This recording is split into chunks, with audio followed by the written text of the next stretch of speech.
For the second time today, I missed a puzzle piece.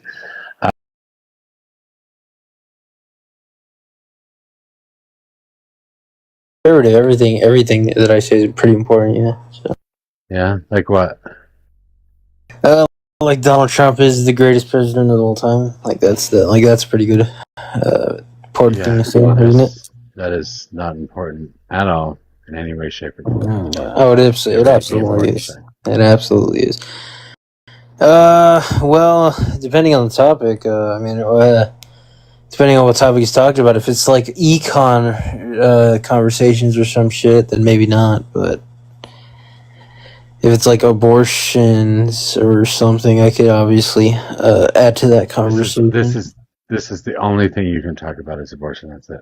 Abortion's pretty important, if you ask me. But yeah, it's But pretty. We're dealing with human. I mean, we're dealing with human lives there, aren't we?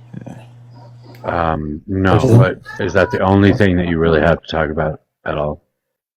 No, I can talk about other things, but just abortion is like one of my favorite topics to discuss. I can talk about affirmative action. And that, I want to talk about affirmative action of how it took cancer to the. yeah, that's already been ruled unconstitutional. What's been ruled unconstitutional?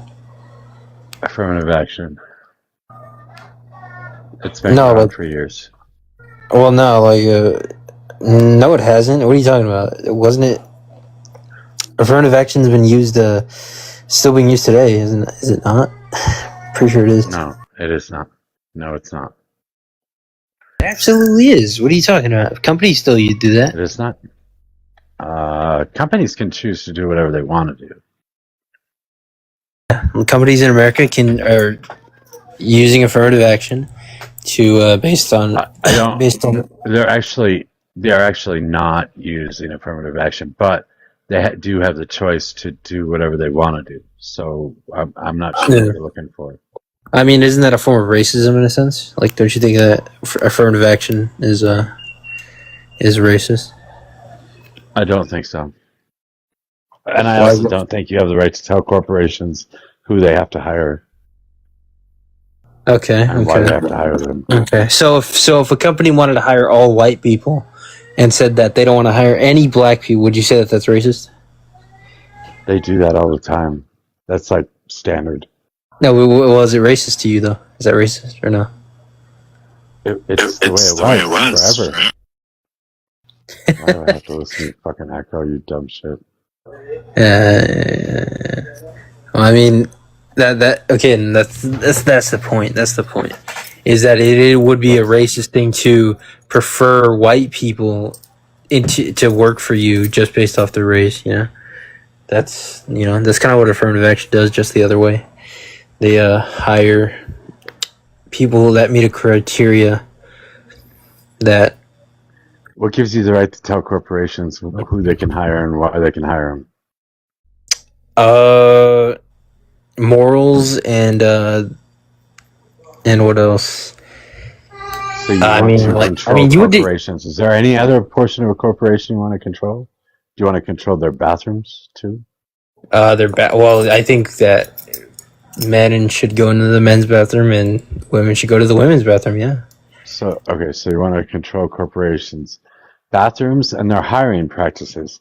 Would you also like to control their, I don't know, HR practices? Like how they deal with situations that arise at work? Depends on the situation. But do you want to tell them who they can fire? No, I wouldn't say that. I mean, depends on if they're doing a good job and with their job. I mean, I don't really see a point in telling them who they should and shouldn't fire. I mean, I think my proposals are just basic necessities. Like we shouldn't allow men to go into women's bathrooms. I mean, I think you should agree there, right? I mean, I think you have no way of controlling that. Well, we should have a way of controlling that, and I think we do in a sense. Are you gonna check genitals at the door? Is that gonna be your job? Am I gonna? No, but if you feel if like say somebody that very obviously looks like a man, they're trying to dress like a woman. What if you're wrong? What if I'm wrong? Better save somebody and keep them out of a bathroom, even though they are Better safe than sorry. Sex to be in that bathroom. Well, better safe than sorry, right? So where do they have to go to the bathroom at then? Give me 1 second. Hold on. Such a dipshit. Fucking child. Say what you just said? It's that fucking dipshit. Fucking child.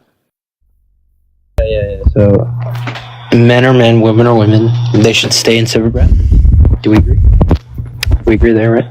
Yeah. Again, you're not going to check genitals, so there's no way you can control it. I mean, none of us are probably going to do that, right? But I'm just saying, like, you're dodging my question. Why are you dodging my question? Right or wrong is irrelevant. Right or wrong is irrelevant if you have no way of controlling it. So you're opening a whole can of worms there. If you say right or wrong is irrelevant, because it is irrelevant because you have no way of controlling it. We have no way because we have some ways of controlling it. Yeah, we do. We have no ways. We do. We would just become more of a. We would become more. What do you call it? We would have to monitor more the bathrooms of who enters them. Yeah, you're talking about checking genitals, and you're not going to do it. Are you? Are you going to check genitals? You're going to say, "Show me what you got under that fucking skirt right there." Oh, maybe I'll have them show me their ID or something. Maybe. Okay, and their ID says that they're a woman. Well, I think let them go in. Well, then we should. Well, any company who allows somebody to change card people to go into a bathroom. What a fucking wild thing. You suggested checking genitals, so I mean, you're even weirder. You have no other way of doing it. You don't know if a person's a man or a woman unless you actually check their genitals. I mean, I think carding people would erase a lot of issues. So Yeah, I mean, come on. What if so? You're telling me there should be a biological man should be allowed to enter a women's bathroom where there's a little girl? You have no way of controlling it. So, do you think that's right or wrong for a man to do that? You have no way of controlling it. It's irrelevant whether it's right or wrong. You have no way of controlling it. How many times do I have to say the same stupid thing over and over again? Well, we do have ways of controlling it, but yeah. Who's this guy? I got invited to come over 6 times. Say what? 6 times? Yeah, Robot, some other mods. Yeah, my dumbass let a puzzle piece take me down twice today. Yeah, we should. And I'm bored, so I didn't want to stay there. Yeah, well, we should definitely card people. Yeah. I think we should force you to go to school. Well, hey, maybe we should go together, Mojo. Maybe we should go together. I've already been educated. You have not. How many degrees do you have? 2. And what? We say gender studies for one of them. They are not. I have political science with a minor. Huh? I have political science with a minor in economics and a minor in law. Okay. And then I have computer science. Computer science. Yeah. Oh, pretty good. Pretty good. How long did you get? You get those like in your 20s or something, or what? No. Well, you got the. I guess I started when I started when I was 28. I got both degrees when I was 31. Damn, what the fuck were you doing for like 8 years? I was playing pool and poker. Damn. Traveling the country. Traveling the country, huh? So you didn't have a job for like those first 8 years? I did. I just played pool for a living. That's what you did. Did you win? Yeah. Were you good? No, I lost every time I got to the table. I was homeless. I had no car, but I was traveling around the country. Oh, you were homeless. Oh, well, good for you for making it out of that. I imagine you probably have a home now, right? Yeah, I'm pretty sure you do. Yeah, My house is about 3,000 square feet.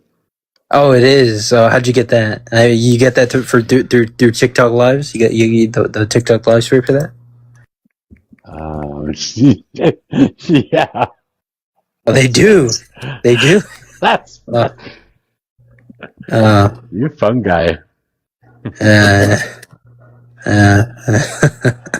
Yeah, this TikTok thing pays a shit ton. Let me tell you. Maybe I should start doing TikTok lives, man. Probably like a Sally Struthers commercial at 3 a.m. when they're playing Arms of an Angel. You make 79 cents a day. Something like that. Did you? No, why would I be mad at you? Because I booted you off the panel earlier. So who's Clam? Turn your fucking notifications we just off. muted. Jesus. So crazy. No, I took the risk because, like, seriously, you're gonna complain about being vetted. You're gonna complain about a president being vetted, or like the fact that when you're CEO of a company, you're responsible for what happens in that company. Isn't that the whole fucking reason you get paid the big money? And you're gonna complain that people found that he did things wrong? Like, that's just like, shut up. Like, that's, I don't know what else to say to him anymore. Like, he's such a fucking baby. But I wanted to talk about the Michigan primary for the Republicans, because the Trump-backed candidate lost by 17 points, and the other guy had already dropped out of the race. He lost to somebody who wasn't even running. He lost to somebody who wasn't even running? Yeah, he had dropped out of the race about a month prior to the primary, so he was still on the ballot because, like, a lot of ballots had already gone out, right, for, like, mail-in and stuff. So he was still on the ballot, and the Trump-backed candidate lost by 17 points to somebody who had already dropped out of the race. That's fucking funny. Yeah. This is the one with Saeed? Yeah, no, the Republican primary. Yeah. But the other side. Saeed won his primary. Yeah. Yeah. But I just thought that was so funny. That is pretty funny. That's how bad he is, right? It's bad. Look, the stuff with Capital One and BBC and JP Morgan Chase, all of these lawsuits that Trump has brought up are making things so much worse for him. And now when you think about all of these cases he's bringing up, he doesn't want to give his earnings and business documents to BBC, even though he's claiming damages from them. He says all of a sudden he backs out of that. He sues Capital One, and now we find a discovery of money laundering, and then boom, BofA also did that. Boom, JP Morgan Chase also did that. And then you start thinking, why does Trump not want to ever be audited again? I don't think any president truly wants to be audited. No, but $2.8 billion that he's made through corruption and essentially like textbook corruption, literally also using Truth Social as a mechanism for insider trading based off of memberships, getting subscriptions to his posts. There is a reason this man wants immunity from ever being audited. And now the circumstantial evidence is just building and building and building. I have a flash goal, you guys. I need 14 ice cream cone, or 14 people to give me one ice cream cone apiece, please. If you don't, that's fine too. I don't give a shit. But tap the screen, show the live, do the heart me. That'd be nice. Thank you. Sit down and come back up. I got a puzzle piece twice today. Walk away from my damn phone and the puzzle piece comes up. Shit. I hate TikTok. That's funny. But yeah, I think, and the thing is like Todd Blanche's written document that said, we're not going to do the $1.776 billion weaponization fund, right? Like that document has no like court value or like authoritative value, because within the agreement that was created by the DOJ and Trump, it says in the agreement that you need the agreement between Trump and the DOJ to change the anti-weaponization fund. So that not only has no power, it doesn't say anything about the never being audited again immunity deal. Like he's coming into office and he's trying to make sure that he can set everything up so when he gets out of office, he's untouchable. Yeah, and he wants to give himself a parachute or whatever. I mean, he's got that world peace thing, whatever, that he's in control the board of of peace. Yeah. Look, those JP, like there is more than one fund that we don't understand or know where the money is going. And I don't know, it's like the thing is that I don't know. You're verklempt. I'm just, you know what? It's just unbelievable. It's unbelievable to me because there are people in this country who are trying to make it by. They're just trying to do the right thing, make the right choice. Go to school, work hard, try to make a life for themselves, and then they make one mistake on a normal auditing, like on a normal like tax return, and then it comes back to bite them, and it takes away so much from them. And here's a guy where like, look at all of the evidence, and he's running the country. He's like, I wouldn't trust him to watch my plate while I went to the bathroom without eating some of it. Well, like, this is a person who is so untrustworthy and awful. It would be safe. It would be safe if it's got good food on it, like healthy food. There's no way you would touch it. If it's McDonald's, maybe you're fucked. But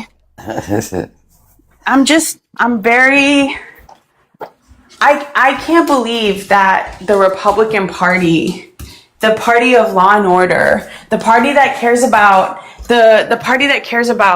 capitalism and competition and free enterprise and all of those things, like, does he have blackmail on fucking everybody? They're all afraid of him, or they're all like Donovan. They believe he's the greatest president that's ever been. But how? For what? I know. I don't know. It's like two alternate realities. Have they all lost their minds? Yep. Like, it doesn't make any sense. There's nothing left. What more evidence do you need? What more has to happen to where you fucking understand that you're being played? Salty, I think I've seen you before, but can I get your age and who you voted for? Absolutely, yeah. I think I've been up here before, and I used to talk to Heuristic a lot right before the election. 39 and Harris. All right. But yeah, it's funny she brought up the party of law and order, the party of small government, who almost unanimously voted to merge the United States and Israel's military and intelligence complexes. That didn't go through, did it? It went through the House, passed 216 to 212. It hasn't gone through the Senate, but it does need 60 votes to get through the Senate. But still, only 7 Republicans voted against it. So it is almost unanimous. That's horrendous. Yeah, I agree. Yeah, I mean, that's a whole other fucking problem there. But I mean, not just that. I mean, these people. I mean, Todd Blanche just was on a phone call saying that he wants to limit the ability for doctors to be able to prescribe mifepristone to people in different states. Why? Control. That's what I'm saying. Republicans are secretly all want to be submissive little trad wives. They all want to join the military and have a man tell them what to do. They want their balls stepped on by a girl with heels. Like, they're all just waiting for that. Well, that's a picture that I didn't want. And then they say, tell me, what else could it be other than they secretly want to submit? That's what they want. They're all a bunch of submissive little cucks. no, they want to be on the side of power, the side that does the submission. No, they don't. No, they don't. No, they don't. End up on the wrong side of history. I can speak on this. They don't want to be on the side that's dominating. They're being dominated. They are being dominated. They are being dominated by Donald Trump. Every time he opens his mouth and says something stupid as fuck, they look like little dirty pussies. Because they don't, it's like, oh, you like have no fucking backbone. You clearly know this is wrong. You're clearly seeing that this is all fucked up, and still you're like, Daddy, please step on my dick. I can speak on this. Can we get your age and who you voted for? Who are you talking to? You. Who are you talking to you. Me? You. Okay. I'm 57. And I've only actually voted once in my life, and I voted for Trump. Do you want your dick stepped on with a girl in heels?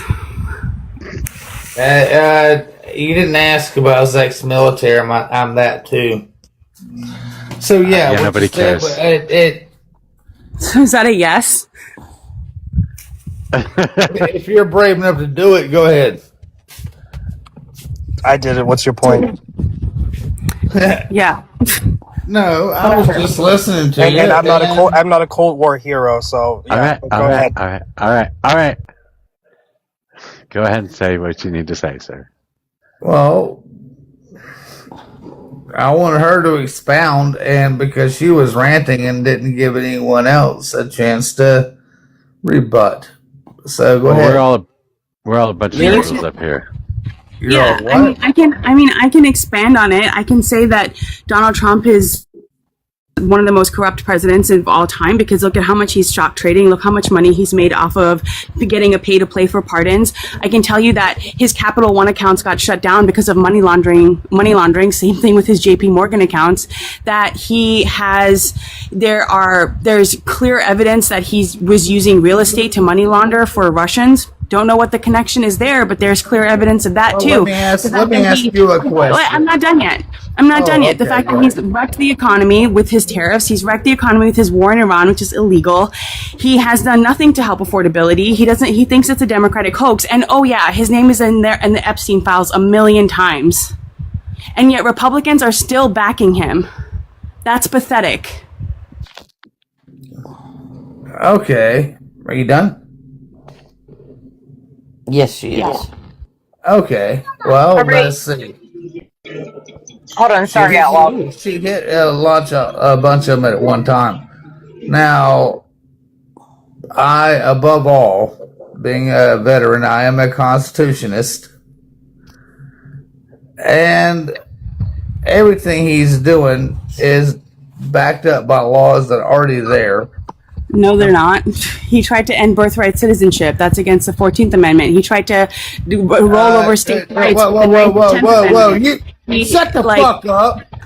Whoa. Seriously. I mean, come on. Wow. I don't think he knew the law or knew the rule, so you could probably just give him the rule. I might be able to, but he's pretty drunk and I don't know.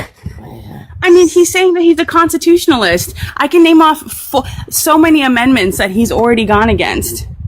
Right. Equal protection, the 9th Amendment, the 10th Amendment, the First Amendment. 700 court cases currently pending against his decisions and executive orders because of them being unconstitutional. Holy crap, did you mean to send that to me? Can I Timeless? Can I ease my way in here? Timeless sent 3 or 4 really pretty things to you. Yeah, he did. Wow. Thank you so much.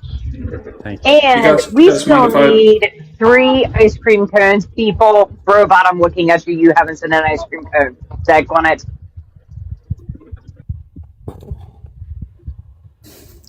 Do you guys mind if I ease my way in here? Yeah, go ahead. Okay. As long as you send an ice cream cone. Okay. I want to know. Okay, so I'm not going to argue like politics. I'm not going to argue about Trump. It's going to be a he said, she said argument. What I want to know is how does Marx, like, if you're a Marxist, how do you intend?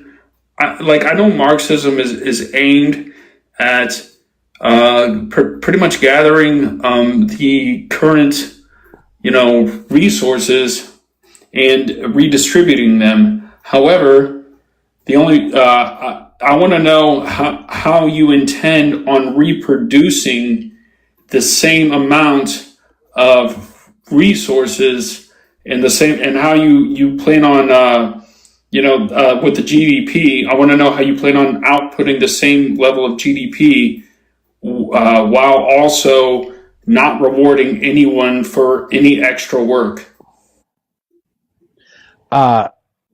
Okay, Marxism is a philosophy that includes communism and socialism. It can look at a bunch of different ways. There are many ways you can actually set up the system to have that work. The way I would set it up is have everybody's basic needs met. So you have a community that decides what the basic needs are. Then they put a posting up of all the jobs that need to be filled to make sure everybody's basic needs are met. Everybody can sign up for a particular position on that as a community service. And then above and beyond that community service, you can do whatever you want with your free time. You can sit on your ass. You can sleep all day. You can play video games. You can go out and start a co-op with some of your friends.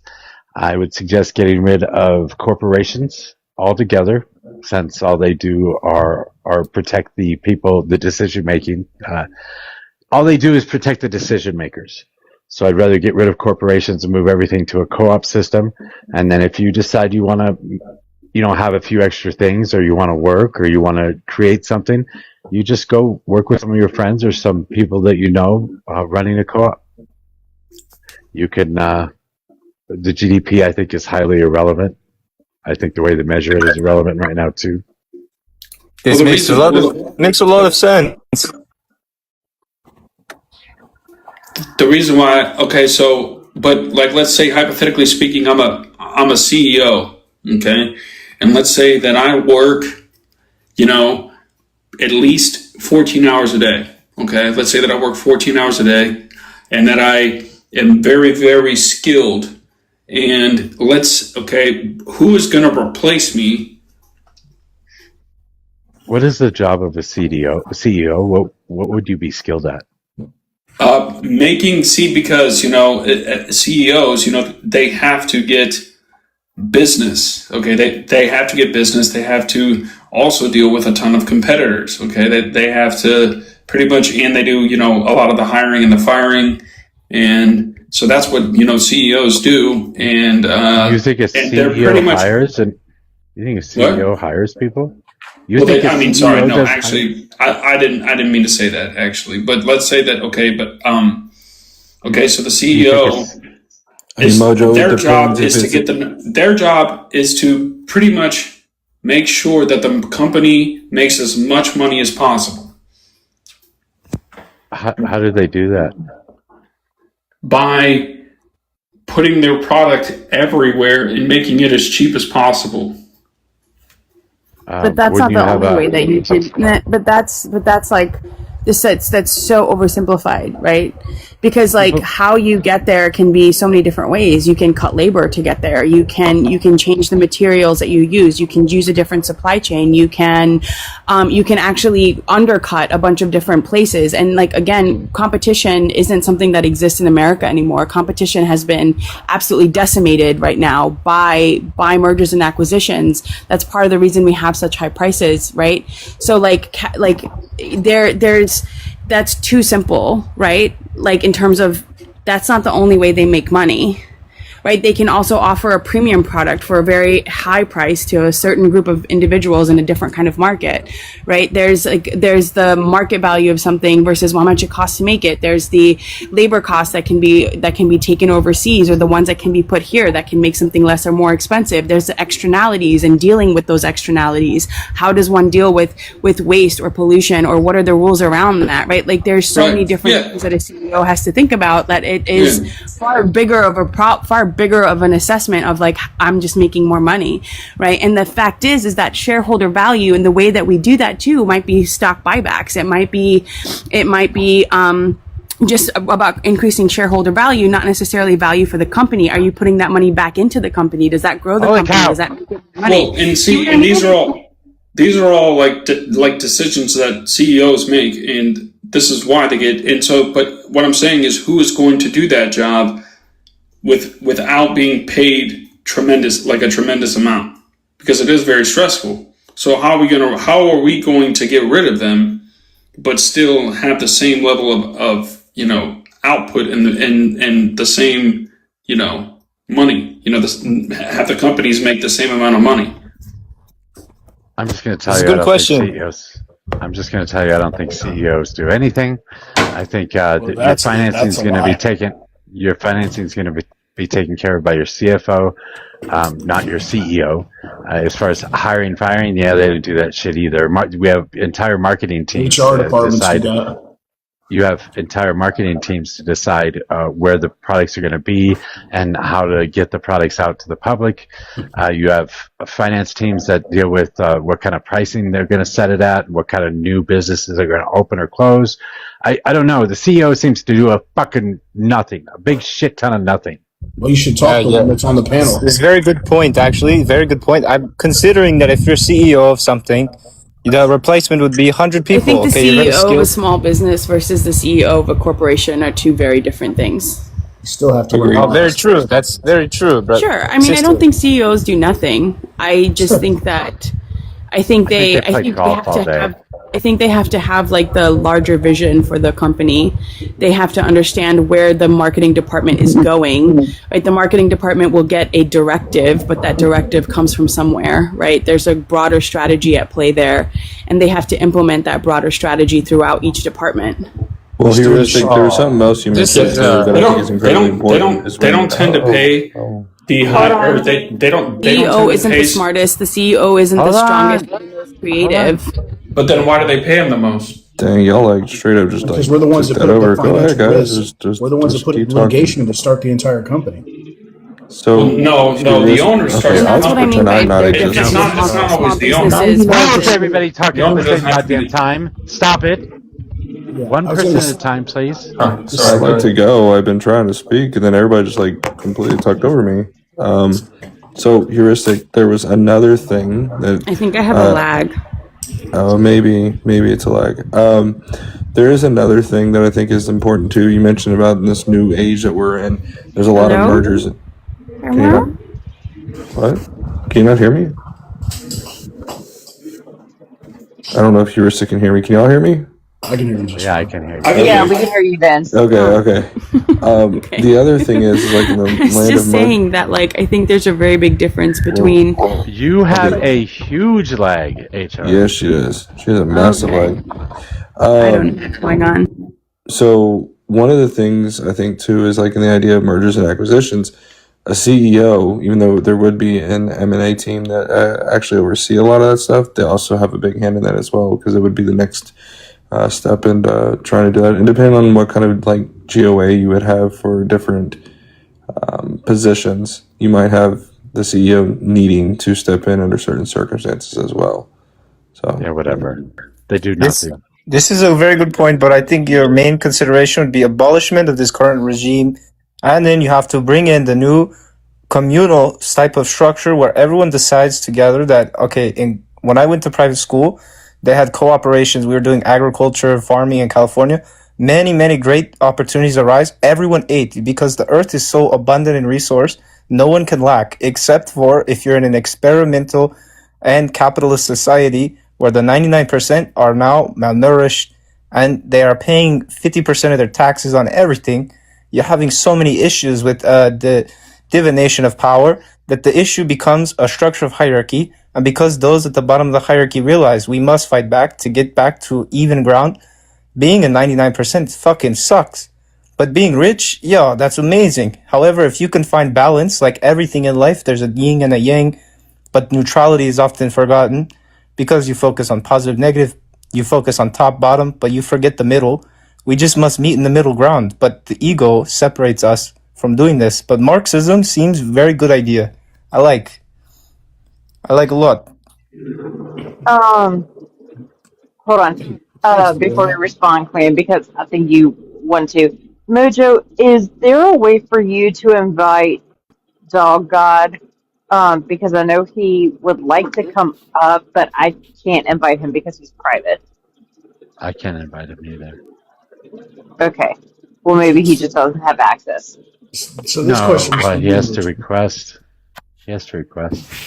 When does this become? Let me ask you a question, Mojo. So, Yeah. so at what point do you think being a CEO becomes easy? So I can understand, because I've been at it 34 years. So help me understand. You're not a fucking CEO. You're a laborer. Bullshit. I'm a CEO. You're a laborer. No, sir, I am not. You are too. I see you fucking labor all the time. You put yourself on camera laboring. Because I'm not afraid to pick things up and help my team get caught up. But that doesn't. You don't know. CEOs don't do that shit. Yes, we do. No, you don't. You're just an owner. You're an owner-operator. No, I'm not. No, technically under a form, like if you file an LLC, like you would be, like I think you have to put Jesus it in. Christ. I'm a C corp. What are you talking about? Or C corp, then yeah, you got the CEO. So, Quam, are you like a smaller C corp, or? I'm sorry, I'm not familiar with like what you do. It's okay. No, I mean, in the past 5 years, I've moved into a medium cap industry, and I have a lot more responsibility. But the point is it's more about the comment of you thinking that we don't do anything. I know CEOs that are at a higher level than me that will still jump down in the pits with their guys and help all day long. You just have to do what you have to do. You fill in every gap, every fire, every problem. You're in HR for hours over stupid shit. Like, I don't think you really understand what comes along with that description. A CEO should be different than an owner. No. Most of the time, CEOs are the owners of their company. Yeah, in a very small business, that might be true. But in any sort of medium business or medium to large business, that's not going to be true. I don't know how many. But how do you? I would say anybody with over 100 employees, the CEO is going to be separate from the owner. Probably even less than that. Honestly. I mean, I'm tied to a company that has that, but I'm just saying, like, as another joint venture group, the problem with, like, Heuristic was trying to say is, like, venture capitalist groups have actually really hurt things. But at the same time, it's just power with money. But I didn't do it. I really think you should make the position that a CEO just sits there and, like, eats French fries and yells at people or something. No, I think CEOs play golf and take trips on their yachts. Okay, so you're just gaslighting me. Okay, that's what I needed to know. But dude, so what I'm asking though is like, so if let's say claim digger, okay, clam digger, okay, so in a are you like clam digger over here? That's his name. Yeah, that's that's his name. Yeah, but yeah, okay, so let's say hypothetically speaking, That's what he wears. You know, it's a Marxist society now. Now, clam digger over here.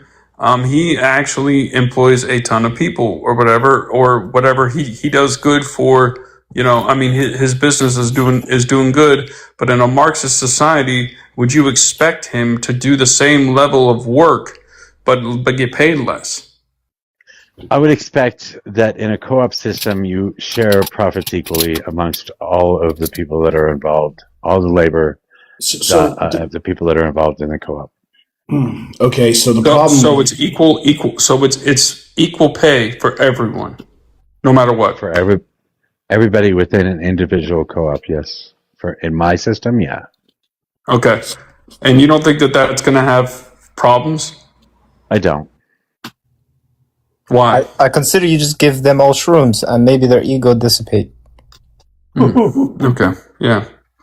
I mean, I'm just saying, like, money has to come from somewhere. So if you take the money from all the people that make the money, and then you try to get them to make the money anyway, then you'll have to do what a lot of these other people did, like Stalin. This is the point. Force people into labor against their will. This is the point. The point is the only reason that you need money is for basic needs, to make sure that you live as a human being. Anybody that's above the basic needs level, CEOs, corporate owners, owners of businesses, billionaires, these people don't give a shit about anybody or anything. No, they don't. They have enough money to where they don't ever have to worry about their basic needs being met. Everybody else is working paycheck to paycheck. Everybody else. None of those. But even to get people basic needs met, that's still a challenge. Sorry. Yeah, none of those people are philanthropic and donate to charity and donate to programs. There's none of that happening. They're just horrible. They do, but they do get a people massive across tax the break board. on that too, though. Let's be very clear on that. Or they donate to a Trump tax account or Trump child account and end up getting an endorsement by Donald Trump on the world stage. Yeah, Trump. So what is Mojo? I'm curious, and it sounds really good. This socialism, communism. What is the shift over for the U.S. look like? Is it a gradual shift? Is it a revolution? Do we just start changing some tax laws? Start giving out free shit at the expense of the taxpayer? How does that work? You go ahead and talk to everybody else. Nobody wanted to hear what I had to say anyway. I can help a bit. I'm just saying, as soon as your whole system collapses, as soon as one person wants one more acorn than somebody else, and the whole system just falls. Yeah. So the way that you're looking at this is as if we're in one system on Friday and then on Monday the new system starts without any kind of transition or gradual generational just understanding for us to get to that, which is why it's something that you're trying to reach for a goal. It's not something that happens overnight, right? You can happen overnight through the revolution, and we know how those usually turn out. Which is why there's constantly I find it really funny when people on the right. There's constant infighting amongst the left because we are constantly bickering over how we get there, right? We all agree that we should get there. It's how we get there, which is why I find it so funny that you think that we're some monolith.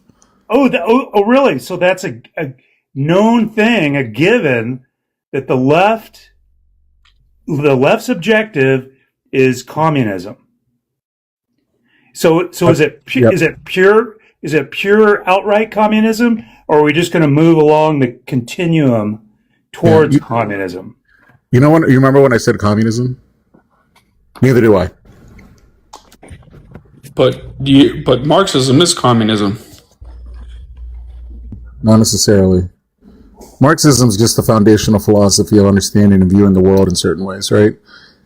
Except for, hold on, wait a minute. Except for in literally all of these socialist societies, these utopian these democratic socialist societies, aka Canada, aka England, aka a lot of all of Europe, pretty much is pretty much being taken over, and even England now you have speech laws. Okay, they are infringing on so many rights.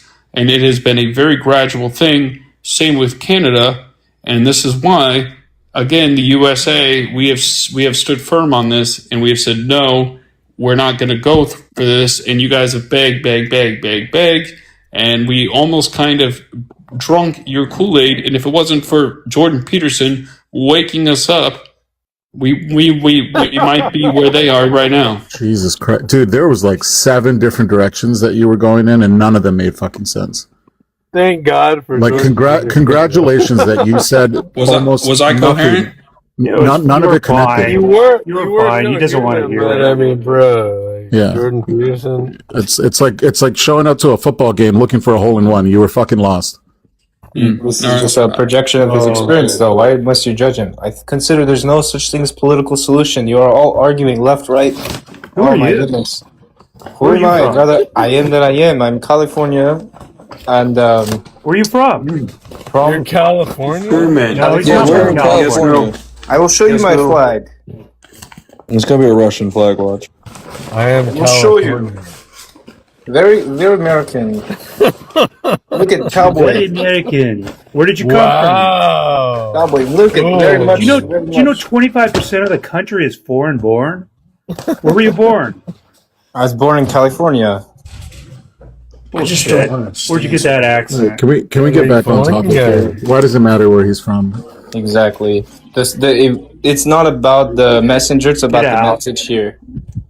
So again, nothing about socialism will automatically lead to authoritarianism, which is the examples that you were trying to fearmonger about, right? The fact that England has passed certain hate speech laws and there's trying to censor social media has nothing to do with socialism, right? And in fact, the Social Democratic Party wasn't the one that installed that. Then what England is the for objective? over 12 years, I'm not done. England for over 12 years had a conservative government.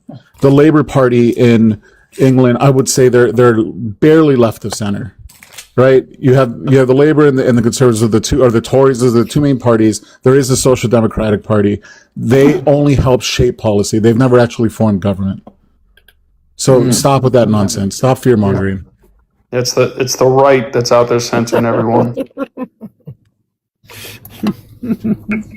No such thing as your political. Wait. It's the right that's censoring everyone? No, I was being sarcastic. Okay. No, seriously. I was being sarcastic. Can you dissect So let's get or back I to don't know. England. Let's get back to England. Sure.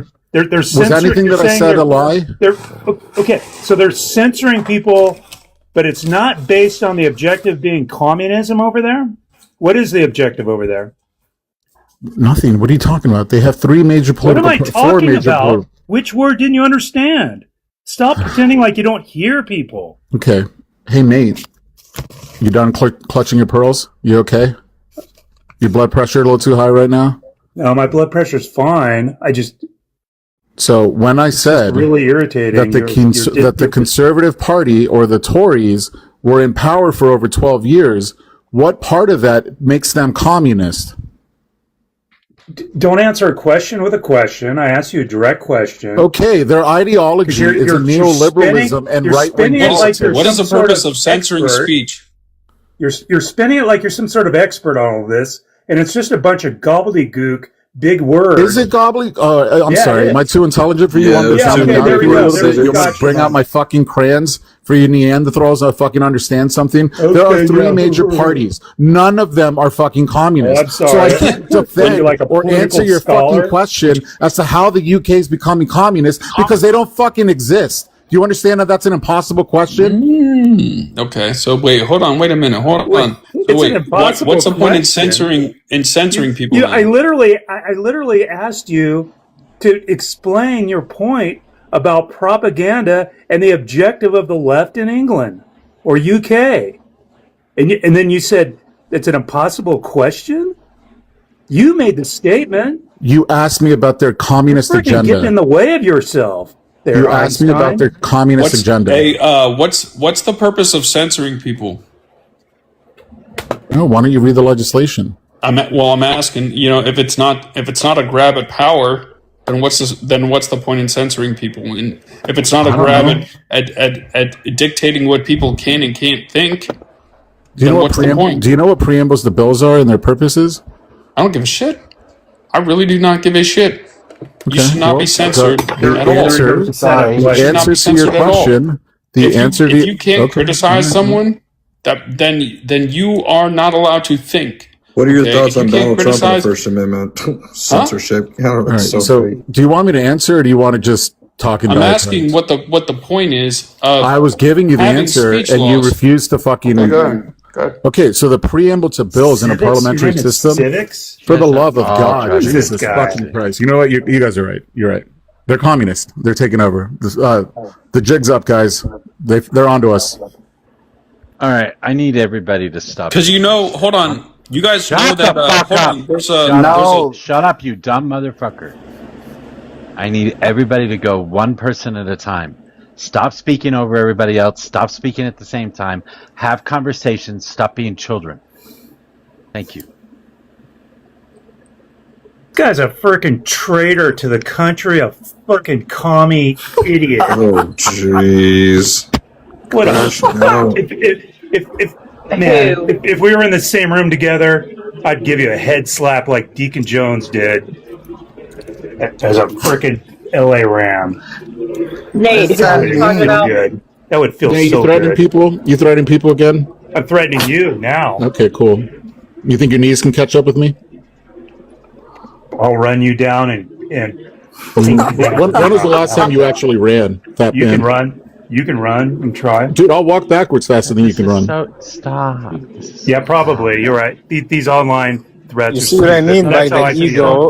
Is the ego is always going to overrun. My question to you, host, because ego is such a huge problem and hierarchy must be met in terms of a structure, why is it that we cannot just come together?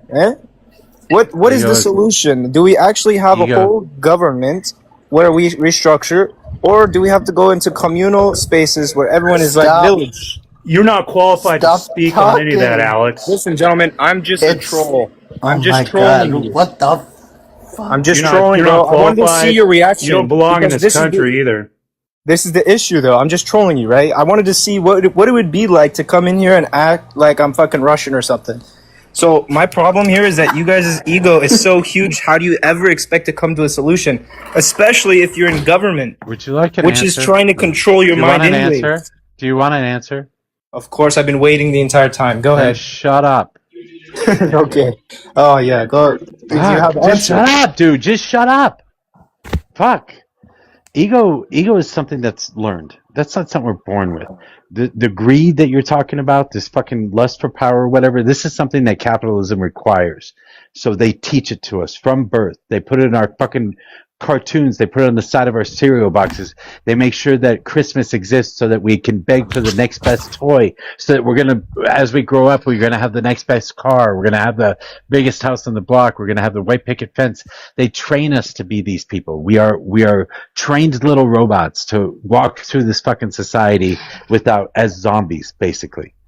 We can just do things differently. We can teach different things. We can teach sharing. We can teach caring. We can teach people to actually utilize the government for what it's designed to be used for, and that is to take care of the people that it governs. We can change the way we think, and we can change what we do with the way we think.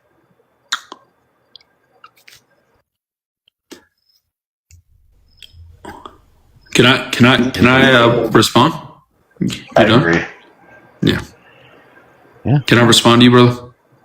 Yes.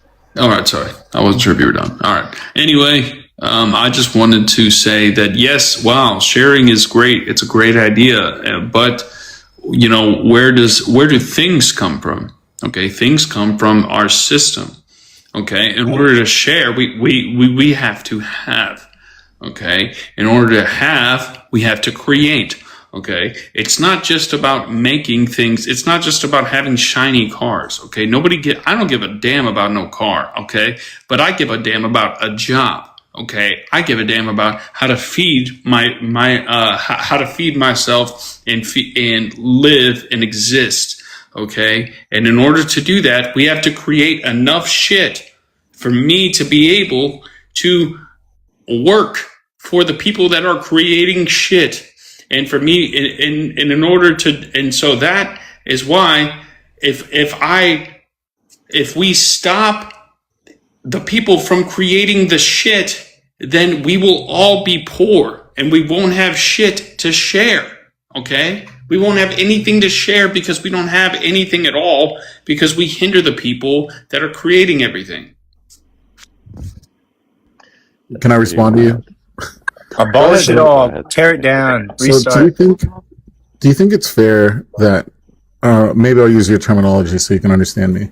The shit that's being created that you're talking about, I'm assuming you're talking about companies that are building products, widgets, whatever the fuck that they're building, right?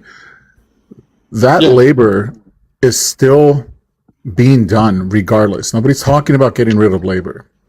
What we're talking about, and the question that we should be all of us should be asking is like, do you think that it's fair that the people that often do the majority of the work, the labor that I'm talking about, have little to no say in how the company is run and what's going on and in the direction that they're going in, right? Like, I understand that there's this understanding that, the business owner is the one that's taking the risk, but the employee and the laborer, the one that's doing all the work, is also taking a risk.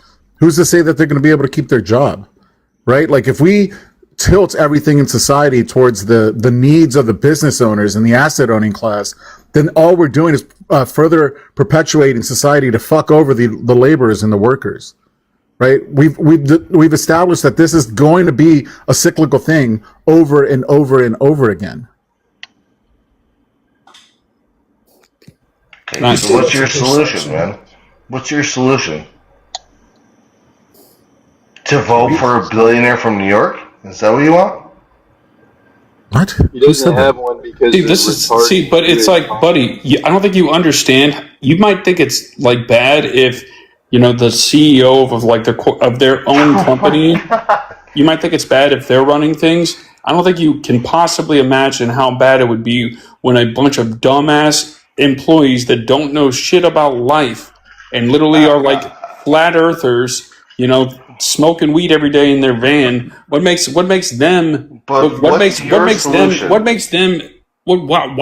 we want to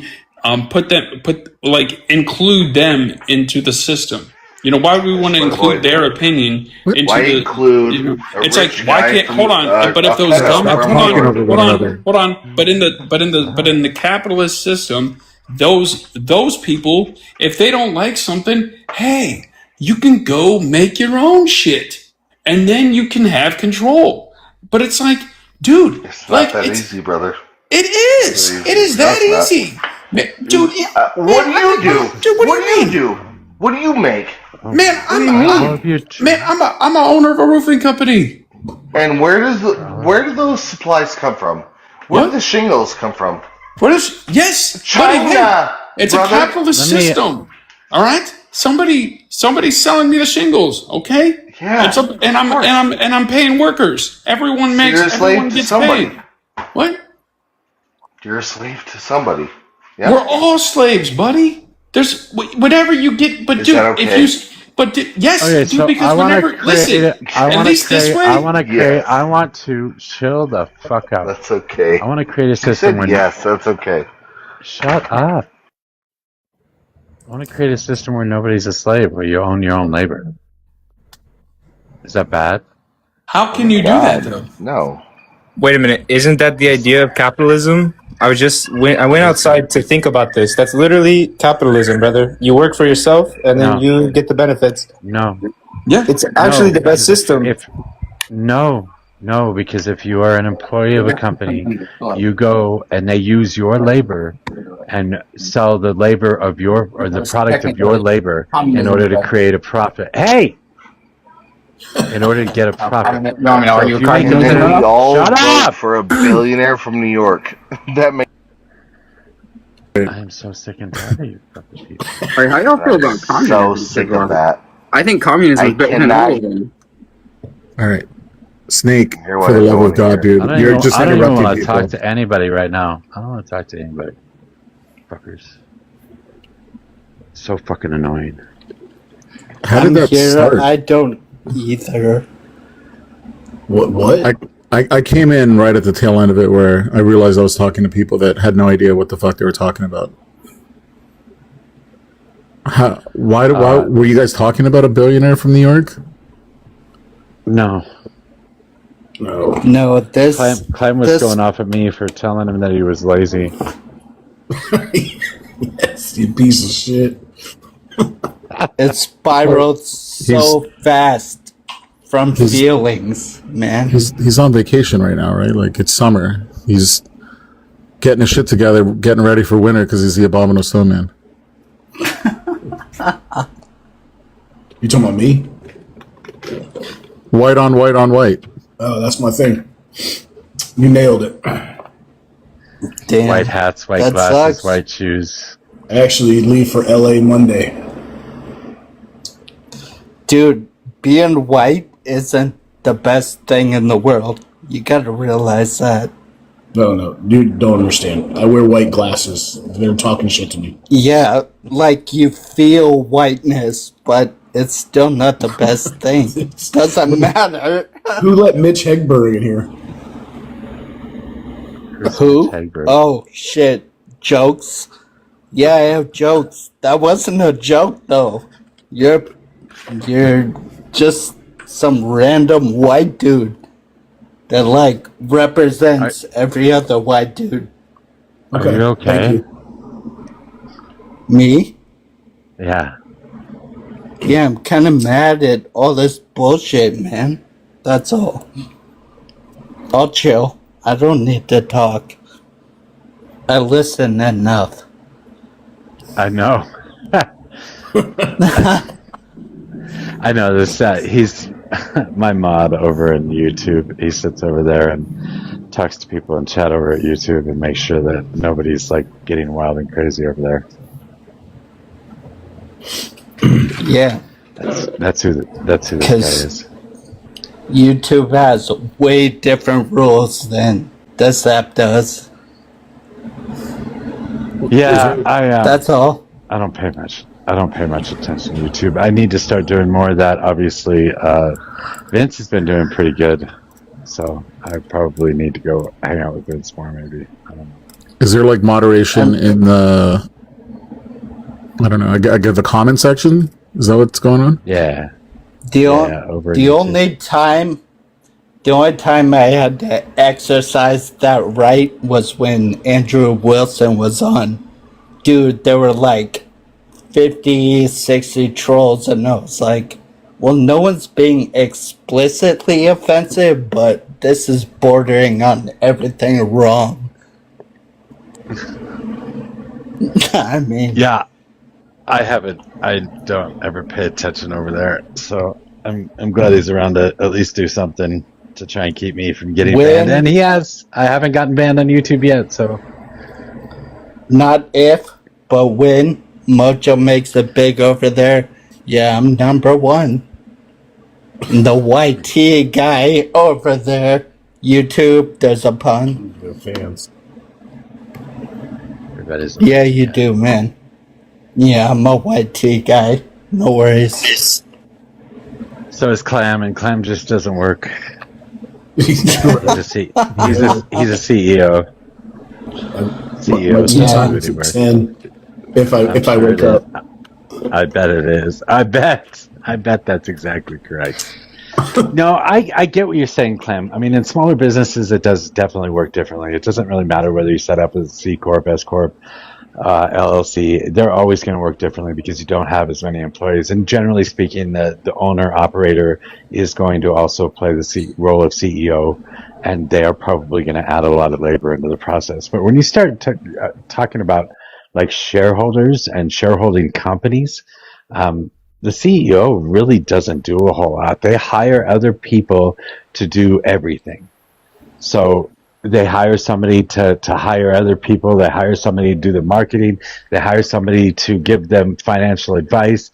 They use company funds to hire everybody. The only thing they do is have parties on yachts and go golfing with possible clients or something. Well, I mean, I would say... I guess what I'm trying to say is it all starts somewhere, right? Like you build systems for someone to take your job so you can move to the next. At one point, you're wearing all the hats. And then as you grow, you're able to hire people to fill those positions. I mean, I take a guy like this. I mean, you may not like him, but I'll use the CEO from Starbucks. I mean, it's a really great success story. And if the guy just wants to play golf every day, I mean, how did he not earn it? I guess that's my problem. Like, how did he not earn it? Like, he grew an entire company. He didn't put any more work in than a fucking barista at a local shop. But he put up his acorns and risked it. It risked everything to do it. There's no risk in starting a business in this country. What? There's no risk. How can you say that? Well, because you set up an LLC, you put everything under the LLC, you protect all your private assets. If your corporation fails in some way, shape, or form, you file bankruptcy in your corporation. You still get to keep everything you fucking own, and you get to start a new corporation. Donald Trump is a perfect example of this. Nobody risks anything when they start a business, not if you do it correctly. I mean, what you're saying is true because you can shield yourself to a certain extent, but you still, some people never recover. Like, you can't just... I mean, I could definitely go down this rabbit hole with you for sure, but I'm just saying, like, you have got to have a point when you step in and you open up a company. You're using your collateral, what you've earned at some point to take that risk. You don't have to. You can't just go. If you can't just go out and borrow $20 million to start a company, tell me where to get that loan. Who the fuck is starting a company for $20 million?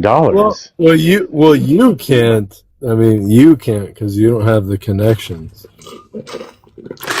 I mean, I don't know if that's entirely true. You don't know a lot about me, but I'm saying I would have to leverage everything I own. But the point of what I'm saying is, at some point. Well, then we know about you, don't we?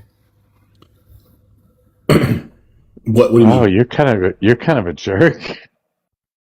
No, it's okay. Being a little bit of a jerk. It's all right. It doesn't bother me at all. I mean, I'm going to sleep fine tonight. I'm just saying, like, I am too, bro. Cool. Me too. All right, let him finish his statement, please.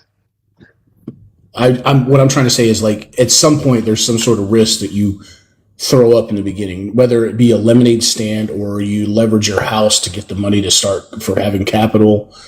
There's some sort of risk that you're going to take that can totally set you back 20 years, 10 years, 15 years if your idea of life is to be an entrepreneur. It's not this just sunshine and rainbows. I mean, in the beginning, when I started my shit years ago, before I had a whole bunch of employees, I mean, I was working 10 to 15 hours a day, sometimes 7 days a week. There was no such thing as a time off. I mean, again, I was a small business and learned how to grow and scale and do the things like what you're saying, bring in people that can handle this, CFO, COO. I mean, just all the positions as time went on. But there were still a lot of sleepless nights in trying to figure out how to navigate the ship in order to get these contracts or to do this or to get this customer or this clientele base, build this relationship. It's just not, you don't just wake up one day and say, I'm going to go out and start this company. You're still not risking anything.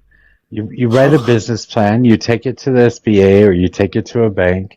If it's good enough, if you have a good enough idea, they'll give you a loan for it. You start the business up.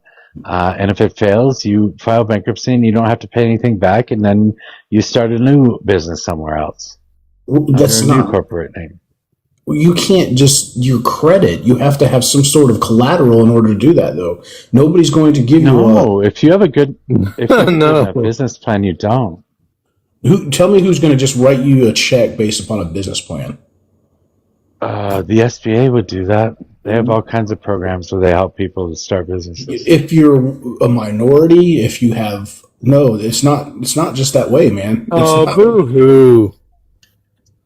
Oh, I'm fine.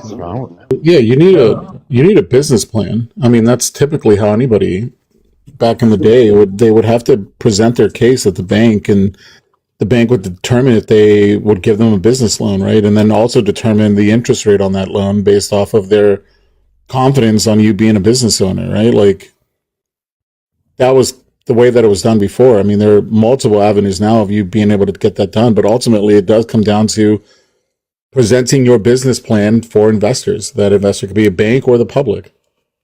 Well, I guess what I'm trying to say is it's that easy. Why are not more people doing it? Because you all make it sound like it's super hard. Because people are worried about putting food on the table and they don't have enough time to be able to try and start a business and not have it succeed and still feed their fucking family and keep the roof over their family's head. There's a lot of reasons, but we have a capitalistic system and it can't happen.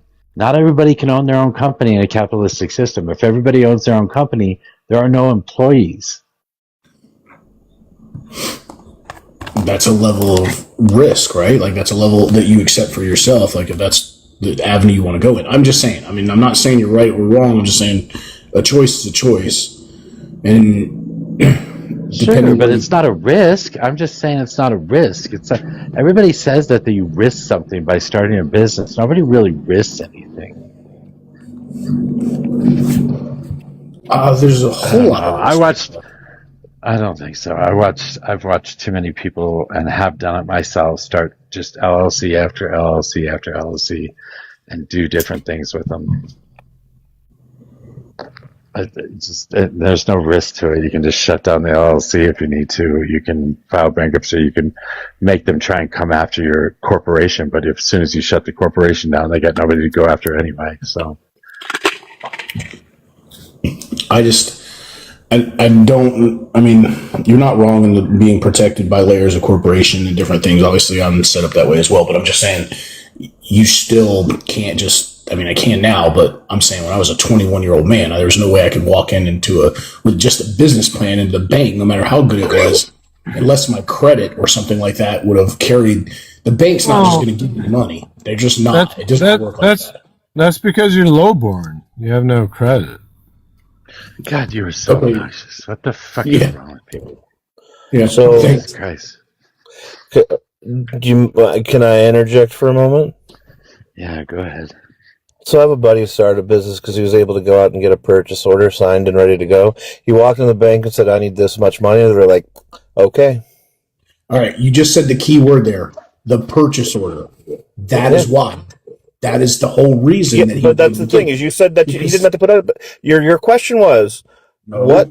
You literally asked, like, what bank will give you a loan without collateral? He had no collateral. A purchase order is collateral. No, it's not. Proof of income. Yes, it is. That's proof of income and collateral are two wildly different things, dude. I mean, not falling under the same envelope in a bank account. They are woefully different. How is a purchase order different from collateral? Purchase order shows that you actually have revenue that's coming in, whereas collateral is something that they can take when you fall through. Is a bank going to take that purchase order and make the product? I'm telling you that they, in the bank's eyes, for writing that loan, they vision those things as the same thing. No, they don't. Yes, they do. One is proof of being able to pay for the loan. The other is collateral if you fail. Proof that you can still pay for the loan, yes. They can't take a purchase order and make widgets, dude. They are woefully different things. Okay. I'm just not a good TikTok arguer, but no, you're incorrect. Okay, cool.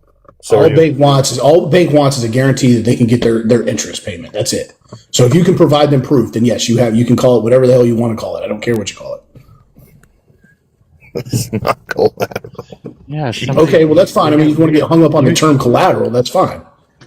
But what's the difference? You said venture capitalists are bad too, but VCs are the way a lot of people fund their businesses as well. Well, that's because the reason I say that is because venture capitalists isn't your typical system. They come in and they're not buying you out. Let's say they're going to invest in you. Their take is so much higher in your company that it actually it's almost like Shark Tank, right?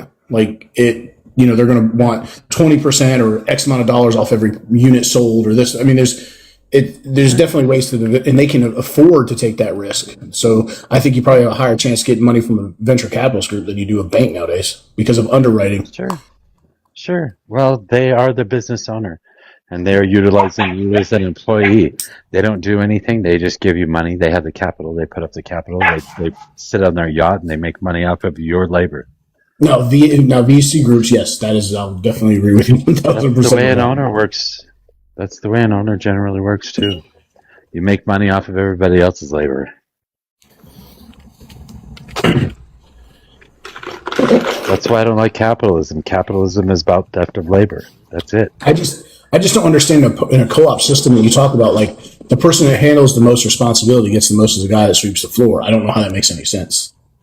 Because you don't have a business if you don't have a janitor, you have no business.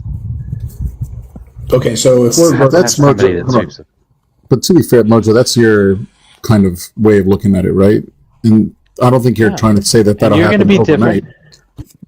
Well, yeah, you're going to be different, and palates can be different. Everybody's got different ideas how they want to solve things and what problems they have with the current system. And this is my idea, just mine alone.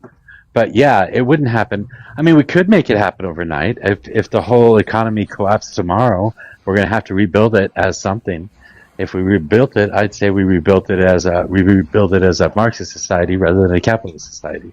But if we want to go within the system, we just do it over time. First of all, we make sure everybody's basic needs are met. Then we get rid of corporations and move everything to co-ops. And then we have a situation where we can change the governmental system that we have, and we end up kind of basically where I want to be anyway. So how do you stop somebody in a system like that? How do you govern it so one person doesn't want one more acorn than somebody else, causing the whole system to collapse? Once again, I don't care how many fucking acorns you have, man. I'm just using that for extra money. labor in. Yeah, if you want to put extra labor in above and beyond your basic civil service that you're required to live in the society, meaning that you sign up for whatever you're good at. I don't know, whatever we decide what the basic needs are for the community, food, shelter, healthcare, whatever. If you want to put in 20 hours a week doing I don't know, making cakes, you can do that if you want. You sign up for whatever you want to do for the community, and once you're done with that, you do whatever you want with your time. I don't care what it is. And if you want to start a co-op with some friends and you want to make some extra dough, or you want to raise your own cow because you want extra meat or whatever, just do it. It's up to you. I don't care. So I've got a lot of questions about that because, like, for instance, if you take that system and you break it down into what you're saying, what do you do with the people that don't actually want to work? Well, everybody, I would say, would sign up for their community service, and if they don't, they still get fed, and but they don't get the cream of the crop. They get the bruised fruit. They get whatever's left over at the end. But as long as they have a roof over their head and clothing and food, they can live. They can survive, and then they can decide what they want to do beyond that. You don't get the right to work in a corporation or a co-op. If you're not putting in your public service time, your community service time. So you have no choice but to just sit around and do nothing the rest of your time. So basically, it still creates a divide in social classes. No, well, I mean, to a certain extent, but I'd say we tax, once you get to a certain level of wealth or property, I guess, personal property at some point, then we can tax everything above and beyond that. Obviously, we don't want billionaires in the economy. Obviously, we want to keep everybody around the same level because billionaires mean that they're stealing money from somebody else at some point or another. You don't get to be a billionaire on the sweat of your own brow.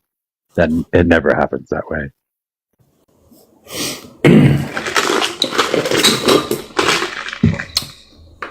Yep, and it just goes against the one thing that mankind will never stop. Greed. Yeah, see, once again, I don't think greed's part of our nature. I think it's a learned behavior. We teach our kids to be greedy from birth. Well, I mean, yeah, oh God, that's right. I love these topics with you because you argue instinctive nature, and I mean, animals. I argue that human nature doesn't exist. There is no nature that all humans have.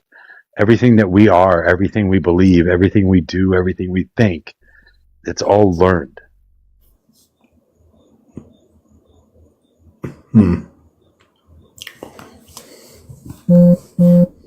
So we just teach differently.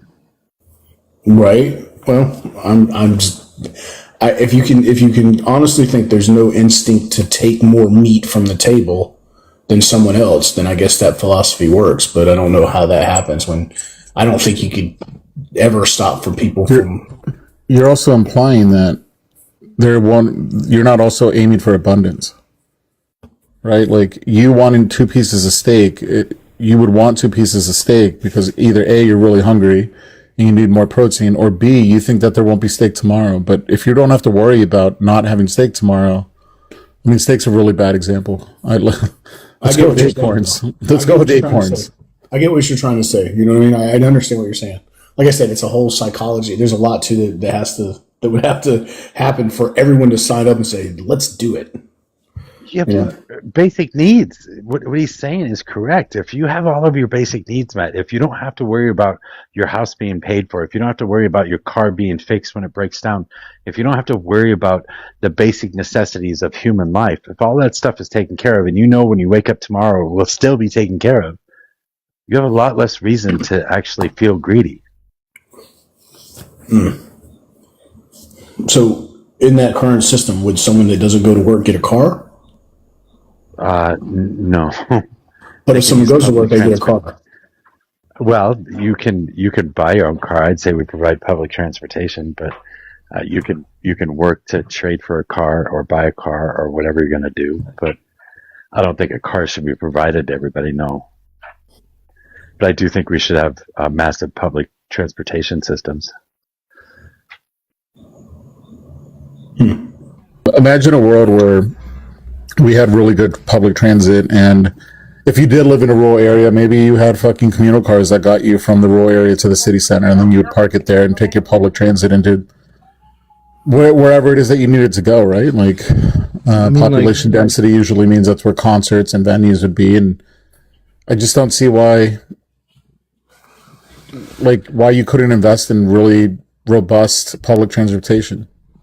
Well, I mean, even to the simpler point of why not just join your neighbor's co-op? You both ride to work together until you can buy your own car, and then you go do your own thing. Like, there's a lot of really simple answers to this.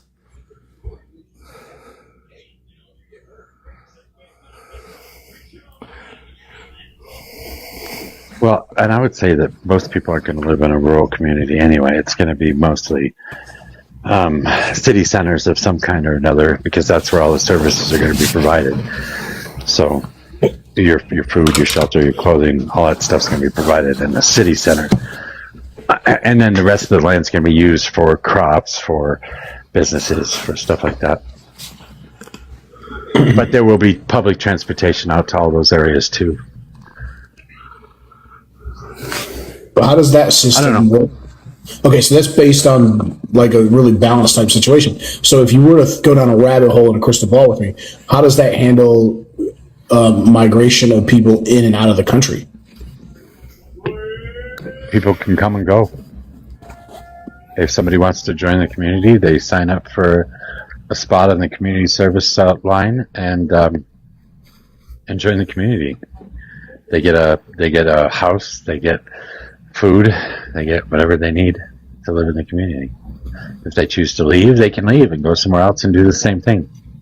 Okay, so if that was to work, what do you do if you have a massive migration of people trying to get in? There's a waiting line, like you said. No, I wouldn't think there'd be a waiting line. I don't necessarily agree with borders. So I don't think we have a necessity to have borders. I do want a one world government, but I don't think we should have borders. Can we go back just a moment there? We were talking about public transportation and so on and so forth. If people actually own the means of production and the CEO pay was spread out amongst the entire companies and so on and so forth, and people were actually owning that means of production, you wouldn't need public transportation.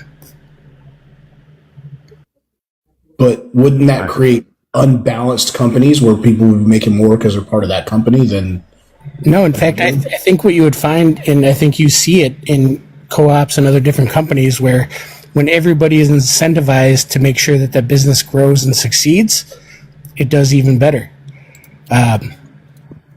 We're bred to understand the capitalistic environment where you are the slave to do what you do, but if everybody has an incentive, if everybody has the same equal piece, and if their next paycheck is based on this company doing better, they're going to be motivated to make it do fucking better.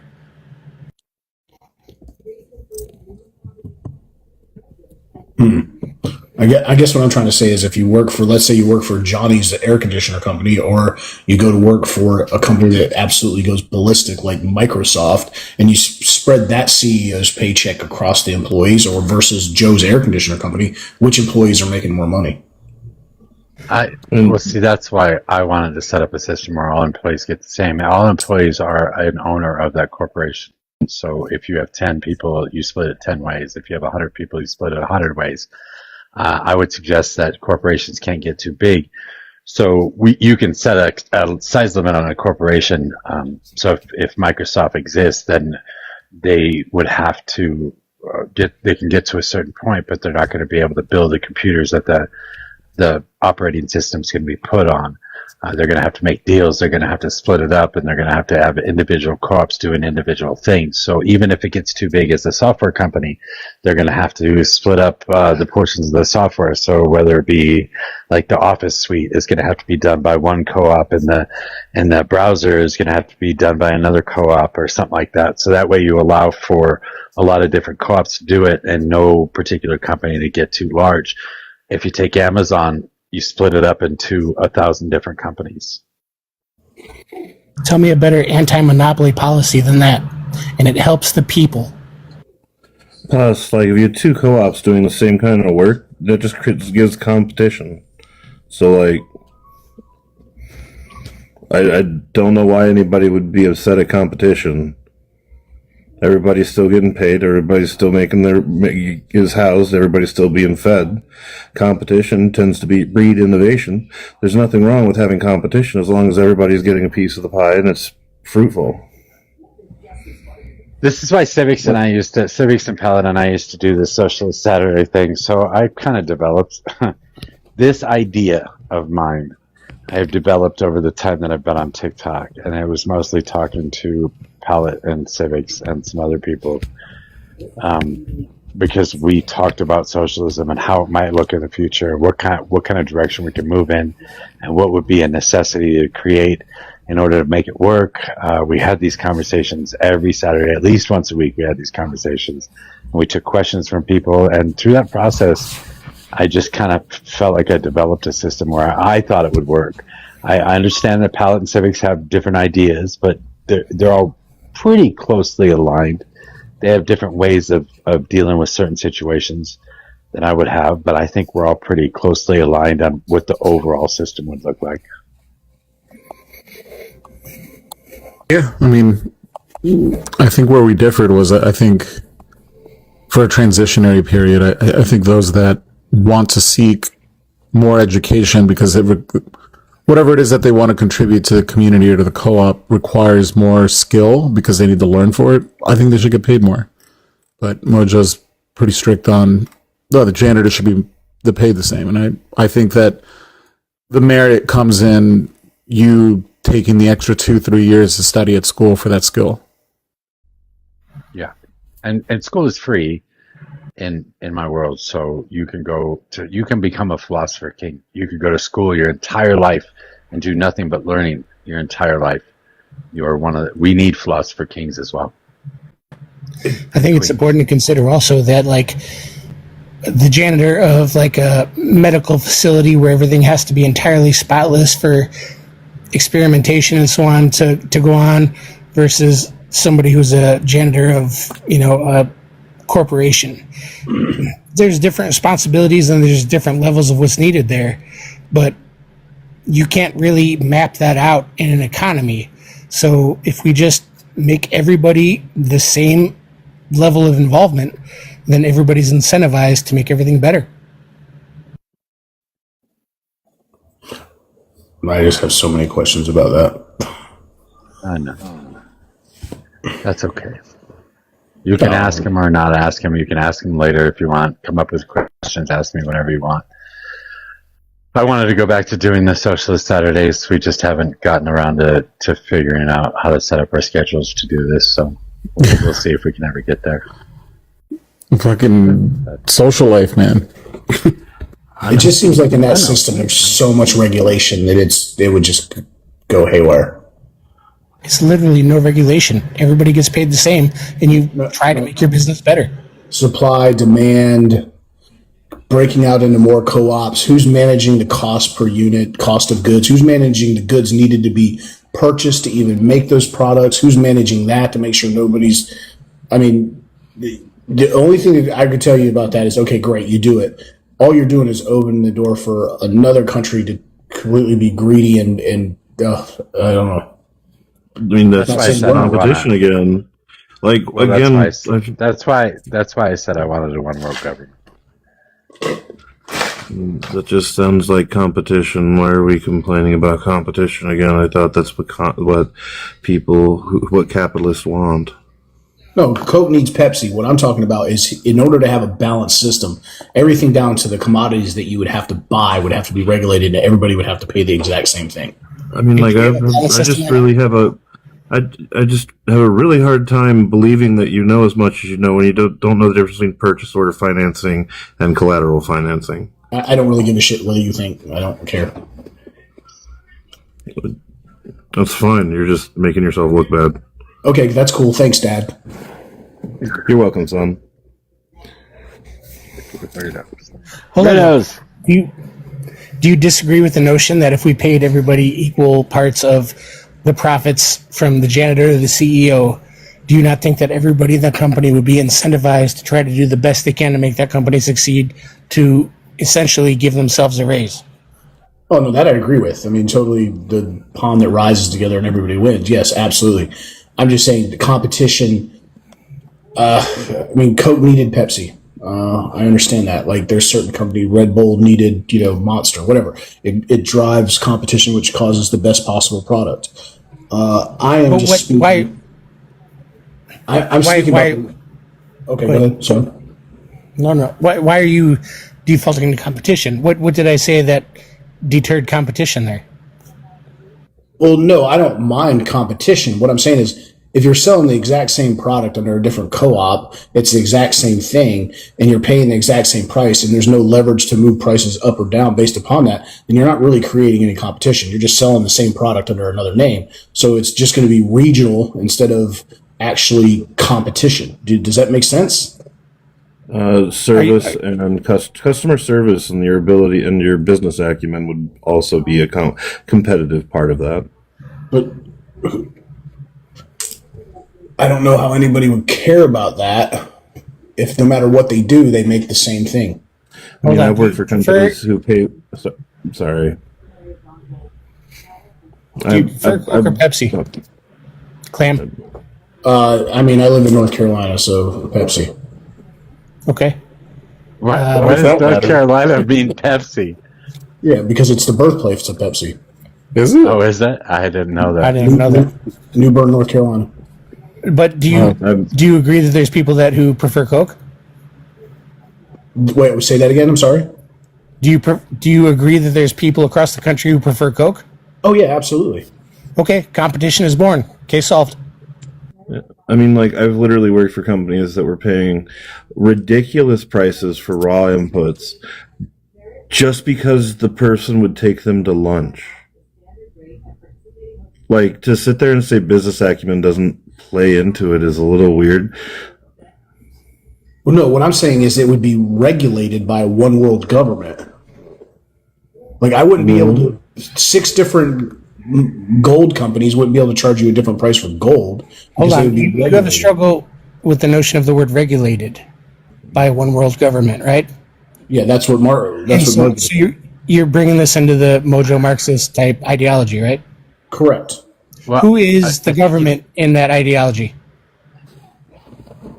I have no idea. I guess it would be a collective. Who is the government in a stateless, classless, hierarchless, borderless society? Wait, hold on. I believe in a government. Good. Okay. Well, you do. So Marx said stateless, but I believe that democracy, a perfect democracy, is stateless. The people are the government is the people. So I think you can create a democratic system that works as a stateless system, because you can have, and you can even have representation. You can elect representatives. Those representatives can get paid a specific amount according to what the community is willing to do, and they are there in good times. If they fuck up on something, they can be removed immediately and replaced immediately through another vote or something like that.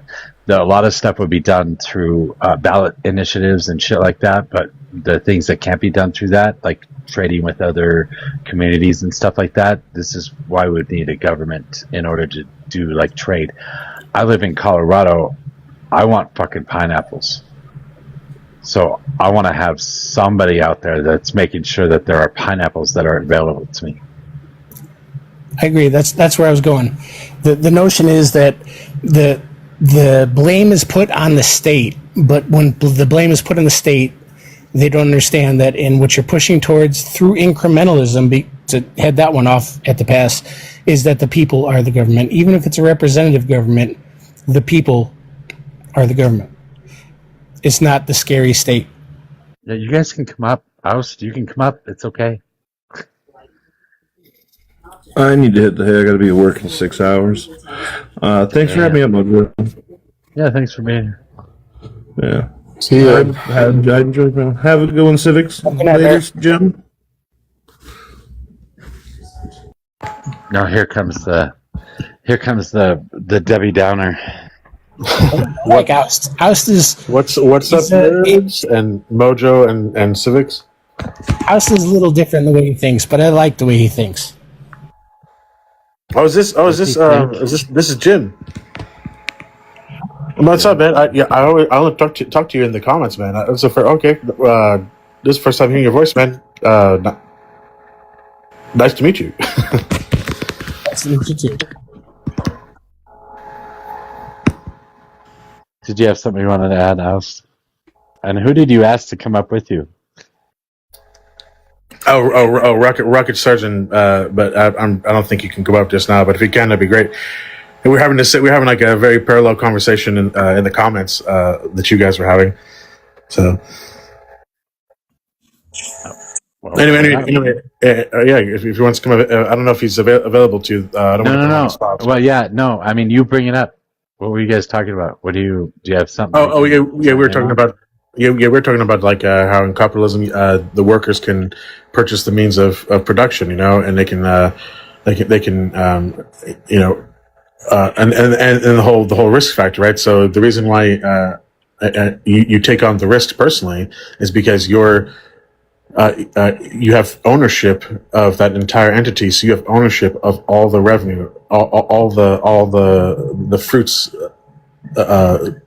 The profit, you could even say, to that thing. So automatically you take on that risk, unless you like have a partner, right? So you and the partner, so you spread the risk, or you're able to, there's many different factors to risk, right? Like if you have a loan, or if you, just the risk in producing something that people will buy, right? That's a risk in itself. You don't know if people are going to buy it and like it, and then. Anyway, that's what we're talking about. That's all. Well, and if they don't, if nobody wants to buy what you're selling, what happens? Oh yeah. Then you get the risk of going under, right? You can't feed yourself. You can't pay your employees. So on and so forth. You file bankruptcy and you either start a new business or you go get a job like the rest of the bums out there. Well, that's risk. No. That's after the risk, No, there's no risk. What do you mean? There's no risk? The only risk is losing your company through bankruptcy to your company, not to you personally, but to your company, and then having to go work the same way you expect your employees to work for you.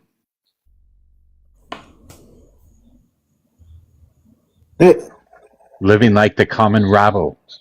That's the only risk you got. I'm confused about. If you're working for yourself and stuff like that, you still take on the risk of. There's no risk of what? The risk of failing and losing all of those resources that you had put into it in that endeavor that you're not going to get back. Yeah, but you don't have to put resources into it. You've got other people that put resources into it for you. You've got venture capitalists, you've got banks, you've got the SBA, you've got all sorts of organizations out there that want to help small businesses. So if you want to start a small business, you don't really have to put a whole lot of anything of yours in there. Yes, but when it comes to some instruments and some pathways in that case, when you spread that risk out by taking on partners or whatever this and that, you don't get all of the revenue and the profit, right? You have to share that. You have to pay those investors back. You have to share. Well, it's because they're taking on the risk factor. That's There's why. No risk. There's no risk. You have no more risk than anybody else. Does everybody else share the same sentiment, or? I think there's a huge risk involved because I've been doing it my whole life, but he doesn't think there is. Essentially, the risk is shared, right? Well, yeah, if you're not doing about it all by yourself, yes. That's the whole point. Like, how would you start a co-op by yourself? Well, yeah, then it wouldn't be a co-op. Agreed. But Mojo was saying that there's no risk when, like in general, right? Is that what you're saying, Mojo? Yeah, there's no fucking risk to start a business. None.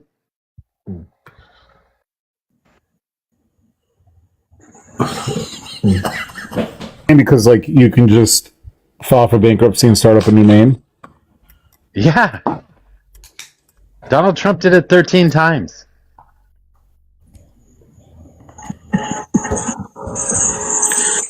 So typically when a lot of companies go under, they don't necessarily file for bankruptcy unless they're trying to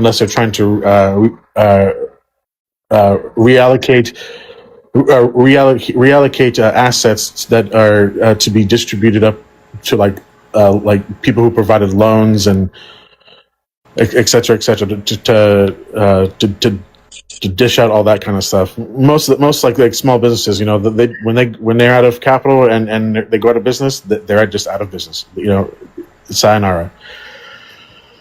Yeah, but you can file bankruptcy in that process so that you don't have to pay anything back. You still lose stuff. Yeah, you don't lose anything that you don't lose anything that you put into it originally. What about all the money that you spent? If you spent money again, why are you spending money on your fucking business? What's wrong with you? It doesn't always work like that, man.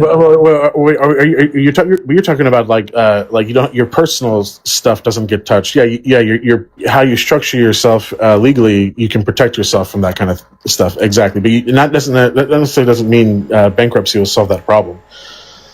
Solve what problem? What's the problem? Protecting yourself and your personal assets from being touched. The corporation does that. Yeah, that's because they have banks that lend them things. They have other business partners, etc., etc. So the bankruptcy court is to help divide up stuff and help legally dish out the value of whatever those assets may be in that whole realm, if that makes sense. Okay, and you're not losing anything.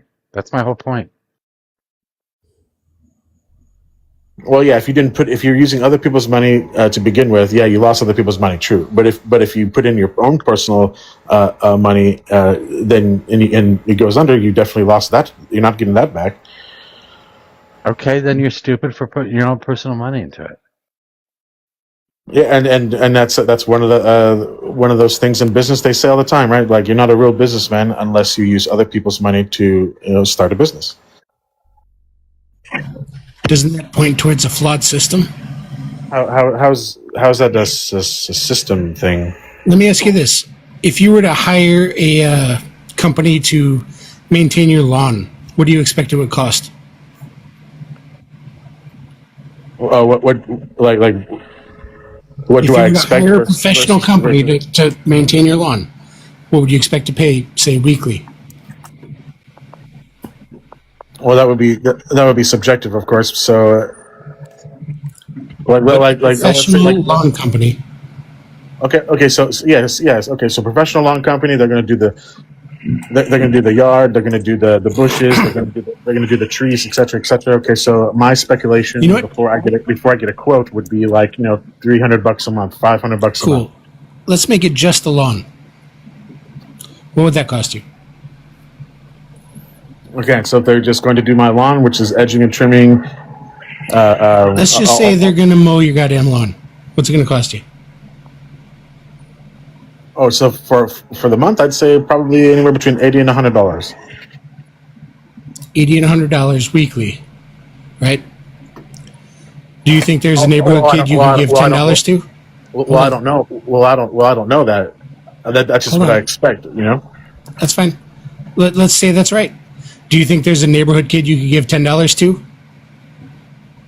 And he would do it?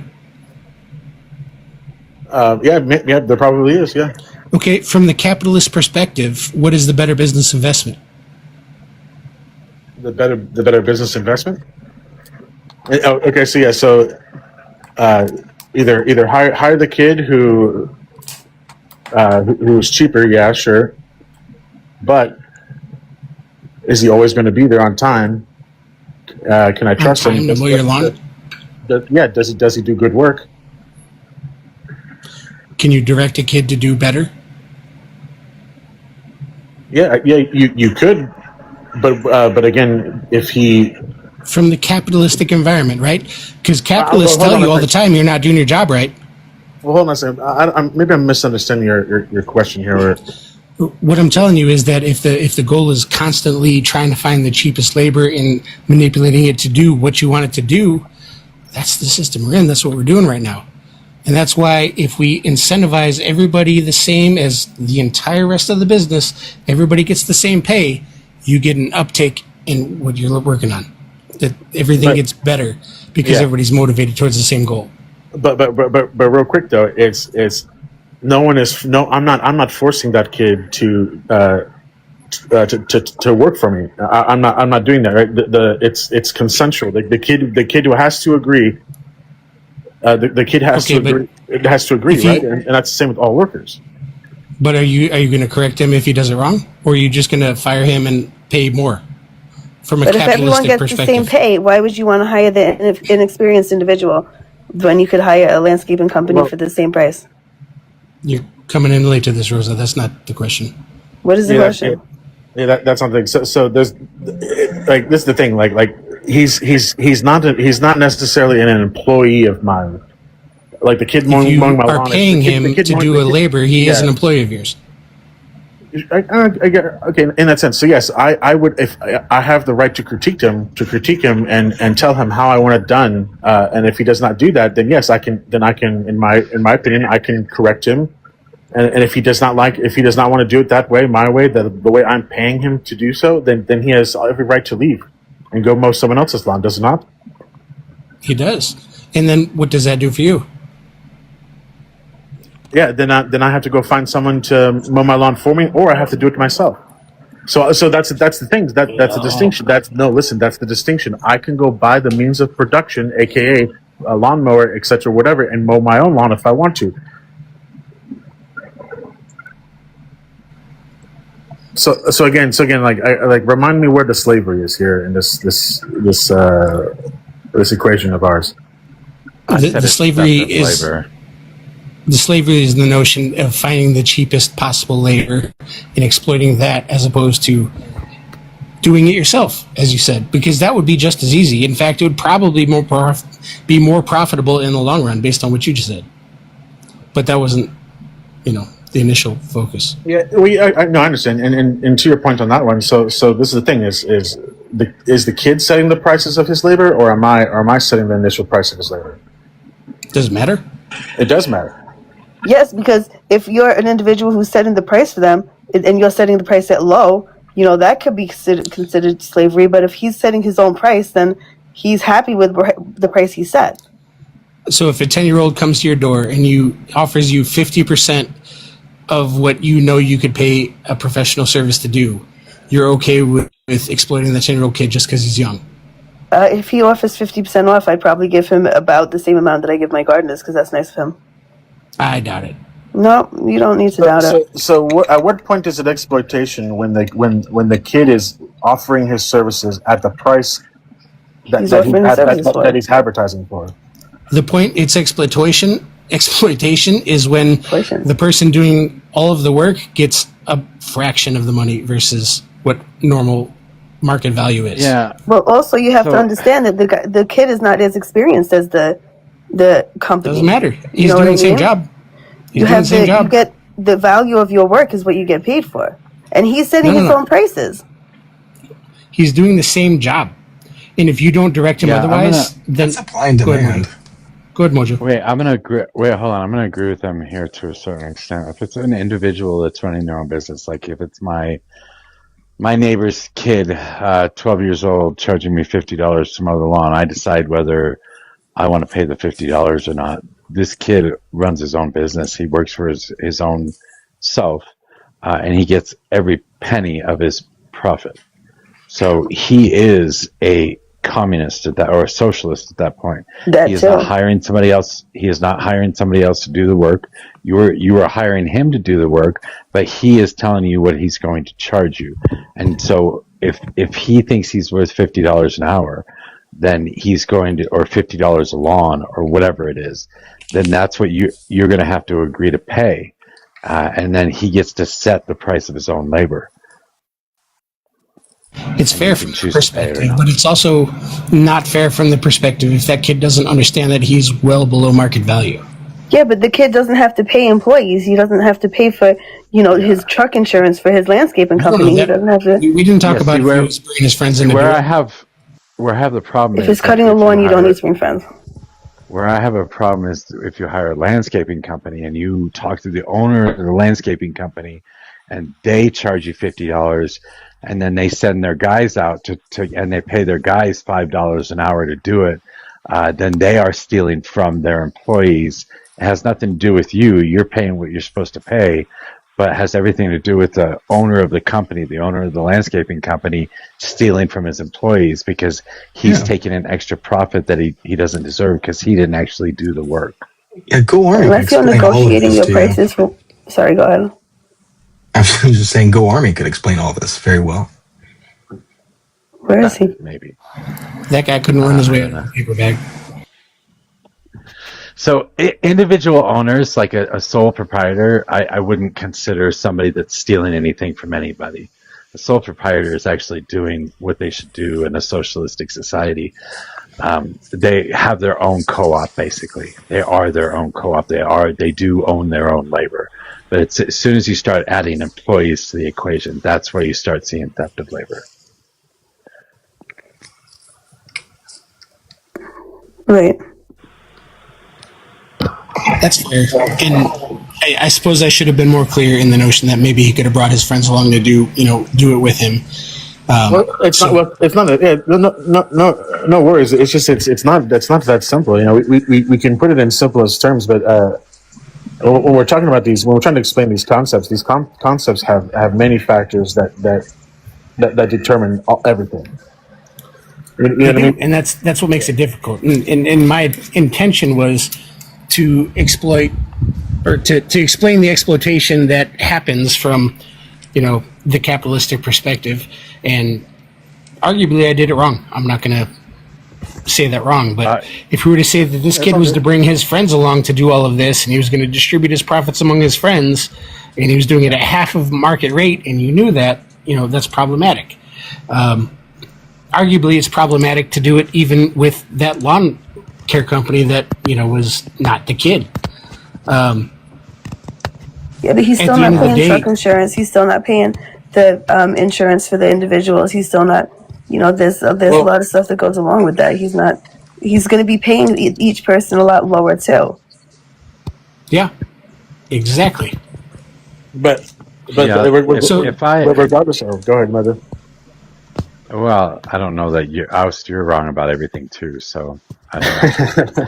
I think Jim's getting it right. I think he's just he's leaving out the fact that a sole proprietor doesn't exist in the system where he's being exploited because he gets to set his own labor. That sole proprietor can tell you that they want $200 to mow the lawn, and if you say no, then they can just walk away and move to the next person, and that's fine. That way, they own their labor. They get to set the contract, and they get every single penny of the money that they demand. It's the boss-employee relationship that I have a problem with. So I think what you were saying was right. I think you just have to add one other person into the process to actually make it theft. And you don't think it's theft because somebody agreed to be an employee, but in a system where food costs money, you have to have a job. Well, yeah, exactly, and the only reason why you have to have a job to make money to pay for food is because you cannot make the food yourself and provide it yourself, so you depend on others. Yeah, and so you are at the will of the employer having that employer stealing part of your labor. You are forced to allow that to happen. Yes, yeah, I consider employee exploitation being that if you're hired for a job and for, this description, these requirements, this pay rate, this schedule, etc., but then you're not getting paid what you're agreed to be getting paid. You're not working the schedule that you agreed to work on, etc. I consider that worker exploitation 100%. That happens all the time. But at the end of the day, though, that worker has the right to walk away. No one is forcing them they have to work. But they have to work somewhere. They have to be exploited by somebody. Hold on. Just today, I work in construction, and I'm in a tangential project management type position. I was sent invoices for 4 hours of labor at $279 per hour for each of these 4 hours. Can you tell me anybody in construction who is paid $279 per hour? I don't know. I really don't know. No, there's nobody. No, you're generally looking maybe up to $100 an hour, but more likely $40 to $50 an hour for most construction workers, I would say. 60-ish possibly for higher level. It's possible. But $279 per hour is what's being billed for the labor that these people are putting in. It's just diabolical, honestly. We got a new guest. Still here? Okay, so yeah. Still here, Civics? We got a new guest, Twister. Hey, thanks for having me up. I was just listening. I think I was going to add about, in a commodified market, in a capitalist country, we are all forced to be wage laborers. You have to be exploited by some capitalist, and capitalists on both sides of the value chain. So you're not only are you being exploited by the capitalists for your labor, you're also they also own all the things you buy. So whatever money you are making, they are reclaiming that in the form of rent, food, and all of those things. So capitalists are literally concentrating their wealth on both sides of the value pyramid. Yeah. We don't want to get back to the company towns. I would just to circle back to this idea that you're not being exploited. Like, you have to work to be able to survive, right? Or to be able to eat. Like, that is just a condition, right? I don't know why certain people get so hung up on what do we do about people that don't want to work? And it's like, well, if you physically can't work, then yeah, we want to take care of you. But other than that, like, a large part of the only way our system could work is through community.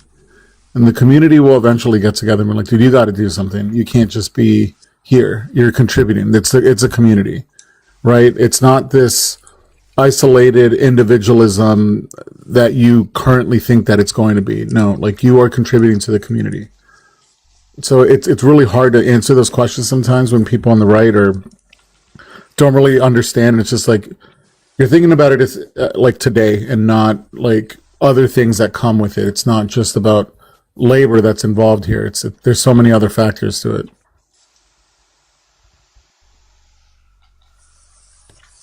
I agree with that. We do have this individuality cultural issue in America that isolates us and serves capitalism. And that's more of a psychological, even spiritual deconstruction process to recognize our dependency and our need for connection and community. And people who aren't down with that, are usually trapped in like a superiority mindset that they don't need anyone and they don't have any obligations to anyone. And I think those things will take time to change as people start to recognize I do have obligations to my community. If I can work 40 hours a week and do something that helps the community, I might have that obligation. And if someone can't do it, then I might care for them. I might do it in their stead. And that, though I've been in both positions where I've carried people and I've been carried. And so I understand the importance of both of those things. And you kind of get this like victimized white guy who comes up here and he's like, yeah, but what about this guy who is going to move into your house and eat all your food and you sound like Bill and Ted, bro. Anything. What are you going to do about that guy? That is usually where it goes. Well, give me your house then. You're a fucking Marxist. Give me your house. I want your house. You have a house. I don't have a house. Give me your house. That's usually the way it goes, yeah. It's all kinds of fun. Or the toothbrush.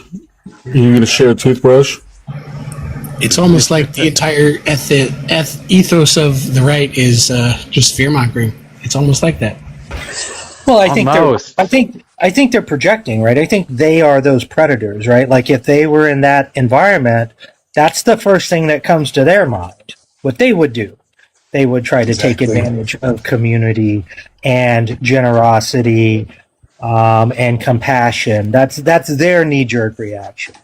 So that's hard, when you subjugate different groups and you make it difficult for people to like you, it's a weird position to be in. Yeah, but if you offer one of your employees a certain amount of pay per hour, or however you pay them, and they agree to it, I mean, it's not like it's exploitation. They're agreeing to be paid for the work they're doing. If there's no other options, is it not exploitation? No, there's always other options when you come to the employment industry. I could work at my job, or I could work at McDonald's. That's an option, right? Have you ever explored what happens if you stop working in this capitalist? Who, me? Yeah. No.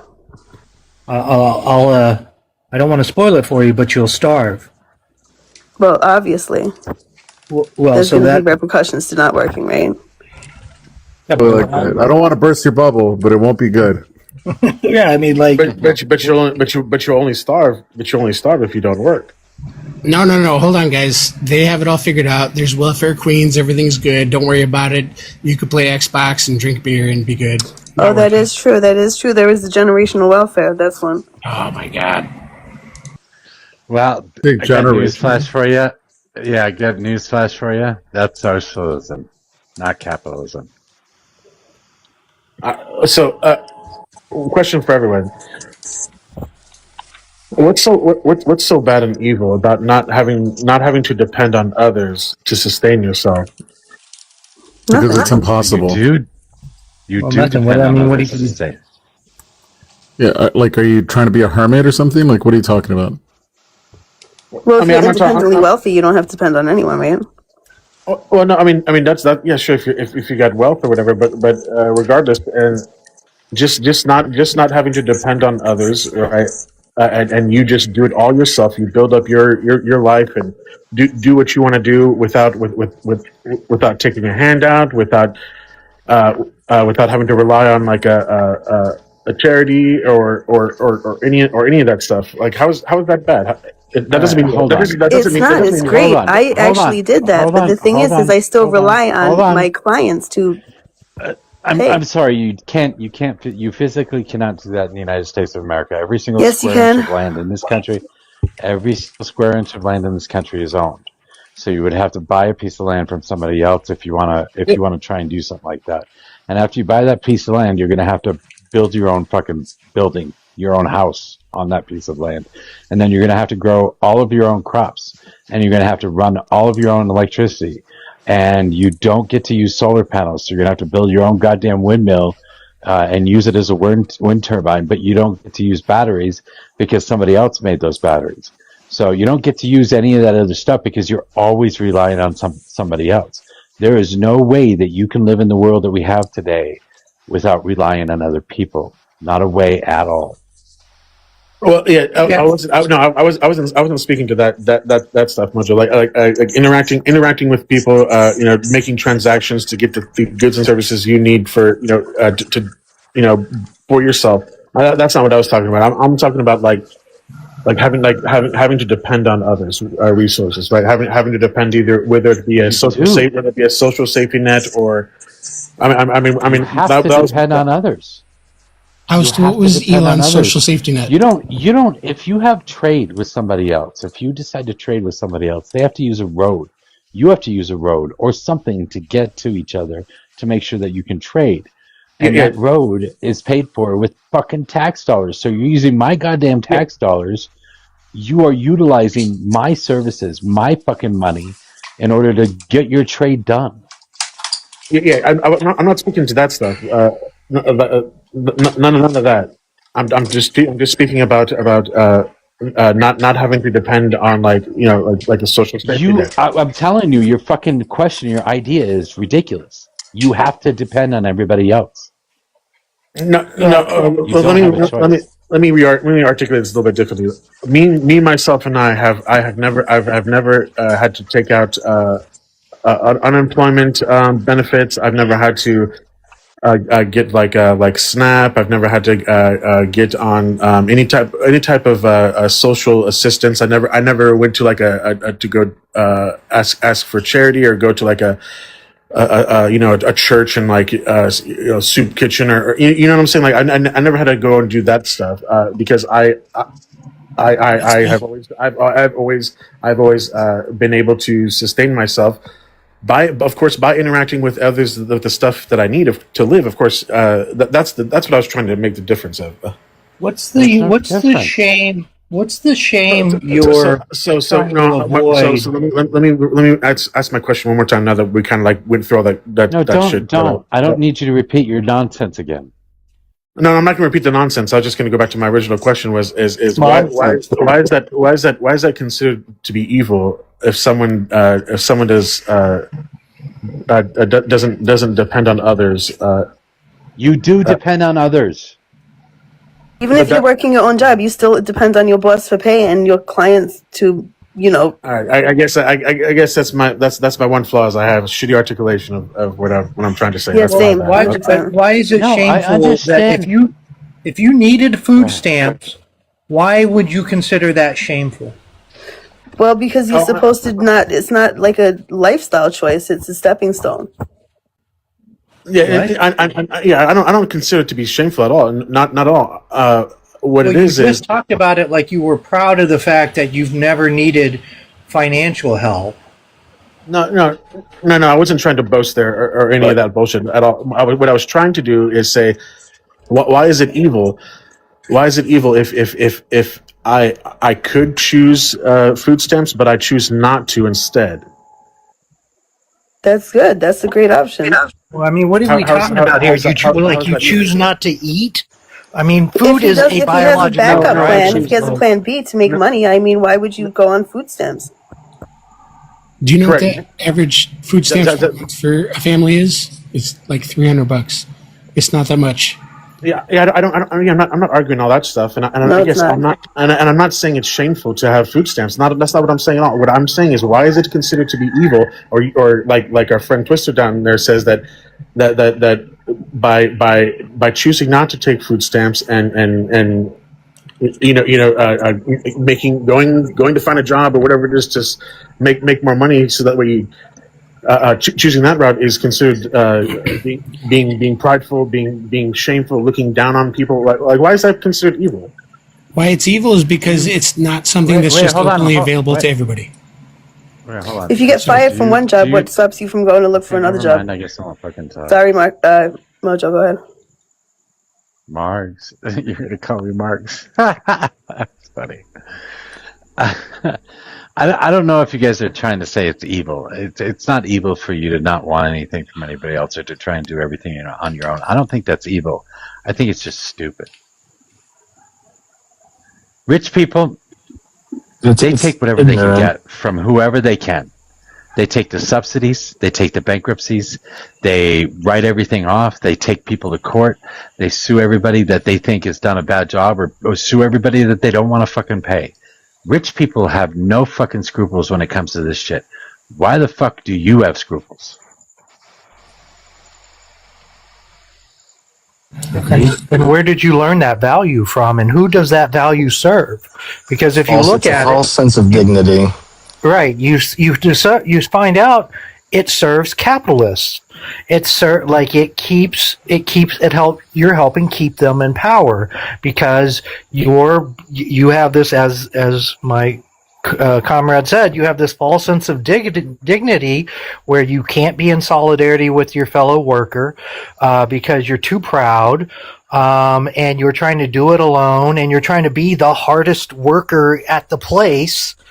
And the capitalists are laughing at you all the way to the fucking bank.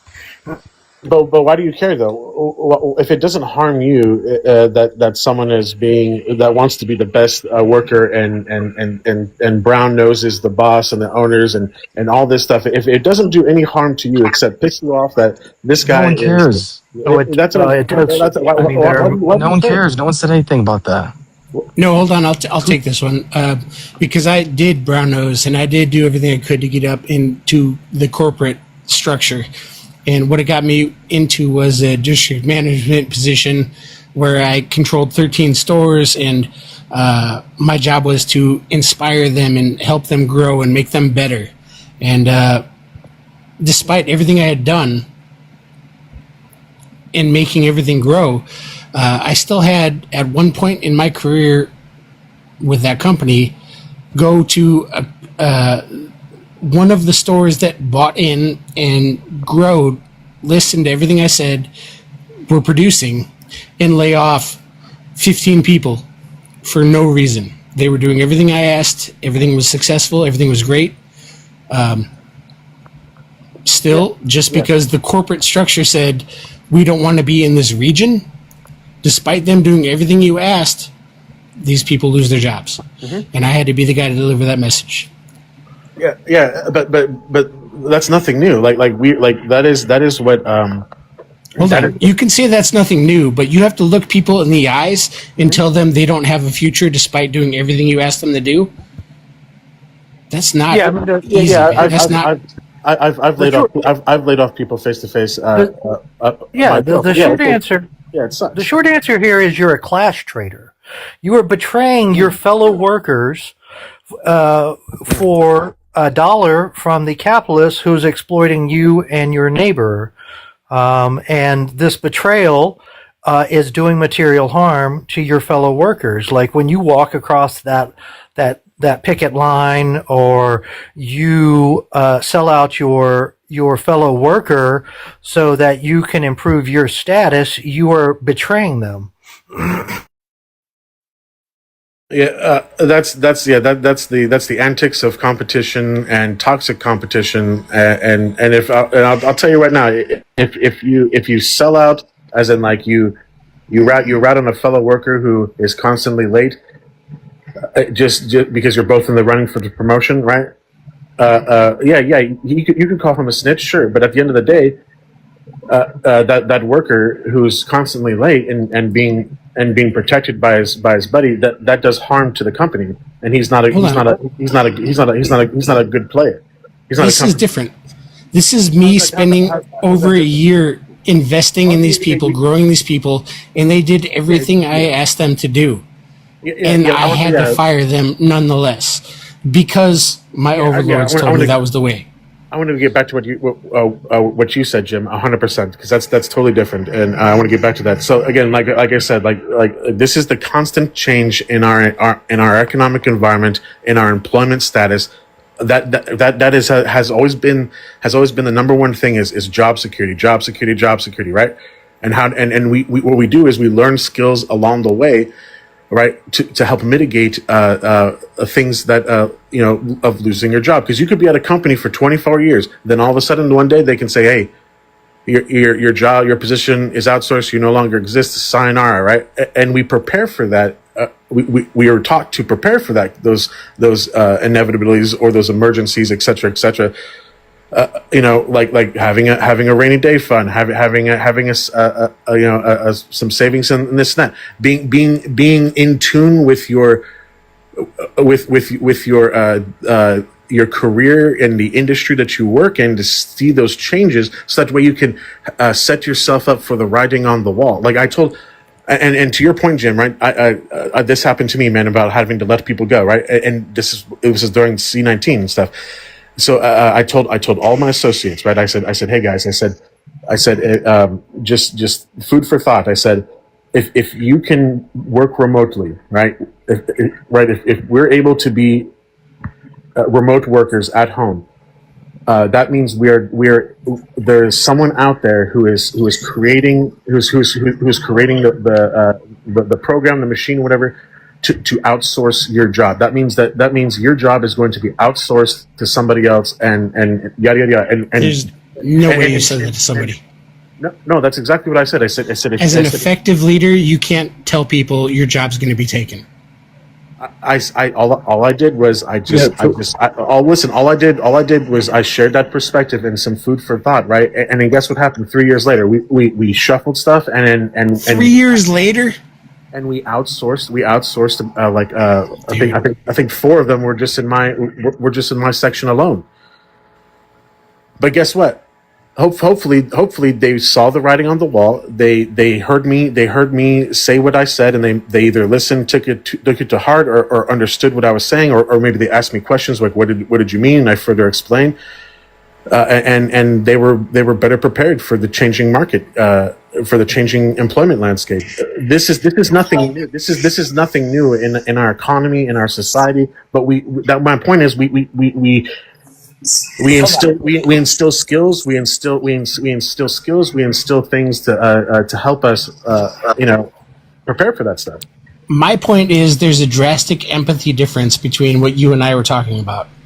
I was talking about going and talking to a store of 15 people who did everything I asked them to do for over a year and still got fucked. And you're talking about people who you were like, maybe you're going to get fucked, and 3 years later you had to fire them. It's entirely different stories. I'm not trying. No. I've had to fire people face to face, just like that as well, man. But I wasn't trying to like try to one up you at all, brother. I didn't mean that. I didn't mean to come off like that. I'm not saying one up. I'm saying it's an empathy problem. Like you're saying, like, oh, I prepared them for everything, and I'm saying like, I did everything I could to save these people, and they still got fucked. That's capitalism. That's the problem. Yeah, I mean, I said, that's I don't blame that on capitalism. That's the decision. That's the decision of the company and the people. Hold on. Ask yourself capitalism. When they're like, this region isn't the right region, and I'm going to eliminate these people for no fucking reason, even though they did everything you wanted them to do. That's capitalism. Okay, sorry. You don't think people get fired in socialists? Alice, 1 second. The difference is that it's for profit reasons. The jobs were outsourced and people were laid off. Yes. They were trying to save money. That is inherently the problem with the capitalist system, is that you're constantly chasing growth and profit. And if you can't bring that in, people have to be let go. And that is inherently the problem, because it is centered around profit and growth and making money for other people through exploitation. That is ultimately the root of it. And that is capitalism. That is what's wrong with it. People wouldn't have been laid off and their jobs been outsourced if they weren't seeking more profit. Yes, but also just remember this, guys, right? Just because you exist, no one owes you a job. You're not entitled to a job, but you are entitled. You're entitled, and you have every human right to work. I disagree with that fundamentally, and I'm going to say this about this long. Hang on. My turn to talk. Your long explanation about your class trader behavior is cringe. Like, you are a manager, you work for capitalists, you discipline labor, you are the boot of capitalists, and they pay you an extra dime, and in return you get a little more job security, and for that you're betraying your fellow laborers. You need to sit with that, brother. Yeah, the fact that you believe that there's some kind of class system, it's super cringe, man, and just kind of shows your elitism and superiority complex. The entire Right, we purpose live of in a system. corporate hierarchy. Sorry, go ahead. We have created a system where the system itself requires a large, poor working class. So, no, he didn't create a system. The system is created within the system. This capitalist system that we have has to have poor people, and a lot of them.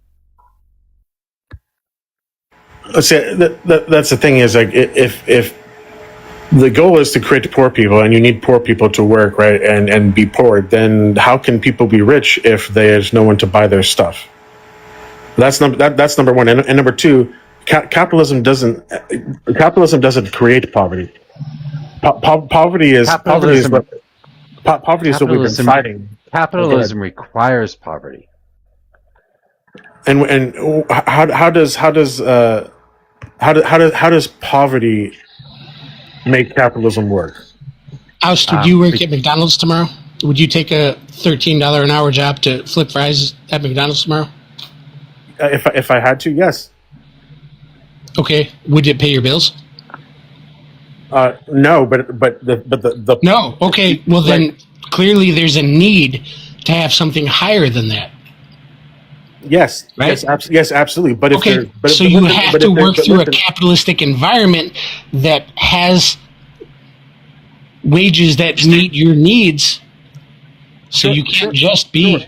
Sure, but we're talking if there is no other job except McDonald's, and I can't have the means to start my own company. We're not talking that.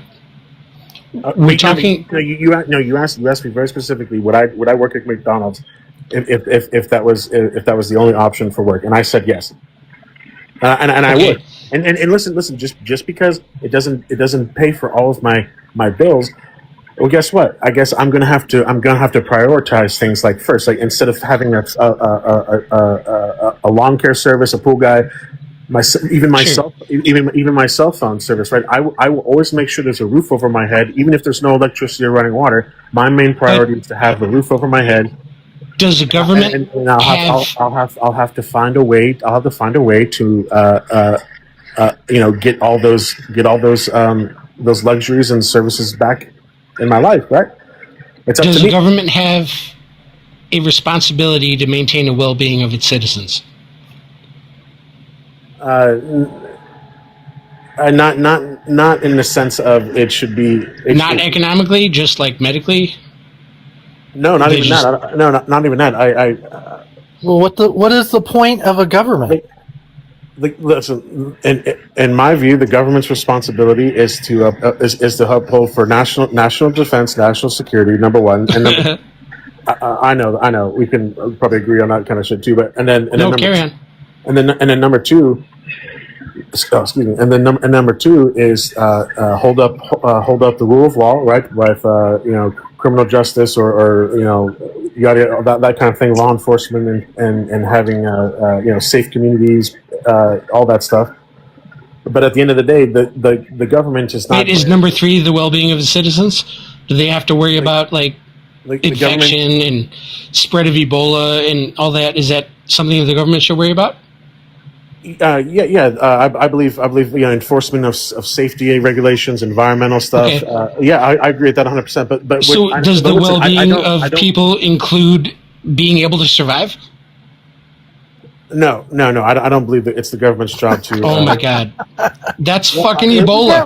You got really close there. I don't. You almost hit it. He's just asking my personal opinion and belief. And again, I don't believe that it's the government's job to feed every single person to the extent that they want to be fed. Is there a difference between protecting someone from Ebola and protecting someone from starvation? What? You need both to survive, right? Do you need to protect someone from Ebola as much as you need to protect someone from starvation? How does the government protect me from Ebola? There's multiple fucking agencies that do that. So Obama did actually do a really good job when Ebola was over here. My point of that question was there's still going to be Ebola that happens. It 1 or 2 cases, etc. It becomes an outbreak, whatever. Okay. But that's in not America. That's How many in not because of America? the government. None in America because the fucking government protected you from it. Yeah, they did a great job with C-19. Okay, but let's focus on the topic. I mean, what's the difference? I mean, what's the difference between Ebola and C-19? Well, I mean, Well, the difference is we don't Ebola didn't know- fucking get here. Yeah, we don't know how many people might have been unalived if there were no federal systems and the vaccine hadn't been pressed for development by the federal government. Like, that's a hypothetical. It could have been tens of millions instead of a few million. It could have been hundreds of millions. Like, we don't know. But all that money that the government used, right, went to the private sector and private companies in order to do all that stuff in the first place. They couldn't do it on their own by themselves. Because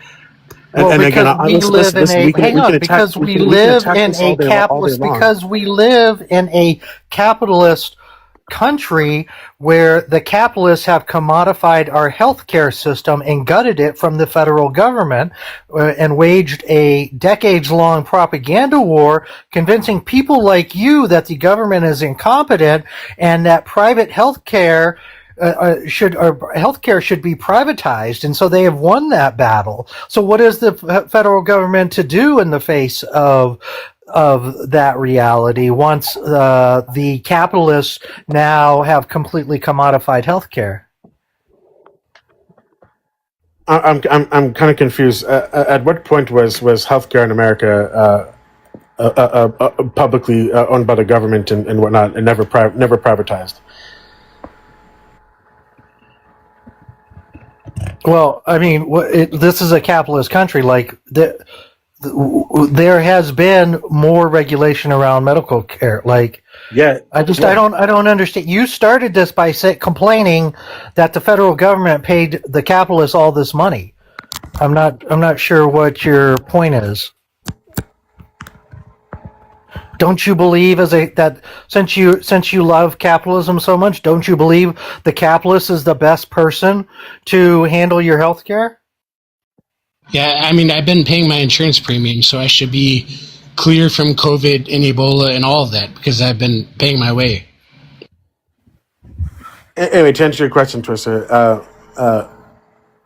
no, I don't believe it's the best capitalist that provides the goods and services, like to do my surgery. It would be the best doctor with the skills that I would choose and pay for his services for my heart surgery.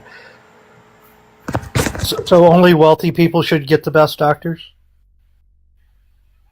No, that's not what I'm saying at all.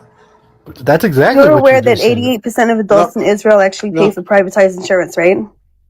Because governmental is shit. Who's mentioning Israel?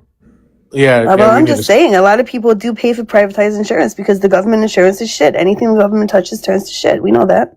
And that happens in a lot of countries with universal health care, etc. And then that's actually a good point, because if they still allow that is also a trope. It's clearly not true. China has and they're trying to break down the NHS. China has world-class medical care. Canada has world-class medical care. Like, this is another propaganda war waged by capitalists that has worked on you. It's true. Israel has 88% of adults pay for privatized insurance. It is not true. People Yes, have it is. much Go look it better, up. much cheaper, much more reliable care than we do in the United States. Isn't I mean, Cuba that's why, you know what? You're lying. Stop it. Doctors who Isn't leave in Cuba Canada the because they number don't like one- the way health insurance is working. The NHS people unalive while they're waiting for appointments on the NHS because it goes in priority order. Like, stop it, bro. You're just lying. Yeah, Canadians come across our border to get treatment, and they pay out of pocket because they can't wait in line that long for the services. They don't want to wait in line, and they have the money to be able to go down south to get a surgery or something. How is Not that bad? everybody has money for that. Yeah, that's right. But do Yeah, you pretending like Twister. triage is some sort of evil We're forgetting is about absurd. Twister. We're forgetting about the internal contradictions of the NHS being torn Twister. apart by privatization and the way that they want to Americanize their medical field. When the people don't, the people like the NHS. Because the NHS used to be world renowned before it was getting torn apart by the conservative side. Because conservatives don't like it when things work for the betterment of the masses. And I'm sorry, Alice, but your mode of production requires the poverty and an underclass to exploit for surplus labor and surplus value. So no matter what, your capitalist mode of production requires profit, and profit requires extraction and exploitation, whether you like it or not. So it's great that you're nice to those people and stuff, but you got to keep your job, didn't you? What people? Did you get to keep your job? When? There's many times where During those times that you gave those people the warning that got laid off, did you get to keep your job? During that time, yes, for a short period of time. Yeah, because you're a manager of capital. And guess what? Yeah, you do what the dictatorship wants you to do. I guess what I eventually. You're underneath the dictatorship of capital. You're underneath the dictatorship of capital and private property. Let him. So what? Yeah, that's exploitation. Let him respond. I was also let go. I was also let go shortly after that because of all. And whatnot. But guess what? Because you became the reserve army of capital. Would you let him respond, please? Communist. Bro has been interrupting nonstop, and now you have a problem with it. He is the only. Yes, it's everybody against. Hey. Yeah, but he doesn't get to interrupt just because he has a whole bunch of people. Shut the fuck up. Yeah, you're just a lib, it's everybody against him. You're a liberal, bro. That's what you are. Hold on, he's a Marxist, first of all, communist. And he's not a Marxist. He doesn't even know any other thoughts of Marxism, nor has he displayed any of that yet, or his interpretations of what dialectics is and historical materialism is, and how you actually utilize it within an analysis of the material conditions, because he thinks that voting is going to vote out fascism and going to vote out liberal democracy, which is not going to. So Marx wants to abolish the state and class and democracy in total. You don't think the Soviet Union was imperialist? No, I think the Soviet Union was a state capitalist project, but I have sympathy for it because it was a good try. It was a good try, but it fell to revisionism and it fell to external forces outside of that brought the fruition of the dismantlement, the illegal dismantlement, if I may say, of the Soviet Union, which is against what the people really wanted. Failure. So, if not all that, I am for the people. But the USSR was a capitalist. Mojo, was a state capitalist entity because it had. I am not going to cut it out. This fucking dude's going off. You are a I failure. love communists. Leave me alone. You are a failure. You are a failure in your philosophy. You are a failure in life. You are a failure in communicating with people. You serve no purpose on this planet whatsoever. Right. Well, that's a little harsh, don't you think? You serve no purpose on the planet? Like, what are you? Mojo, leave him alone. He's a child. Why are you picking on him? Look at this shit. He's freaking the fuck out. Why the fuck is he freaking out? Yeah, dude, communist, can you just stop with the purity testing for a second? All right, hold on. I'll finish up your sentence. What you were going to say. He can't. And then, Mojo. I don't even want to answer his question because he interrupted what Twister was. Twister. And everyone else was talking about. So okay, that's fine. Well, who was going? Communist goes hard. That's who they are. So I love them for it. I love communists too. I don't remember where we were at. Yeah. Communist. Hold on. Communist is a moron. Can't have conversations with anybody. Refuses to actually engage in any sort of conversation. Just says a bunch of stupid random crap and won't stop fucking talking. I disagree. I think they're quite coherent in their arguments. I don't think they're compromising. They don't have any interest in compromising with you. I think their critiques of you are pretty. They're good. On. They can go away. Yeah, right. But Twister, even you're being purity tested right now for being on a panel. There's a weird thing to say that they have. Yeah, I mean, look, I get it. I get it. You want them to have a softer touch and engage in some sort of marketing and so forth, but that's just not who they are. But like, you cannot make a point without some semblance of compromise. You have to have some semblance of compromise. It's not just compromise. The entire point of a collective mindset is that it's a collective. And when you have incoherent, arrogant fucking people that are stuck in theory and don't understand how they need to work within a community. Community means having empathy for people, not just empathy on fucking paper because you studied history or you understand some theory, right? You need to have empathy. You need to be able to talk with people and communicate with people or else you won't have community, right? That is a massive thing that is missing from a lot of Marxist Leninists is that it's all fucking theory. They love to fucking critique the current system, but God forbid trying to reach out to the fucking masses and educate them on something. Right? Like you need a softer touch for that. Yeah, I just don't think that's communists. Like that's not their strength. That like they're not a propagandist. Like I get that tactic, and there are people to do that. But they're just a very straight shooter, and they're all about calling out and critiquing people. It's fine. You know, and so do it to the people that are resisting you, not your allies. Well, you know, like maybe I'll say it this way: like there are people doing like capitalists and fascists are doing real harm. Communists did the only thing communists did here was hurt your feelings. So I'd say get over it and recognize that you can be in solidarity with someone that hurts your feelings. We can, but we can't be in solidarity with somebody who dominates a panel where everybody needs to talk.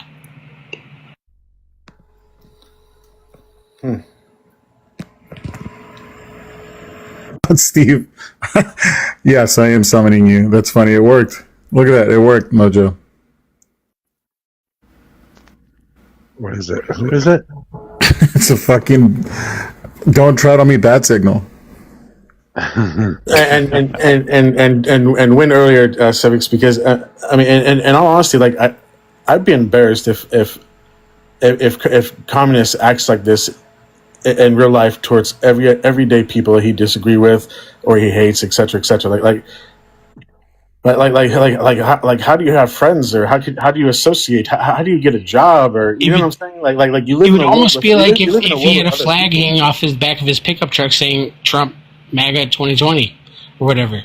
Like it's almost like he wore a red hat that said "Make America Great Again." It's almost like that's the sort of thing he was doing. Yeah, exactly to your point, except the fact that, like, you know, not all people that have that sticker or wear that hat do that, right? We don't want to generalize here. I'm not blaming them, but if we're pointing out extremes, I'm going to equal it. Yeah, and that's that absolutely, I agree 100%. But again, like, it's not just about extremes, though. It's about the fucking manner in which you compose yourself. If you're just going to cut people off, be arrogant about it, not let people talk, what's the point of having a conversation, right? And then layering it with like, you're an idiot, you don't know what the fuck you're talking about, you don't even know this, and purity testing. Like, whether you want to admit it or not, it is fucking purity testing. That's not going to get you anywhere. And if that's not your goal, and your goal is just to educate or be in circles where people think exactly the way you think, then good luck trying to build that community. It's difficult. Whether you like it or not, it's still very cliquey. And cliques don't welcome people. Thank you, Civics. You said much better than I 100% about it. And that's the thing, is like, why would I want to talk to somebody or even join their movement, join their side, if you're just going to, you know, be an asshole? And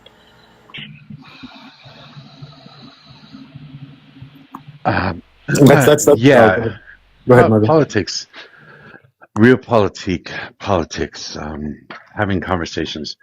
I consider this to be like a democratic thing, not a revolutionary thing. I don't think that pointing a gun at somebody or pulling the trigger is the way that you get things solved. I think you cause more problems, and I think killing people is irrational and inhumane and immoral. This person, communist, he wants to kill everybody that disagrees with him. He doesn't want to hear what anybody else has to say. He has no interesting conversations because he's smarter than everybody else, and he's going to let you know that. It's pointless. He's an idiot. There's no reason to have a conversation with him. No reason to listen to him either. I would argue he might have valid points, but he didn't conduct himself in a manner where he can construe them. And that's one of the more important things on a social media platform. Well, even if his points are valid or not, why would I still want to associate or join his team? And you know what I'm saying? Like that right there, like Civic said, it hinders the message. It turns people off. You're literally going nowhere with what you're advocating for. And then to Mojo's point, right? If your ideas require force, they're not good ideas.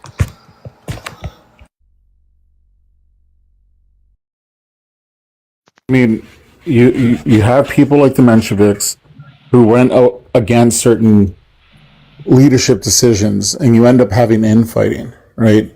There's enough fucking infighting on the left. We don't need to perpetuate it more by being just fucking arrogant. Like, it's hard enough trying to get people to fucking agree on anything on the left. We don't need to fucking constantly purity test and just constantly critique other people that are trying to spread the word. Like, it has to be popular. You're never going to get in fucking power if it's not popular. Even if you have your glorious revolution, guess what? You're going to build a fucking resistance because that shit was force-fed down their throats, and you're not educating people on the current conditions as to why we needed the fucking revolution in the first place. It is. The entire like, the click thing was interesting. That's kind of what it is. These are the kids that were shoved in their lockers in Park and high school. And now that they have a voice on social media, they want to scream at everybody. And that's it. They don't care about teaching anybody. They don't care about talking to anybody. They don't care about actually trying to create a movement or anything. They just want to yell at people because they were shoved in lockers in high school. Sure. I mean, there are ways that you can teach people about why we've had G-sides, why there's been exploitation, how neoliberalism has fucking turned into neocolonialism, right? Like, you can have these conversations without coming off as like a pretentious asshole. You can absolutely have those conversations with people. Connect the dots with people. Being like, oh, my day-to-day got worse. Well, here's the reasons why. Here's how we led to this. Here's how it continues to perpetuate that way because of the current systems that we're in, right? Like, just teach them that. But this idea that, like, fuck voting, we need a revolution. Okay, you want the revolution? How are you going to have a revolution without A, the material conditions being ready for a revolution, and B, educating the fucking masses? That's probably one of the biggest hindrances to the Cuban Revolution is that they couldn't get the word out and teach people to the masses as fast as they wanted to. I would, and on top of that, civics. Go ahead, Jim. Go ahead. Sorry. I would argue that people are more afraid of revolution than anything else. That the notion of revolution is scary to everyone to a point where that activity is maybe not realistic even still, despite the fact that things are deteriorating constantly. Yeah, like Civic said, the material conditions do not favor revolution at this time, comrade. And what I was going to say or add too was that they wouldn't be advocating it first off if they knew exactly what we were just talking about, right? And furthermore, I always ask those questions to these people who are advocating for armed revolution, et cetera, et cetera. I asked them point blankly, are you willing to pay the ultimate sacrifice for what you're advocating for? The problem with that is nobody here is advocating for that. Everybody here. No, I'm not saying here. I'm not saying you guys in here. I'm talking about when I talk to people, the people that we're talking about. Okay, but that's an immaterial conversation. If we're actually looking for progress, and we're all agreed that incrementalism is the way forward, then we need to talk about that.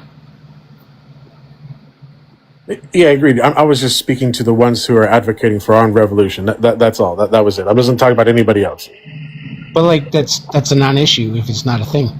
Like in this environment, in this group, if we're all towards incrementalism, let's talk about how to progress that. Let's do it. Lead us off.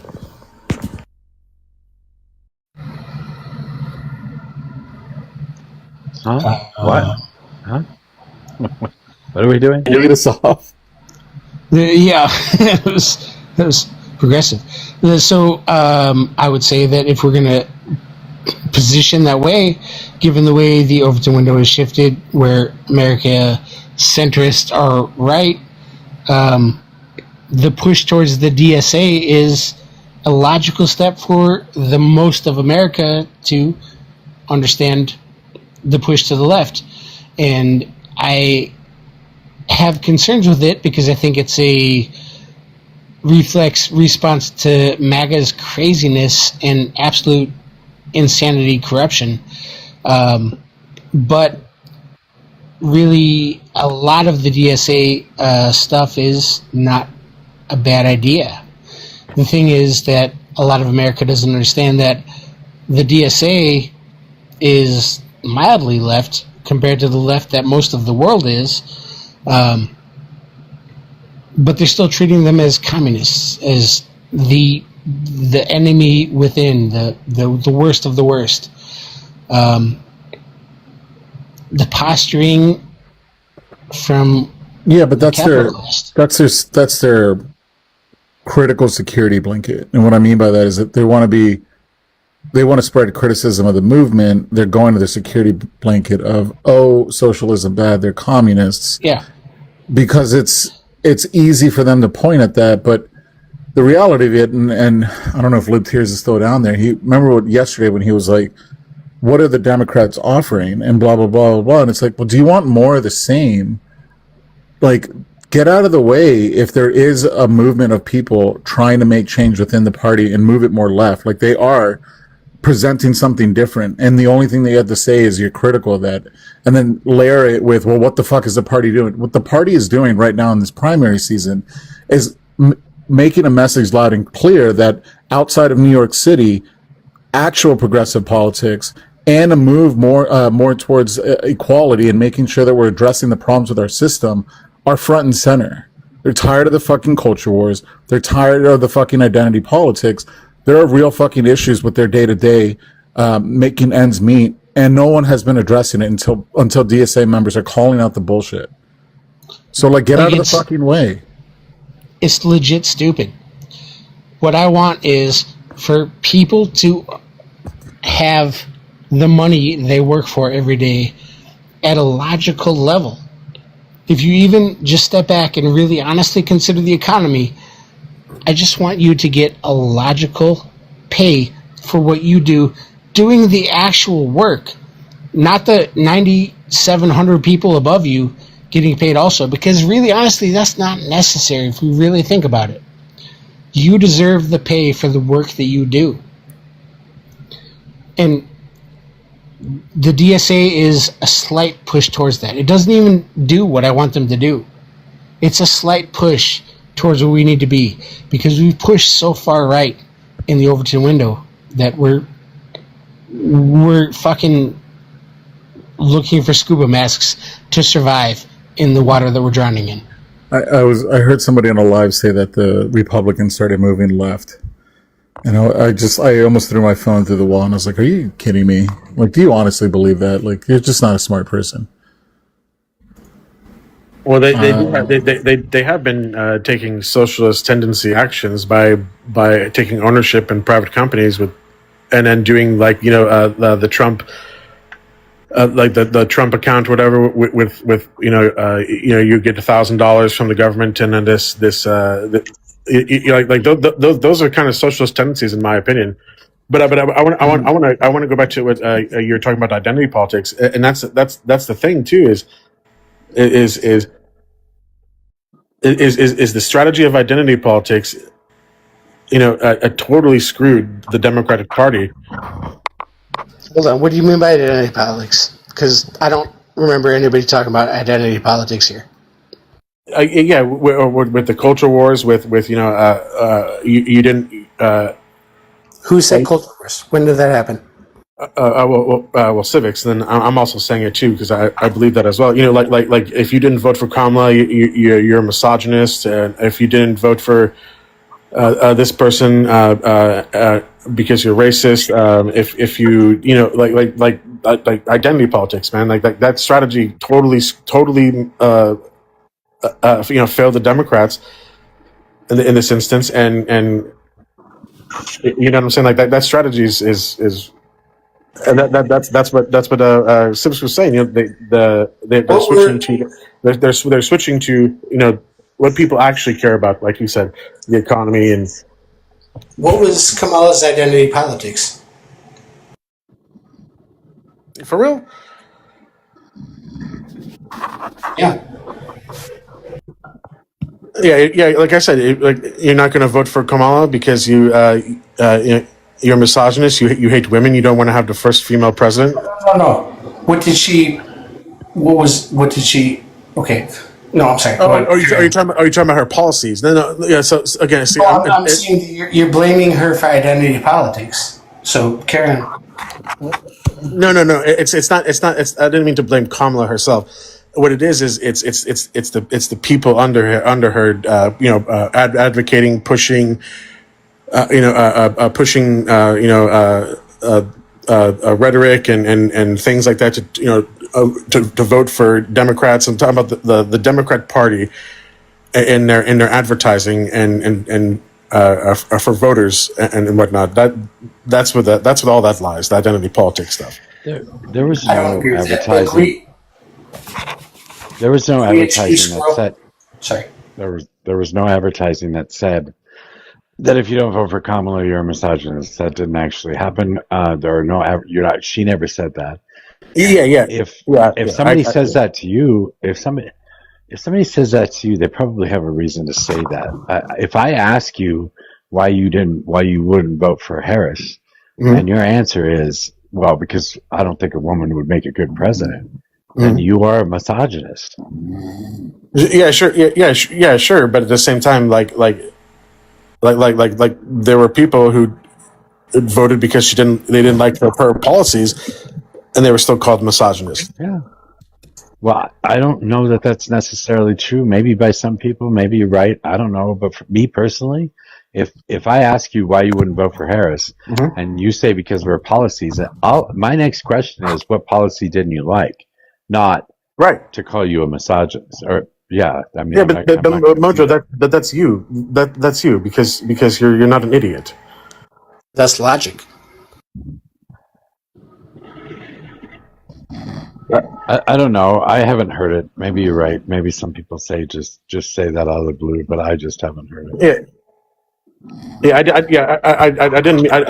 didn't mean to that's what they were advertising like political ads, and that's what Kamala was saying. I didn't mean that part. I meant it was the people. It was just the people under her and trying to get votes from other people, and they ended up alienating and pissing off a lot of people. But they didn't alienate anybody, because the identity politics and the culture war, those are right wing things. The right wingers did identity politics.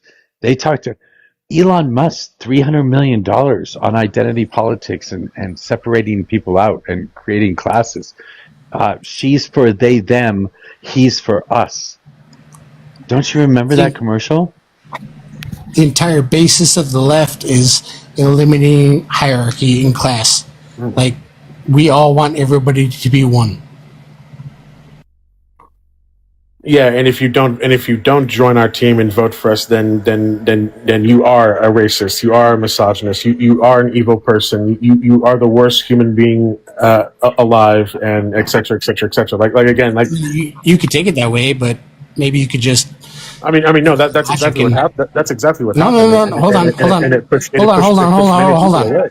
If I'm telling you that we want everybody to be one, and you're like, "Fuck you," who's the problem? Again, that's... Hold on. Answer the question. If we want everybody to be on the same side, we want the whole proletariat to be together, and you're like, fuck you, who's the problem? I would actually put the blame on why they don't want to join your proletariat in the first place. There must be something wrong. It's probably because they don't want like transgender bullshit going on in fucking things. They have dumb things they're focused on that they don't understand are minor compared to the major issues affecting everything. If we want everybody to be one and everybody to be together and you are fighting it, maybe you're the problem. But again, if no one wants to, if they're resisting your message of everyone wants to be one,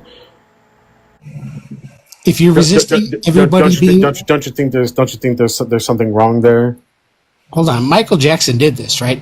He did We Are the World, right? Michael Jackson brought us all together. If he can fucking do it, then we can do it also. If we just get past our political bullshit. I say that about Kid Rock. Kid Rock does something very similar. All right, now I don't like you anymore. I liked you up until right now, and now I don't like you anymore. Kid Rock. Well, either way, Jim, I still have no ill intent, or I still like you, man. No harm, no foul. I don't think less of you. I went to bar with you. Oh, Jesus. What's up, Squirrel? Lovey? Do you guys know you're on the panel? Did you want to be on the panel?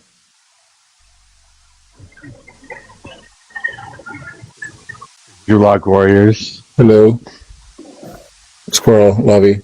Are you there? They're not muted, but I can't hear them. Yeah, I can. These are people who are generally in the... Hello? Ooh, that's bad. That sounds really bad. I think Lovey is being birthed right now. It's a weird noise.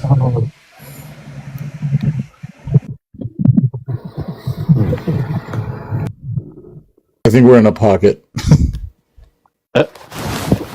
Got butt dialed. That's all right. I don't know. I don't know how you. Wait. Let me ask you. Do you believe that people can be racist and can be misogynist, right? Absolutely. Do you believe that those people exist more on the left or on the right?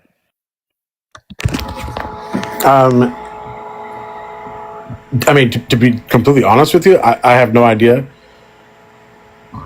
Because I don't, because again, I'm not here to like I'm not here to like what side has more of each, because in my opinion, if you're a misogynist, you're a racist, you're just a fucking asshole and whatnot, and I don't want to associate with you.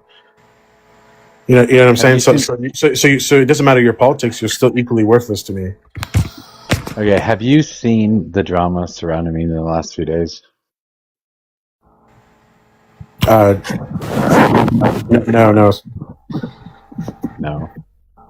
Yeah, I don't know what you're talking about. Like on TikTok? All right. Yeah. Oh no, go ahead. Oh, well, I made a comment that the lefties don't like, and they're all coming after me. And it happened to be probably something that could be considered misogynist. Mojo threw a Molotov cocktail and then tried to put it out with gasoline. Something like that. So I would suggest that misogyny is not on the left. As a matter of fact, they go after misogynists pretty fucking hardcore. But real quick, Mojo, were you called a misogynist for disagreeing with a woman, or?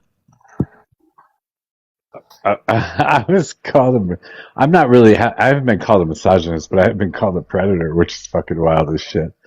But it was for questioning something that happened on TikTok. And that's the fucked up part is like if you're asking a clarifying question or if you challenge someone's statement or that whatever, and then and it had nothing to do with gender or race or anything, but they automatically, you get called and labeled, misogynist, racist, predator, or whatever. Like that shit's fucked, man. That's what civics was talking about, man, earlier, and no, I'm telling you, I deserve some of the backlash I'm getting about this. I there's no doubt in my mind I deserve some of it. I could have just kept my mouth shut and nothing would have happened, but so I deserve some of it. I certainly don't deserve all of it, but yeah, I can't wait to watch the trial. It will be televised. Televised? Trial, because you're going to court. Oh, I am? I didn't know. I have no subpoena. You're being sued multiple times. is the judge in courtroom CTs? No, it'd probably be in Danielle's or Tapley's or fucking. That group. Oh, okay. Damn! What the fuck did you say to piss off? that doesn't make any sense. Well, I went after. Okay, specifically, I went after Tapley. I went after Tapley because Tapley is a narcissist and a fucking sociopath, and he makes everything about himself, and he's obnoxious as hell. And so I kind of went after him one morning, and he threw Danielle at me, said that he heard me say something about Danielle and the picture that came out about her, and I said, yeah, I have questions about it, and that was enough to get me enemy number one status. Oh, what an asshole! I know, I am. I'm good at it, though. Hey, assholes finish first, but you would think Danielle, you think Danielle and the people and that group have known you long enough to know that you're not a misogynist. Oh no, that's just my opinion. They all think I am. It's all right. I get it. Did anyone tell you about Tally going up on there? Yeah, I saw that too. Mojo, did you ever see the sticker or like the prompt or whatever that CT made about America Amen being a liberal? Yeah. I really want to start calling him out. Out of all the people on this app, if I ever had a target, that would be the one. I think. Is it an accusation, or do we know for sure? I don't know. Laura said she knows it for a fact. I've heard it before. I just think it's okay to put him in a corner, make him choose. I think it's okay to call him out on his shit and force him to have to either double down on his gross shit or come out and say that it was an act. I can confirm that there was a point where he was a leftist on one account and a right-leaning person on another account. I don't know where he... Sorry. No, I don't know where he actually lands. I don't know which one is the actual him, but I know he did both at one point. It doesn't matter, right? Like, my point is, it's got to get called out. The shit he's saying is absolutely fucking bonkers, and it is harmful to people. And the interpersonal shit, like all that stuff, y'all do whatever. But this is actually genuinely harmful rhetoric. If he is a liberal faking to be a Christian nationalist and just spreading this kind of bullshit for funsies, that's some stupid shit, and we got to do something about that. Period. Is that realistically logical though? I don't think any logical, real liberal would do that. That doesn't make sense. Doesn't matter. It needs to be called out. It needs to be called out. It needs to be stopped. Okay, so I have a big problem If people... It doesn't matter. That's the point I'm trying to make. So if you call him out and you put him in a corner where either he has to double down on his gross shit and then we know exactly who he is, or he has to come out as a liberal and admit to the fact that it was all an act. And then we still also know who the fuck he is, right? Because that shit's not funny, it's not interesting, it's not good, and it's not helping our cause. How do you double down on the gross shit? He's already the grossest. Either way. But that's when it... But... Am I not speaking English? I don't know if I'm doing it wrong. But if we call him out, if we put him in a corner, then he has no choice but to do one or the other. Right? No. He could just do what he's doing and let you guess. So y'all are just gonna let him sit there and continue doing it. That's fine with you. But you're gonna go after. But you're willing to go after Tapley. But you're not willing to go after America Amen. Is that what I'm hearing? I do go after him. He's the worst. I do. I have a background that says that he's a useless idiot. First of all, I don't think I was just talking in general. But the point is, it does not matter what he is. He needs to be called out. I think it does matter, because if I call him out for being a liberal and he's not a fucking liberal, then I'm doing absolutely nothing. He is just gonna. Yeah, you'll make him double down on his shit. Yeah. He doubles down every night on his shit. Hmm? He doesn't change. I don't think he's ever played a liberal. I don't think. Laura says she knows it for a fact. I've heard other people say it. Maybe it's worth looking into. Wrong. I don't understand why Laura is fact. Like, well, then why? Okay, so were y'all even listening to Slayer when he was on here earlier and talking about Tapley? Because he said out loud, word for word, they've been friends for 2 years. That America Amen and Tapley have been friends in real life for 2 years. Do you really think that Tapley? Do you really think that Tapley would be a friend with whatever personality that America Amen claims to be on this app? Okay, but that just Tapley is a he's a gay man. Yeah, and that just compounds the grossness of America Amen. How could he today, being a gay man, be okay with it? Never mind. Okay, but that's the point. That's the point. How are you? Tapley is not stupid. Okay? You may not like him, but he's not stupid. He's not going to be best buddies with a fucking Christian nationalist. Hello? That's the point. I don't have a problem with Tapley, honestly. But I do have a problem with the fact that if Tapley is okay with being friends for 2 years with someone who's faking being a Christian nationalist for TikTok glory, that's weird. I think you're being a little harsh. I don't mind having this conversation. I think Slayer's a liar. I think Slayer didn't know what the fuck he's talking about. I don't think he's known any of these fucking people long enough or cares about them enough to actually know whether Tapley's been friends with him or not. I think it's bullshit. I don't even think Tapley's been on fucking TikTok for 2 years. I know Slayer hasn't. So I don't know. I think it's ridiculous to even believe Slayer. They may have been friends before TikTok. The world is bigger than TikTok. Okay, but I have no reason to believe support a friend who was doing that? I have no reason to believe what Slayer is saying is correct. If you were Tapley, would you support America Amen doing what he's doing? Okay.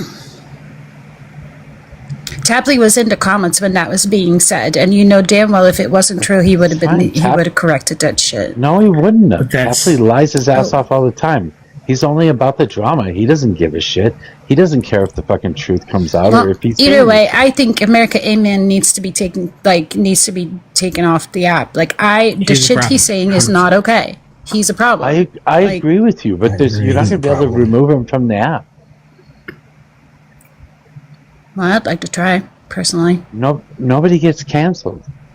Everybody comes back. They choose whether they want to stay. It's not about canceling. It's about at least temporarily stopping the rhetoric. And if he comes back, I'll just start all over. You can't stop the rhetoric. How do you stop it? What do you do? And why is it okay that shutting he's him a up? friend of Tapley? Like, I don't understand why. I'm not saying that was okay. I never said that was okay. Because people are saying, "Oh, I don't believe he's a leftist," and I'm saying, if he's not, then how would Tapley be friends with him in real life? That makes no sense. Doesn't that actually make it worse? In my mind, it does, but that's not up to us to decide why they're friends, right? Like that, we don't know that. We're not in their lives. I'm not going to waste the time. I'm not going to waste the time assuming that because I don't fucking know and I don't really care. I'm just saying that I don't think that, like Tapley may be all the things you think he is. I don't know that. But what I do know is that he's not stupid and he's not going to be friends in real life with a Christian nationalist. So I am inclined to believe Laura, who says that America Amen is probably a liberal. That's the logic. And whether that makes it better or worse, I don't care. I don't care. I just want him out. I am not going to support his panel. I am not going to go to his panel and bring any viewers into his panel. I'm not going to do that. I'm not going to give him any kind of fucking chase down clout, whatever I possibly have left. I'm certainly not going to do that. If he wants to come up on the panel, I will let him up on the panel, and I will tear him apart limb from limb if I have the capability of doing it. But that's it. I mean, I don't know what else I can do. Because if I go over there, he just ignore him, block him, ignore him, don't give him air. That's what you can do. And I'm not here to tell you that that's what you have to do. I'm saying that is what you can do because you said, I don't know what else I can do. I guess I could block him. I don't care about whether he comes in or not. I don't care if I Yeah. ever. I'm have a just saying in conversation with the guy general, again. right? Yeah, I'm saying in general. I'm not just speaking to you. I'm speaking in general. Like my whole thing with this is like we're like everybody on the left is fighting with each other, right? Over this whole Danielle thing and what you said and with Tapley and whatever the case might be. But in the meantime, there is this fucking joke of a character on the side speaking all of this evil, gross fucking rhetoric and getting away with it because everybody's busy eating each other up. But here's the problem I have but here's the problem I have with the theory, because any like sound of mind liberal, but it doesn't matter. Isn't gonna just go around joking about that. What do you mean it doesn't matter?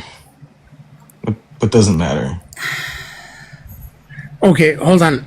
What she's saying is that you're jumping to a regardless conclusion, of all of that, and it's a far stretch. I am not jumping to any conclusion. I am not jumping to any conclusion. I am saying it doesn't fucking matter. He needs to be out. I mean, I agree. I'm But what I voting am for blocking saying- him, but just so we're clear, but What I am saying, though, is that people like Laura say that they know for a fact that he's a liberal, and that makes it worse in my mind. Like, I'm with Jim here. If that is the case, that makes it worse, because then it is someone who's just saying this fucking bullshit for funsies, right? For funsies, for clout, for likes, for whatever the case might be. And that makes it 10 times more gross than if he was actually some, like, fucking backwards hick with those kinds of beliefs. But if he is actually a liberal, then all the more reason to fucking stop him. IMO. I mean, if that's But the case, in the I end, think it doesn't matter whether. In the end, it doesn't matter whether he is or not. Yeah, Because well, that's what I'm saying. In doesn't make the any end, it sense. doesn't matter. Right. I agree. You can sit here and lament about it all you want. In the end, it doesn't matter, and he just needs to be stopped. Period. It is gross Okay. either way. I hate him. This is truly angry Ella. I don't want to. Oh, I am. I'm here that for it. man. I'm Yeah, here for it. I I've always hated that I dude. don't That get his like voice, this often. he just sounds like fucking some sort of like demon. Were you just listening to him or something? Is that what happened? No, I've been sitting on it. I've been sitting on what Palad had to say about it, and I've been spending time thinking about it. And when I heard Slayer say that, my ears perked up. I was like, "What? Did I hear that right?" That's why I posted in Discord. I needed to clarify that, and like other people said, they heard it as well. So I was like, "Okay, I did not mishear it," and that just made me angry. That made me very angry. Like, if he is someone on the left, and I get, I'm always saying this is just TikTok. But the thing is, like, if he's really saying that anyone that's not Christian should be unalived, and the shit that he said to me about the LGBTQIA community, and I'm sure the shit he says on a daily basis that I'm not there for because I choose not to go into that space, but like, it is harmful rhetoric. And the story that Pala told, that there are people on his panel that you could consider on the left or moderate or like just right of center that could and should be our allies, and they're just sitting there allowing for that shit to be said. Like, it's making me increasingly angry. Because then you cannot claim that you're here to talk about politics. At that point, you're just here for, I don't know, coins, grifting, clout, whatever the fuck it might be. At that point, you're not true to your morals anymore. That is Tapley. Tapley was sitting on the panel, so was Crosstabs, as a matter of fact, when that happened. I didn't know that Crosstabs was there too. Crosstabs was there. I did not know that. I don't know exactly who was there. I just know that I'm upset about all of it, especially because I guess I'm for the first time also really understanding the point of view where people like Pallet and Raz are coming from, because they live smack in the middle of where this stuff is just like culturally like fed with the fucking breast milk, and I it's making me angry. Like, we can't allow for people to do this stuff, not within our community. And then, like, what, kiki with them afterwards, get chummy with them? Like, that's some fucked up shit. And I don't call it purity testing, call it trying to cancel, call it whatever you want. To me, it's just like, no, like I don't know. I heard Pallet say that like Tapley got chummy with America Amen or something like that. Like someone got chummy with him. Tapley's a piece of But shit. I'm just, I don't know what you want. Oh, Tapley's here. Tapley, is it true? I'm not talking about you. I'm talking about America Amen. I'm asking, so I'm curious, like, are you genuinely friends with him in real life? Because that man is a piece of shit. And I am angry that we allow him to say the shit he says. That's it. That's where I'm coming from. If you want to talk to Tapley, you can bring him up. I have no interest in talking to him. Yeah, I would love to. I'm curious. I want to know. This is aside from any stuff you have with Tapley. Hey, real quick, guys. I gotta go. Thank you very much, everyone. Sorry, I asked. No, everything is good. I hope Tapley comes up and they hash this out. Keep inching towards the left, man. I gotta work early. Hold on, let me buckle up. Here we go. Word up, Civics. Word up, Jim. Hey. Hey Tapley, just to give you context so you know where I'm coming from, right? Like this is me being flabbergasted because one, I hear our friend Pallet speak about a panel, which I don't know who all was there, but speak about a panel where America Amen said some really, really dark shit. And I've had my run-in with America Amen as a queer person myself, and it was rough. With that said, I'm typically not someone to go on a crusade against anybody. I'm fairly timid and soft-spoken, and I cry easily, so this is not a good place for me. But with that said, I have a problem with that man. And today, when Slayer was up here and you were in the comments, I thought I heard Slayer say that you have been friends for 2 years with America Amen in real life. So that made me think, like, okay, earlier, I don't know if you were already here, but I said, like, you might think what you want about Tapley, but he's not stupid. And I don't think that he would be friends in real life with a Christian nationalist, right? So to me, when other people say, oh, we know that America Amen is a liberal, to me, that doesn't make sense. Like, that logic makes sense. But then, if you then look at what he's saying, the rhetoric he spews on TikTok, and how convincing he is, right? That people would sit on his panel and just quietly listen to him saying that all non-Christians should be unalived. Like, that is an influence that is incredibly toxic and dangerous and needs to be stopped. So my question was to you, since you're here now, like, what of this is true, and what can we do to stop the rhetoric? Because I want to expose him if he is a liberal. All right, so a good faith question, perfectly reasonable all around, perfectly prepared to answer all of it. So let's just start, of course. So number one, let's start with just specifically what is my relation, remove the myth between my relationship with America Amen that I've been on TikTok for 1.5 years at this point. I feel like I've probably known him since at least last summer. So number one, like fact, correction, I've known him roughly 1 year. Like most of my TikTok career at this point, I have fought him back and forth across every panel. He has absolutely said many times publicly that I am his most formidable opponent. I make him sweat. He's never lost won a single argument against me. In fact, I am expert at dunking on him and making him high five me for it, and then still being back invited into his like wicked spaces. My primary point of confusion with this whole like America Amen topic period is I'm just like, do you people have the capacity to like literally just we don't need conjecture. There is no myth. Might you just spend some time, maybe just sitting there listening to me talk to him or literally any other like person who wants to ruin our country and is definitely a schmatzi, is definitely whatever, either stupid, indoctrinated, evil, or a mix of both. Like, but again, like, if you actually listen to me when I interact with them, sure, you will see me be polite. I'm not an asshole. You will see me listen to whatever it is they say because I feel equipped to handle it. And then on top of that, I feel equipped to dismantle it And perhaps I might sometimes consider maybe throw in a little bit of humor because I know that there are people out there listening. You monologue. So whatever. There are plenty of other people on the app who exist in the capacity that they do, and based on their own skills, their own perspectives, etc., find varying results depending on who they interact with. I am here to, yes, be a friend to people who agree with me, but I'm not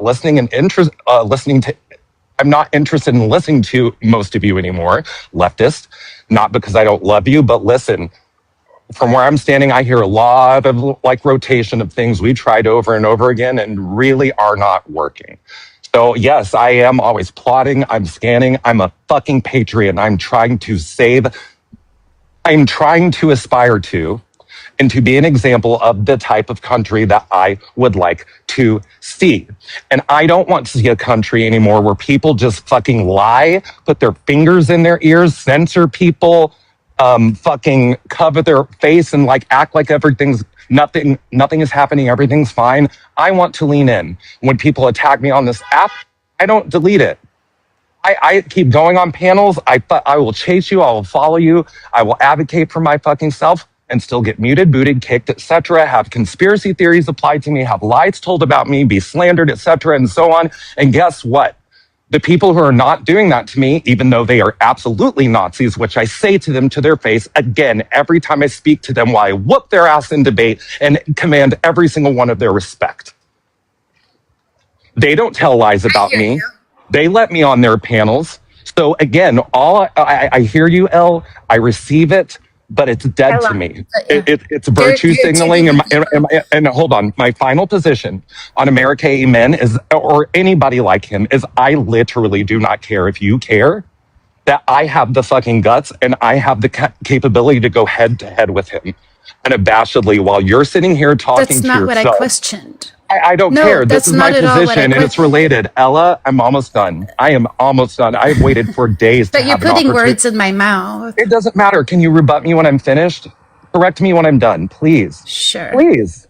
Elle, please give me my fucking constitutional right to an opinion and free speech, which has been denied to me repeatedly across multiple platforms, especially this one, for days. Please, Elle. I came up here in Ella. I came up here in good faith. I'm trying not to crash out. This is literally the only moment that I've had a chance to apply clarity. So again, I think the thing that's a lot more interesting in the scenario might be actually what I really fucking think from my own mind, instead of spending 3 days listening to all of you get it wrong. And my friends, I haven't even my enemies failing me at every turn. I'm talking about the proverbial you. Stop centering yourself. I don't know you. It's fine. Just please listen to the words that are actually coming out of my mouth. I am someone who will talk to a Nazi. You guys will cringe. I don't care. And then, right, because I get their respect, because people show up to things that I do, which I guess are just so evil, so diabolical, that I want to bring you a deep dive into recursive AI and constantly be back signaled and text and whatever and fucking called to explain the Epstein files, because certainly no person on the right can, nobody on the left can, right? And most of the time, people don't want to talk about it at all. They want to talk literally about anything that matters other than the Epstein files and the invasion of Israel, or the occupation of Israel and our once great fucking nation. Right? And so listen, I've repeatedly challenged everybody who has something to say about me, not just this event with Mojo in isolation, whatever.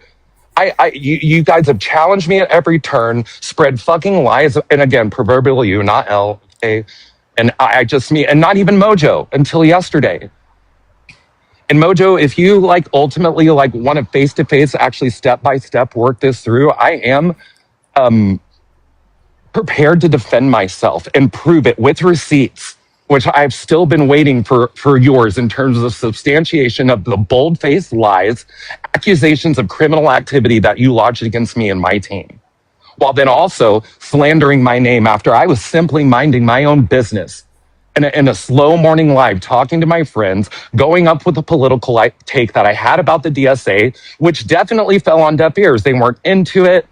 It wasn't the right crowd, fuck me, whatever, L. Tapley. And then the next thing I know, the man who I unfollowed months ago, right? Because I got bat signaled up onto your panel to discuss Epstein as the resident expert, only to be repeatedly interrupted by your mod, only for you to grunt every single time, right?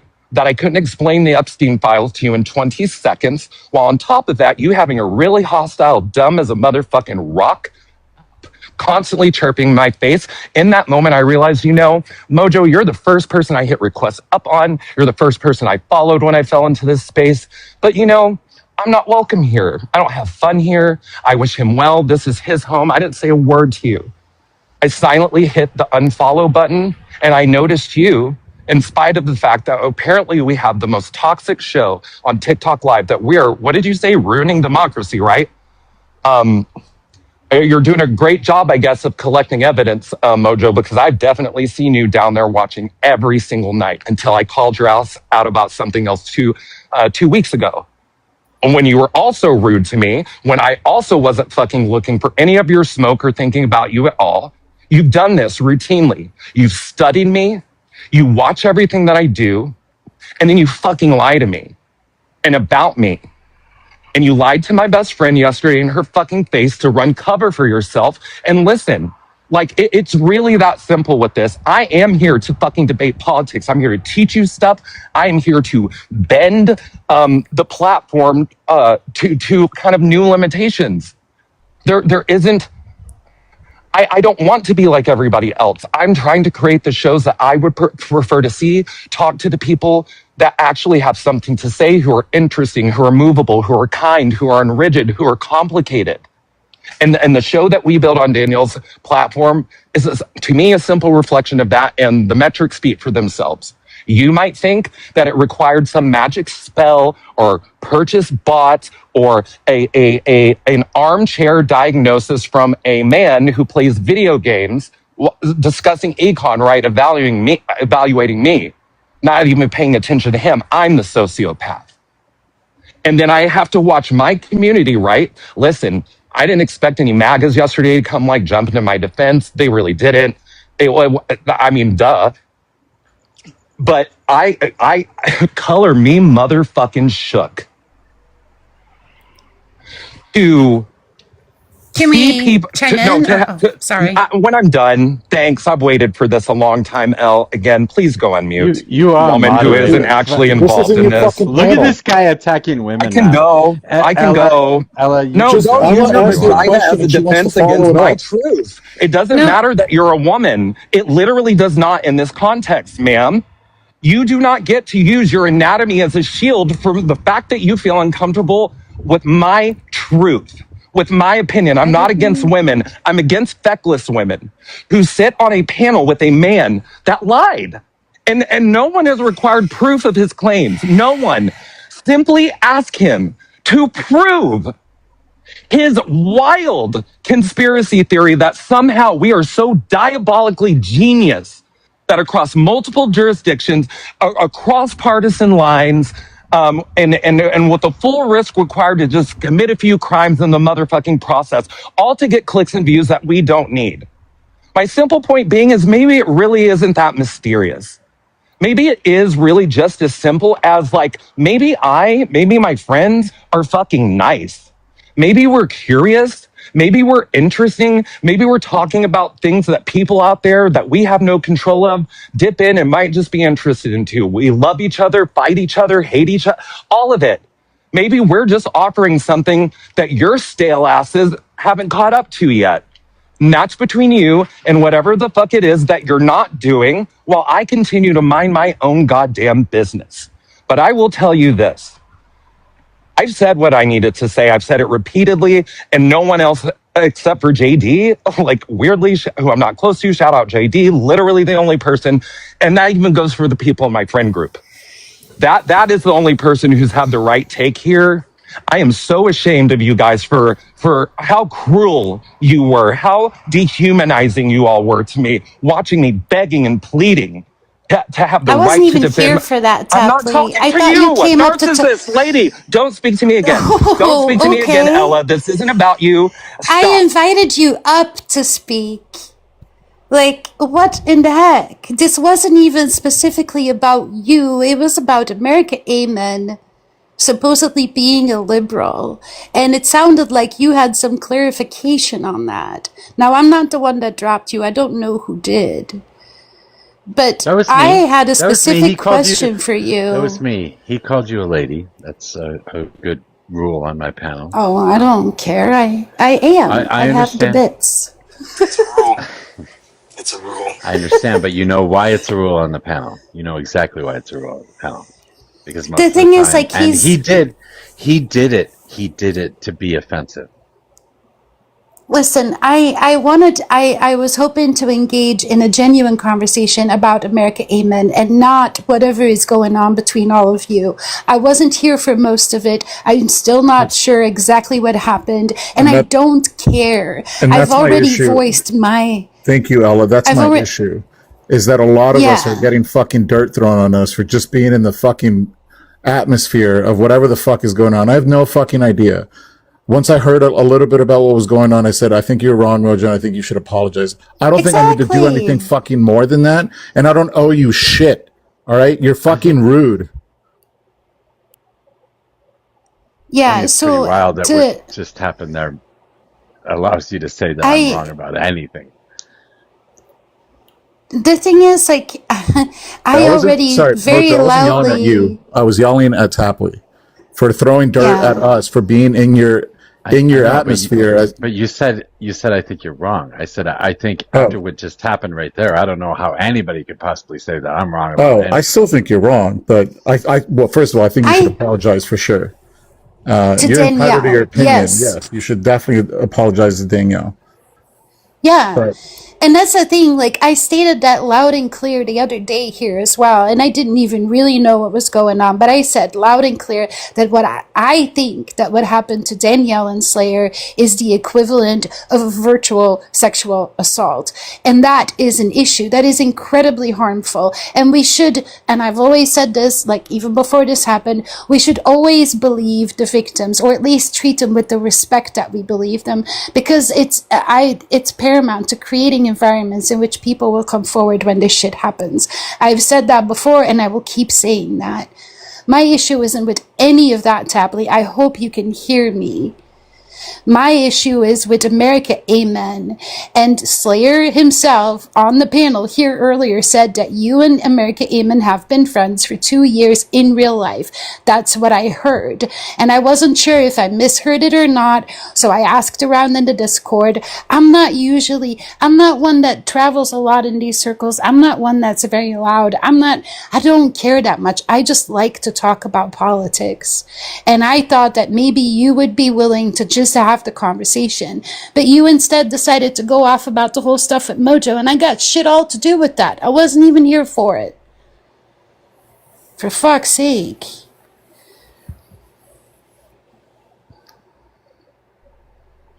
I don't know if he's capable of having a normal conversation, but you can try again if you want. I just do not allow people to use pet names like that for a reason, and the way Tapley did it right there was exactly the reason I don't allow that to happen.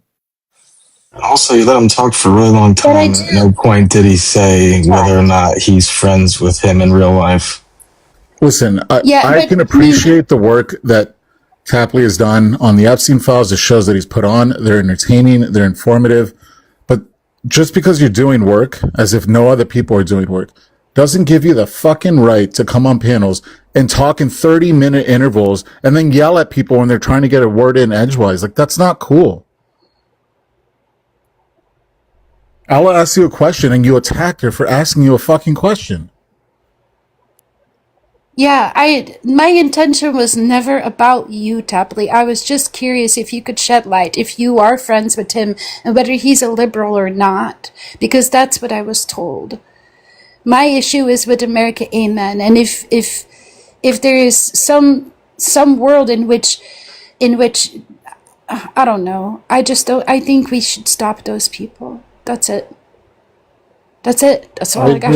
I agree with you, Ella. I think it's disgusting the way that he handles himself. If it's a fucking farce or if he's just doing it for the lulls, like, Did it's he? gross. Mojo, I'm sorry, Civics Mojo, did you say he can come back? I'm open to it, but this is your panel. Yeah, so yeah. I mean, it's if you want to continue a conversation with him, it's fine. I have to drop somebody when they use pet names in a fucking derogatory way, and that's just fucking gross. Yes, okay, sorry. I'm sorry that I didn't remember the rules of the room that I don't care about and I'm never welcome in anyway. So, Ella, sorry, no disrespect.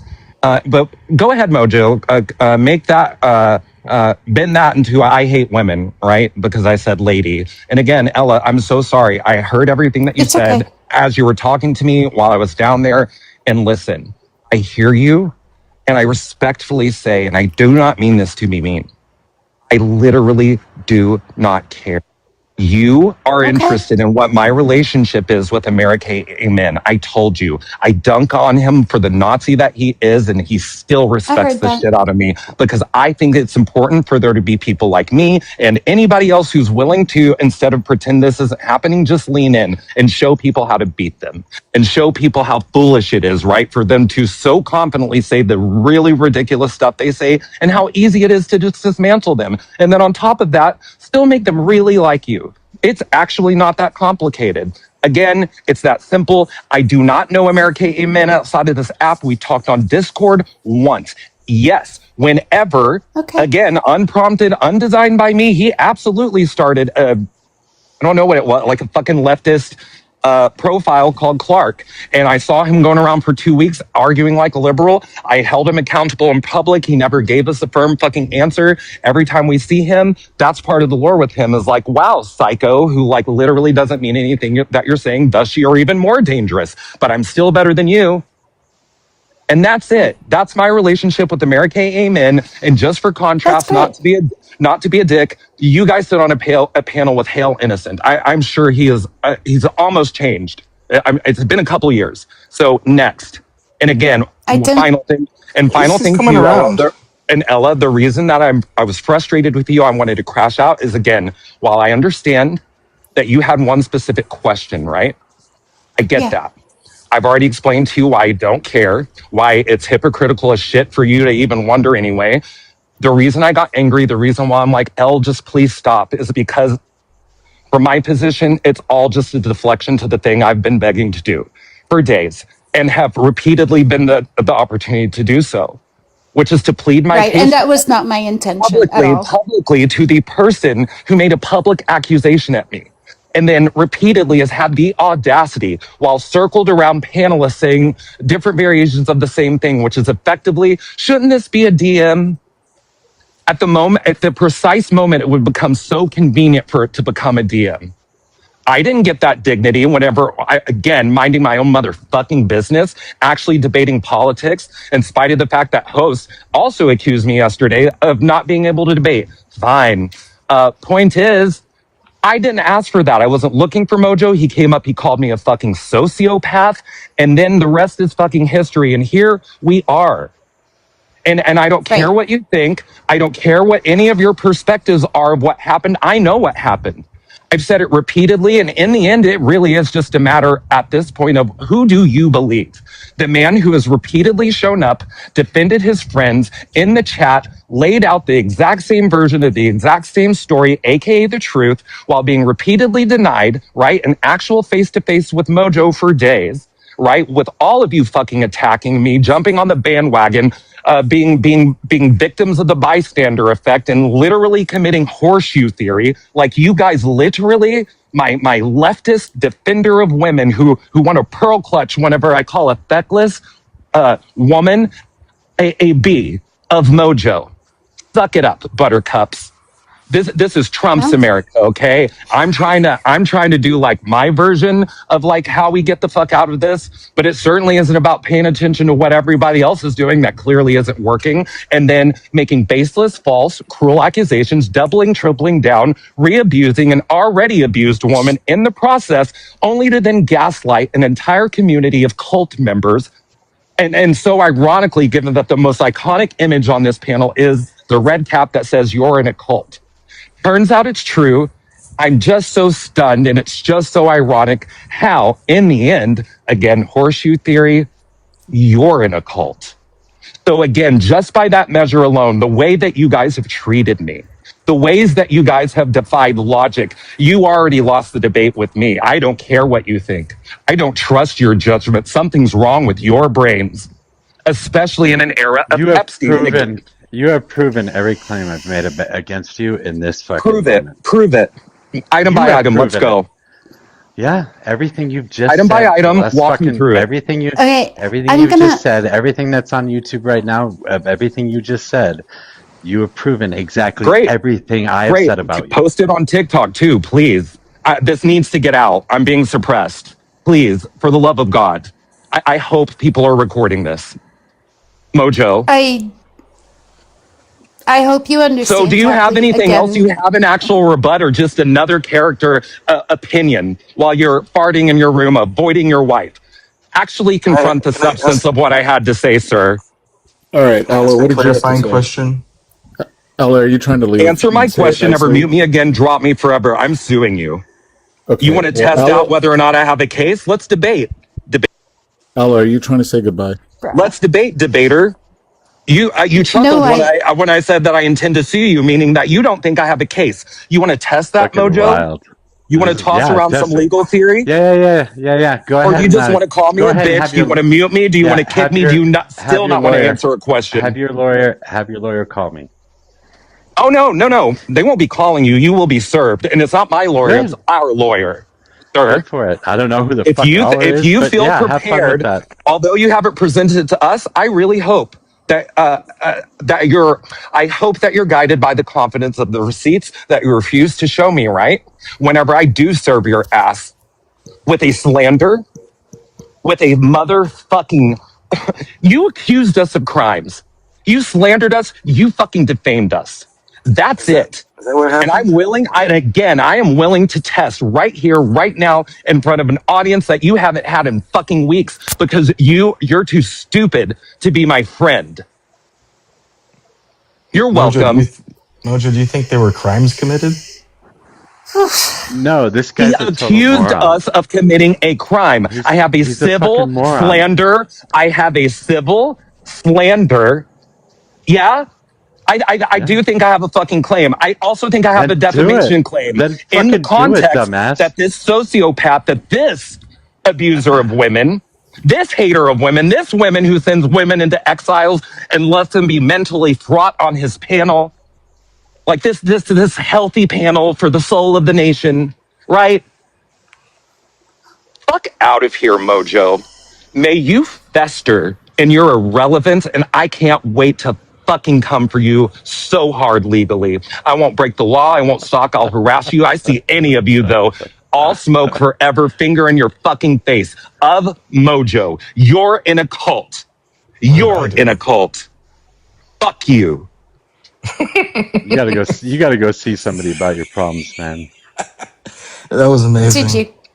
Did you kick? I'm so confused now. But I didn't kick him. Did he leave? I'm That outside. was the end. Yeah, he left. He said his piece That and was he's his done. diatribe. Well, I guess I should have expected Dad to talk about it on panel. But so for everybody listening, where this started tonight is because I have had a bit of an issue with the rhetoric that's coming from America Amen. And earlier today, Slayer was up on this panel, and I thought I heard him say something about Tapley and America Amen being friends in real life. And so that's where I started questioning, like, I think Tapley is too smart to be actual friends with a Christian nationalist. So I figured that maybe he was faking it. And then someone else in the Discord said that they know for a fact that America Amen is a liberal. And so therefore I started saying, like, you know what, maybe we need to like put him in a corner and call him the fuck out. So either he doubles down on his absolutely gross rhetoric, or he has to admit that he's a liberal and clean up his act. That's where my mind is.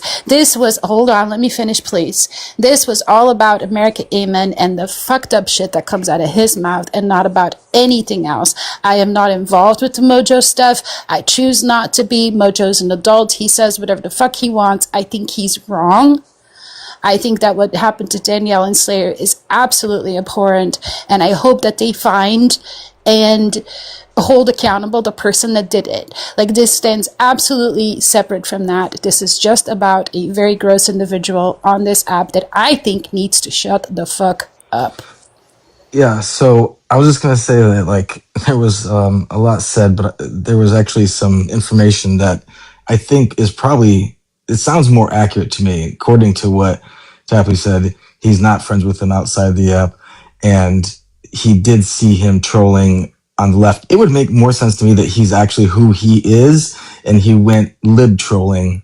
That would make more sense because he's already so gross and terrible, as opposed to, you know, pretending to be gross and terrible as a normal person. That's more weird to me. You know, honestly, I think it's interesting because I don't think he's emotionally stable enough, and I don't think he's intelligent enough to actually know what being a friend is. So I think asking him that question, I don't know, gets you nowhere. Yeah, I don't know if those are assessments we should be making on others. His relationship with you is probably very different from the relationships he has with, for example, Danielle or Slayer, right? Like, I am very different with my close friends than I am with anybody on this app. Oh, no. Like, it's... He's got Danielle and Slayer under his thumb too. You just by the way he I talks don't about wanna them. He doesn't ever say their names. He said us, my team. He said my team. My team. He calls them his team. That's a problem. Yeah, I don't feel comfortable making assessments like that in public at all. So I don't know. That's fine. I don't know. You don't have to. You don't have to agree with what I'm saying either. I'm just telling you, I think that everything I've said about him is absolutely correct, and I think he proved it. Can I ask a clarifying question? I just confused. It seems like two different things that have become intertwined. You and the Danielle thing, and then your sort of outspoken attacks on Tapley.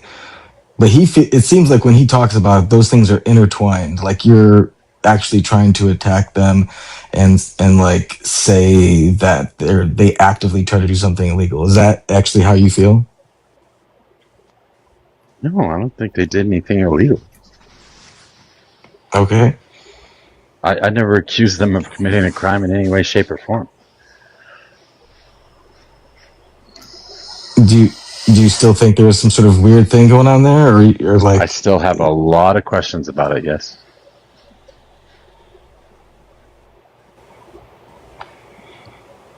I don't do this. I'm not a conspiracy theorist. I don't go around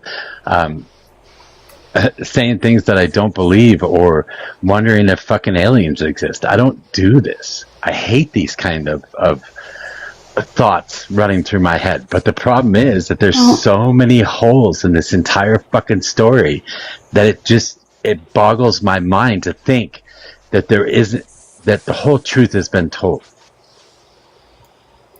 It's a situation on the internet with a stranger that used some kind of VPN, whatever. I don't know how that stuff works. But it's like,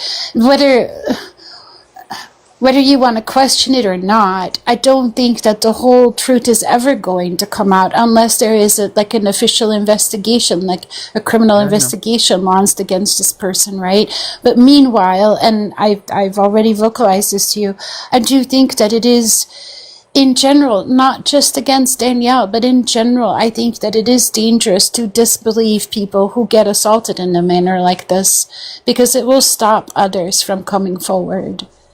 And that to me is the main issue. That's the apology that I think you should give her, is that it was clear that she thinks that she was, she feels like she was a victim. And I'm with Al on this. When somebody says that they're a victim of something, like, A, you listen to them, and B, believe them. Like, that's it. And Al is absolutely right. Like, if people don't believe them, then they're not going to come forward, and that's just going to set a bad precedent. And that's the apology I think you should give to Danielle. The rest of the drama between you and Tapley, like, it is what it is. I don't give a fuck. I'm just upset that people in the fucking, that sit on panels as if there aren't disgusting fucking people on panels in general. Like, why are they catching flack, especially if they're speaking out against it on the panel? Like, Don't throw fucking stones because there's creepy fucking people with horrible takes that sit on panels all the time. I like discussing politics and trying to teach people in the fucking audience how to deal with assholes like that. I'm not seeking them out or anything along those lines. When they say racist shit, I call them out on their racist shit. I do that all the time on this panel. I'm like, what that person just said, audience, is racist. If you hear it in person, fucking do something about it. But other than that, I'm not here for the fucking drama, man. Like, it doesn't matter. Same. And my anger today about America Amen, like I saw some comments saying that he's live right now. I don't follow him, so I would not have known that he was, first of all. And second of all, I started this whole conversation by saying that I am not the most vocal, and I am timid, and I cry easily, especially when I'm angry. I am not the right person to go in there and take on that fight. I know that. But I am the right person to say how hurtful and how harmful his rhetoric is, because I am part of the LGBTQIA community, and I'm not religious, and he's clearly stated that those who aren't Christian should unalive. So, like, I am the people he's speaking out against, so I feel that it is okay for me to speak out against him, and I'm going to do that, you know? You know, I don't blame you for feeling the way you do. I agree. I think America Amen has always been a disgusting individual. This is why I've never gone into his room. This is why I've never had conversations on his turf. This is why I refuse to do so. I'm not going to bring anybody else in there. I'm not going to allow him to record it and have me on his panel while being recorded and clipped or whatever. Just not going to let it happen. So it's either going to be on my panel or it's going to be on no panel. I can't get him canceled. I can't get him taken off of TikTok. So I'm going to leave him alone. Let him fester in his own little cesspool that he has. And that's it. I don't know what else to do. Right. I don't know what else I can do. Because he does have a cesspool.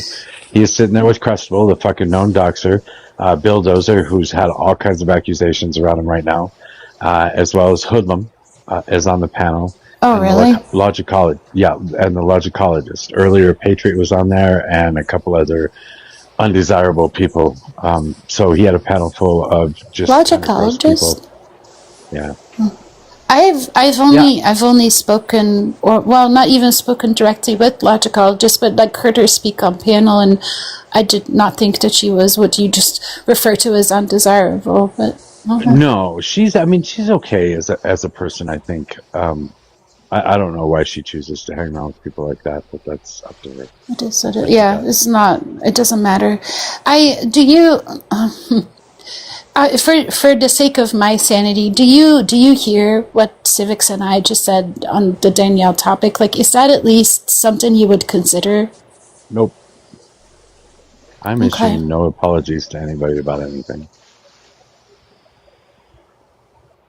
You know, at this point, in all honesty, Go ahead. In all honesty, even if I were considering doing that, it would make no difference right now, and it would probably make everything worse. That's fair. Like you're entitled to your opinion, and I mean, I think Al and I both are going to say the same thing. Like, I think you're wrong. I think you should, but I don't think that we need to bring the whole fucking world down because we have a bad opinion. Yeah, you and everybody else has said the same thing. Nobody's on my side on this. I'm fine with that. I stand alone. I've walked my entire life alone. I'm good. Yeah, I mean, my thing is that it's crazy that, like, it's just continuing to be inflated. Like, that one live, like, Danielle and Tapley can, like, hate you and be mad at you or whatever. But, like, if no one else talked about that thing the next day, not a single person would remember. And yet here we are days later, still, like, wrestling around in our feelings about it. But what do you think that is still okay. Well, you just, but it, I'm going to, because the way I learned about this wasn't from Tapley. I was just scrolling one evening, and I found I ended up listening to I think it was Slayer's panel with Danielle on it, and this must have been like very briefly after all of it happened. So it wasn't Tapley that was doing that. They themselves decided to talk about it and talk about it openly. And to say that is an issue, Ash, is victim blaming. Not everybody responds to these things the same way you would. Not everybody is going to sit on it and make it quietly go away. Some people are going to want to talk about it. Some people are going to react in a way as if they want to keep their community safe by making it public knowledge. Like, everyone reacts differently, and to question that is the essence of victim blaming, and I don't like that.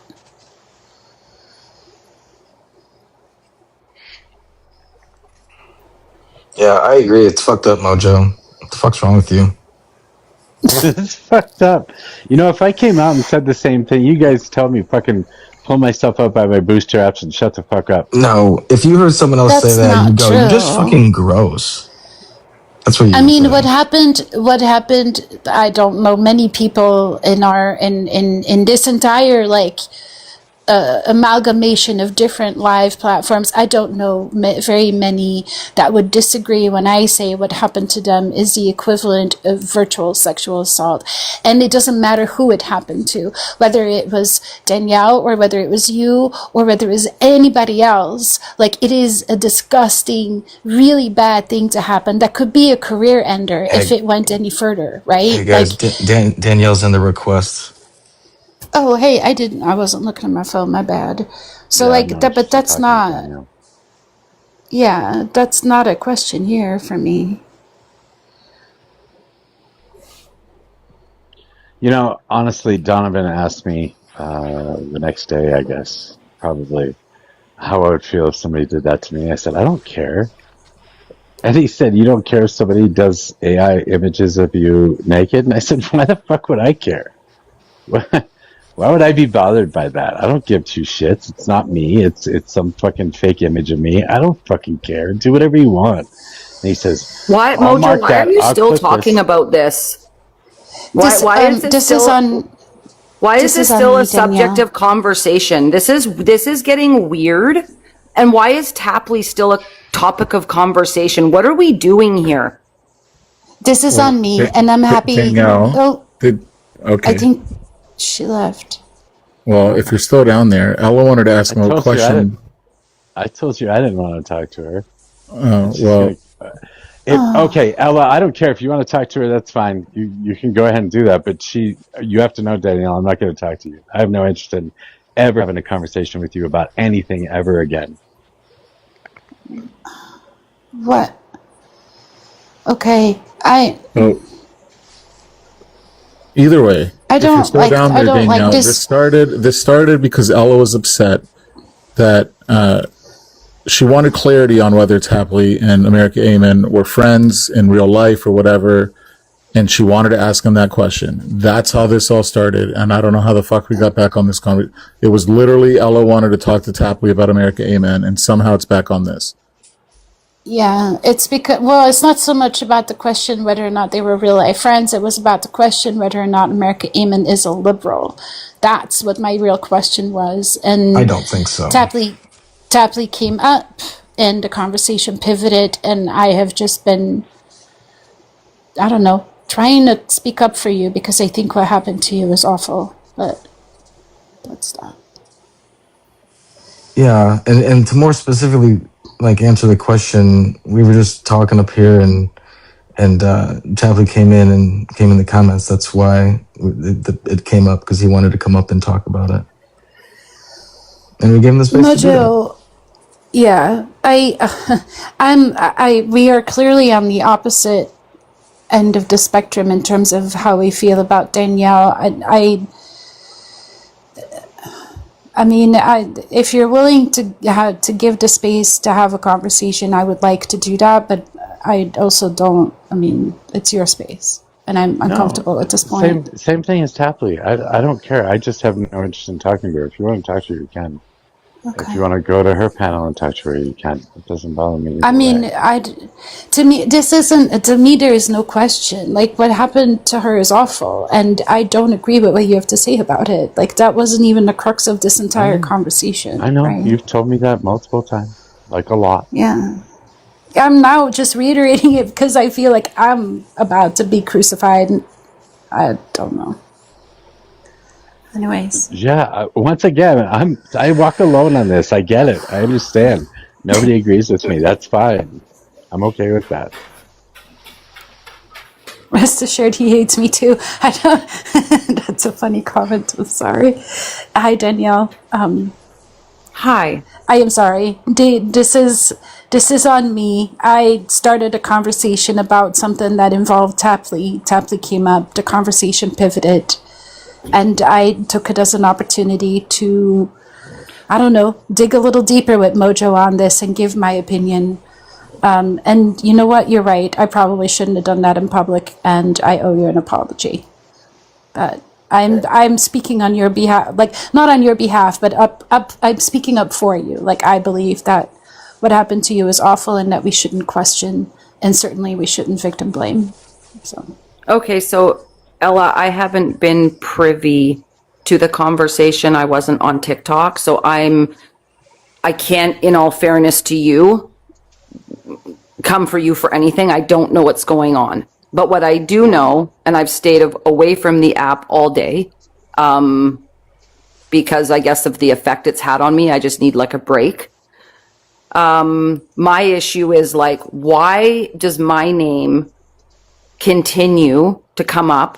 Why does Tapley's name continue to come up over and over and over again? And I want to say everything, but I feel like I'm just going to get dropped, and I don't want to go live right now. I don't have the energy. I don't want to do it. I can answer your question. But what? See, this is what's happening. What's happening is what was said to me was extremely shitty and extremely harmful, and goes against everything that Mojo has ever said he has stood for. Number one. So what's happened is then it pivoted to Chad. Oh, we're going to report you to the FBI. Oh, you're using our tax dollars to try and help me? Like, wouldn't it be like, oh, were you able to find him? You were able to get his account banned? Good job. But no, it was a pivot to take the attention off the fact that what Mojo did to me was brutal.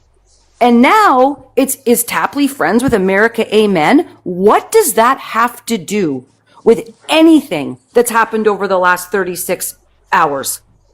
All you're doing is pivoting blame to who? I don't even, what the hell does Tapley's relationship with America Amen, which is a panel relationship, have any relevance with who he is, what he has fought for, what research he has done, how he has educated this community? Why are you trying to diminish what he's done, demean what Not at all. Leave me out of, and I'm not speaking directly at you. I'm speaking at the masses, the people that have stood by and for some reason weirdly wanted to be a part of this thing. Can't wait to spit out my name. Can't wait to spit out Tapley's name. Let's create some controversy. Why? This is weird behavior. Mojo had the opportunity. I requested up. I have faced the music over and over. I requested up. We had a conversation. Then I took, and then I took my opportunity to talk about my side on my live. I did that. It ended. We went into political debate, and I did Slayer's live with him last night. The subject did not come up. Mojo's name did not come up. No one came up. That is it. I spoke on it, and I left it at the door. This is cult-like, damaging, dangerous, abhorrent behavior by a group of adults that find the need to speak about the two of us. Tapley, he may be a lot of fucking things, but one thing he's not a piece of shit. And you guys don't want the smoke from him. He was so disgusted that liberal women would get up on the panel after I had the conversation with Mojo and fucking laugh. Oh, did you know I got 2 cats? Ha ha ha. Are you serious? Would you guys all like to hear the Would you all like to hear the recording of my conversation with Mojo? Would everyone like to hear that for context? I honestly did not know that happened. I'm unsure what you're talking about. And for one more person in the chat that says this circle is never ending, I didn't do this. I wasn't on TikTok tonight. I wasn't on TikTok today. I was at work for 13 hours. I helped Slayer with his live last night. This was not mentioned. Not a single time. Not Mojo's name, not anything to do with anything that happened. Not the AI photo, nothing. I addressed it on my live. It ended. We went straight into political debate until 4 o'clock in the morning. Why? We weren't talking about it either, though, Danielle. We weren't talking about it. Why? This is really I want to hurt me. clarify. I want to explain to you what happened, Danielle. Please take a moment to hear me out, because I want to take accountability for this, but it wasn't about you. So what happened, like, I think this happened at the same time as the Mojo Tapley U thing. There was another thing that happened with someone in our community who was on America Amen's panel, or on a panel with America Amen, and some certain things were said that sparked conversation that I was interested in. I know you don't know me, and that's totally fine. I aim to fly under the radar, but like I'm typically not here for the drama. What I will say is I was interested in this conversation because it shone a light for me on what happens in rural America. With that said, when Slayer was up on Mojo's panel here earlier today, I thought I heard him say something about Tapley and America Amen being friends in real life. And I'm listening. Sorry. I'm trying to plug That's in my okay. other phone. It's dying. And no, I'm not recording this. Okay. No, even if you were, I mean, it's I'm on not. YouTube. I'm not. Mojo I'm has not. everything on. Yeah, I'm not. It doesn't. But Ella, I believe this is you. but Ella, But I know you're give trying me to a be sec. sweet. But I know you're trying to be sweet. No. But Ella, this is I'm not trying to be anything I'm just who I am. I want to explain to you how you came up and apologize to you for it. But here's what happened. The conversation that I started tonight was about America Amen and the issue that I have with the rhetoric he puts. And I had a question about whether or not he is a liberal. And from what I heard on the panel earlier today, it sounded like Tapley would have background on that. Tapley came in, he wanted up, we tried to talk about it, and then Tapley took the opportunity to address Mojo about everything that has happened in the last couple of days, and that's how the conversation pivoted. But still, you know what? I admit I could have probably just asked Tapley, but I don't have a relationship with Tapley. I did not think he would accept a DM from me, and I was just venting about a person that I think is gross, America Amen. That was the genesis of tonight's conversation. I am sorry that this brings it all back up for you. That was not my intention. I apologize. But why is every conversation everything except what the actual issue is here? I haven't heard one of you, not one, condemn what that person did. And somehow, in all of this, I was the liar and Tapley was the villain. How did we go? Danielle, but please, Civics, I understand please. you. We hear you. But you're not. You said but you no came one, here no, late. but you're not. Just stop for a second. No, because Civics, if you fucking were hearing me, you wouldn't be talking about who the fuck Tapley is friends with at No one said 11:30 that. PST time. It has no relevance. The relevant thing is, I'm Danielle. sorry, please give me a chance to speak. We did. I was We polite. condemned I it. listened. What relevance what is the relevant? What happened was a stranger in another country made an AI photo of me and posted it and labeled it nude panel gets over 600 viewers, whatever the fuck it was. Okay? No one. We didn't even talk about this. Stop talking about it. You have Mojo. How? No. I'm getting somewhere with this. None of you. You didn't listen to a damn thing that Ella just said. You were Because not it has responding no to what she just said. relevance. Mojo. It has all the relevance to why this conversation is going on right now. Do you think that it has This is not about you, Danielle. None of this shit was about you. I'm sorry that Tapley has taught you to make everything about you, but it's not about you. Listen, we did absolutely condemn it, Danielle. I don't know exactly what was said to you, but I did hear what was said about the situation, and I did absolutely, and Civics as well, we did absolutely say that there should be an apology to you, that victim blaming is not okay, and I have even said yesterday that I think what happened to you and Slayer is the equivalent of virtual sexual assault, and that I hope that you can find and hold accountable the person that did this to you. I have said that from the start, and I don't change my opinion on that. Okay, Ella, I appreciate that. I truly do.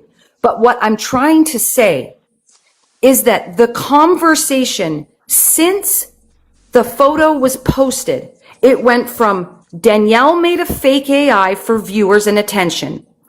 Then when that backfired, it went to Chad is a liar and Chad used our tax dollars and we're reporting you to the FBI because that's not part of your job description.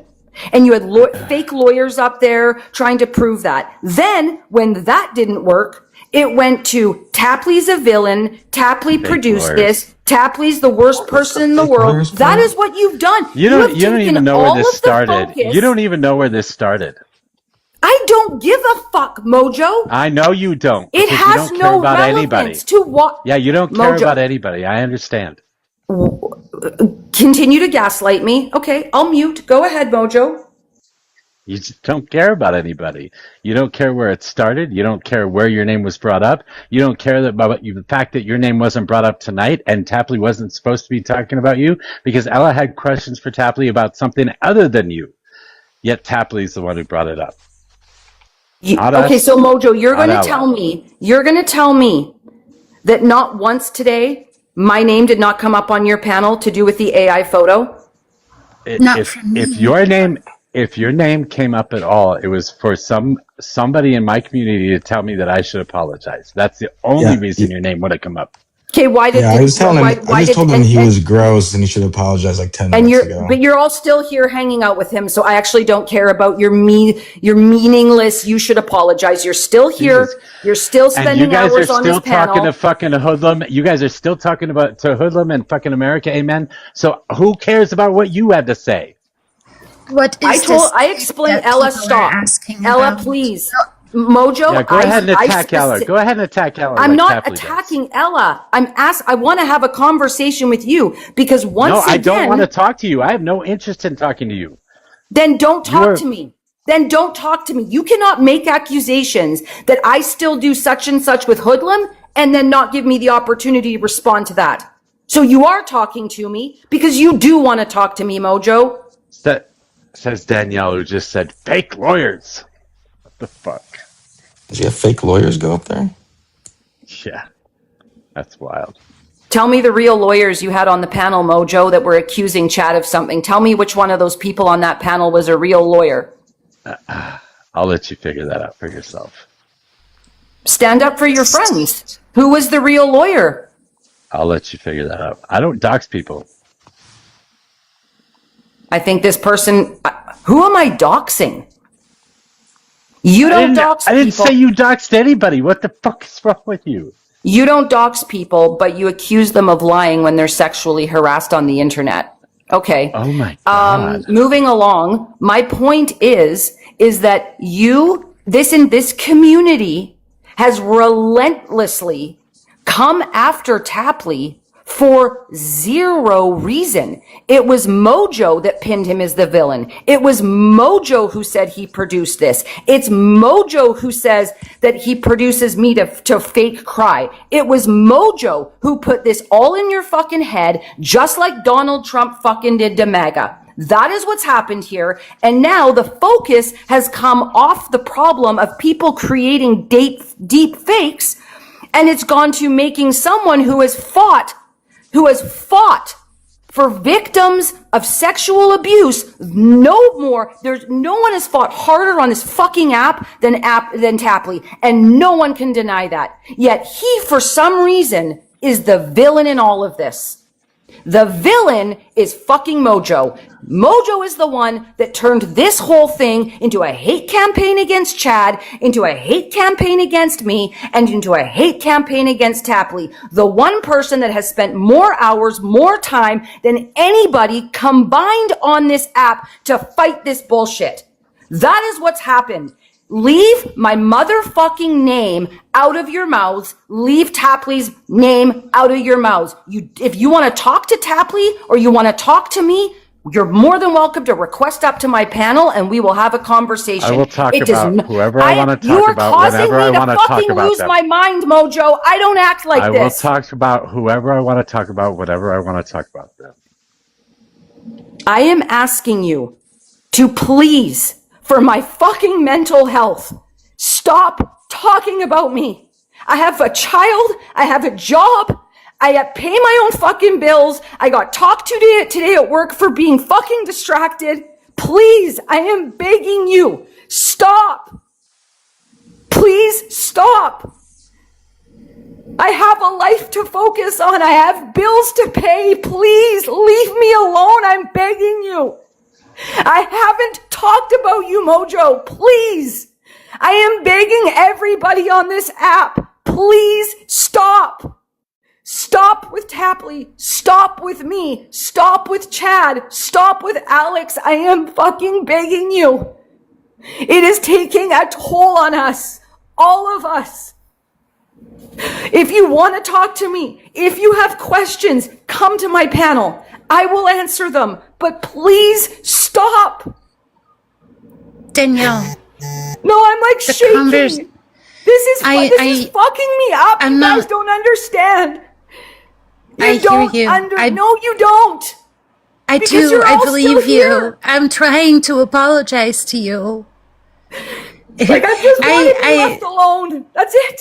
I understand. And I apologize. The conversation, I promise this was not about you to begin with. It was about America. Amen. Tapley was part of that for me in terms of like what I had questions about. It was not about you. And I am sorry. I don't know what this tape is that people are talking about in the comments. I am curious to hear it. Mojo already knows I don't agree with this, and I haven't been around much the last couple of days because of all of this, because it is rough on me. But like, I don't know what to do with this now. Like, I want to hear what the people that are telling me to get off the internet. Why should I get off the internet? What did I do? Ella, if you're truly interested, I will give you access on YouTube to the full videos. Yeah. And I didn't know that I was dredging up something so big. I genuinely have not been around much the last couple of days, so now I feel bad. I'm sorry. Okay? This was not my intention at all. I told you I didn't want to talk to either one of these fucking people. Okay, I'm gonna drop. I'm simply asking to please stop. That's all I'm asking. I'll stay in my lane, you stay in yours. That's it. I don't think that's too much to ask. If you asked that of me, Mojo, I would give that to you. That's pretty funny. I asked that of Tapley the other day when he came up on my panel. I'm not Tapley. I've repeated that to you. I have asked him over and over again to do this in DMs, to do this in a VC, to do it in a Discord call. You made it public. I have asked him. You're going to let me finish. You publicly made the accusations. You can fucking deal with it in public, Mojo. I didn't make. You don't get to make accusations like that and then get to take it private. You don't get to, you made the you didn't come in my DMs or Tapley's DMs and say, hey, I have concerns. I went after Tapley. Tapley brought you up. Tapley's so that excuses the fact that you said I made a deep fake? That has nothing to do with what you accused. No interest. I had no interest in talking about you. He said that he had created video of me saying something about it. And so I talked to him about it. I said, if you have a video of me saying something about it, this is what I would have said. That's all I said. And then it turned into this because Tapley tried to deflect from his fucking narcissism. Stop fucking talking about Tapley that way. You can't stop. Tapley is a piece of shit. Tell me why, Mojo. Why? Because he uses everybody for everything. He is turning TikTok into a fucking drama space and making a laughingstock out of everybody. He's turning TikTok into a drama space? Yes. Mojo, you pull up one fucking receipt in the last 6 months where Tapley, myself, have been involved in any drama. Bring up one. Okay. Until this, and I'm not talking about heated political debate. I'm not talking about heated political debate or doing things for fun. I will tell you right now. You did this the other night. You talked about this the other night, as a matter of fact, when you decided to do a call out live on me. What had happened? Oh, now it's a call out live because I spoke my truth. Now you can't gaslight me anymore, Mojo. It's a call out live because you cornered me on your live and manipulated the shit out of me and gaslit me. I cornered you on my live. Do you realize how everybody stupid that fucking saw it? So I gave myself. Do you realize how stupid it is? Do you realize how stupid it is for you to say that I cornered you on my live? Yes, to the point where I dropped.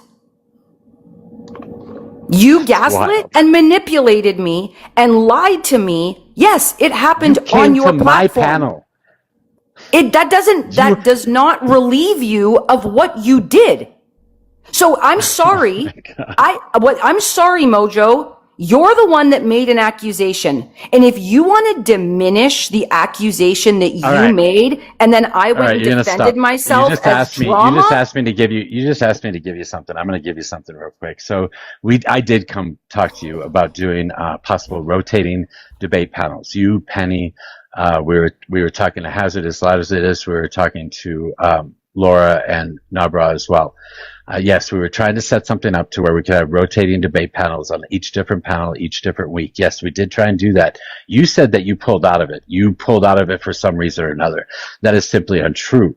As a matter of fact, you flat out lied about that because I was the one who pulled out of it. I pulled out of it because in between that process, you did not pull out of anything. You are such a liar. Why was I hit up? Oh, are we still not doing this? You're lying. I have this all on DM. I have all this on DM, by the way. You have a DM. You want me to show the evidence? If you want to show me the evidence to this, you have a DM that you sent to me saying you pulled out. Was I in that chat? No, I just simply stopped talking to you. But you just said you have evidence that you pulled out. I do. I don't have a message from you or anyone that said that. No, I simply stopped talking to you. And the reason I stopped talking to you guys is because Tapley pulled his bullshit by pulling all those big creators together and making a complete ass out of himself in the process. And then everybody was pissed off at Tapley. I'm like, whoa, this is a bad time to fucking try. Literally, no one was pissed off at Tapley, Mojo. If we're going to do this, you threatened by him? Are you threatened by him because he's fucking smarter than you, does more research than you? Tapley's a fucking moron. Tapley's a moron. He doesn't know shit about shit. Okay. You can call Tapley a lot of things, but that is one thing you cannot call fucking Tapley, is a moron or stupid or unintelligent. You can call him flamboyant. You can call him a showboater. You can call him the personality of whatever. You can call him funny. You can call him all sorts of things. You cannot take away from that man's intelligence. I'm sorry, Mojo. You know you're lying. You know you're being disingenuous with that statement. Tapley's a moron.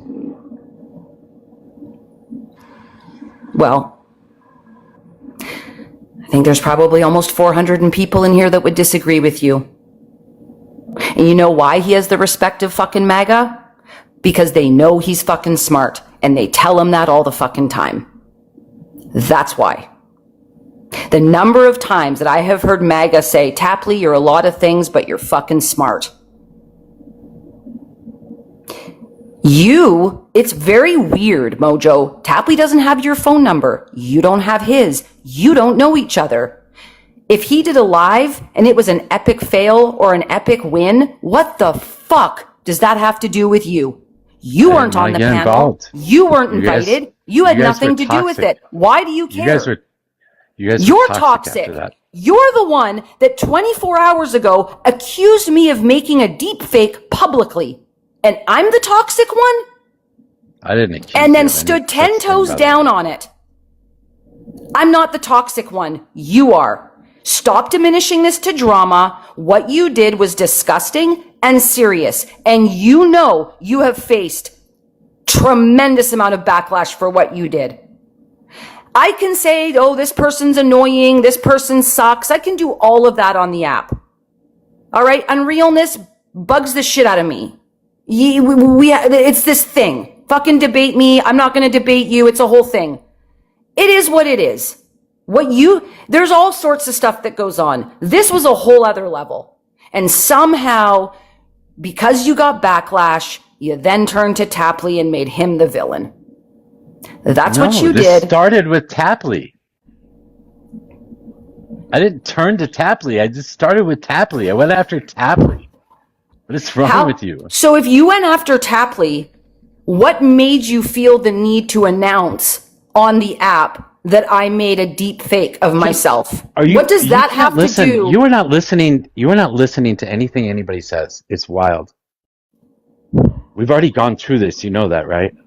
So did Tapley say to you, oh, did you see Danielle's AI image? Did you think it was fake, Mojo? Or did you just come up with that shit on your own?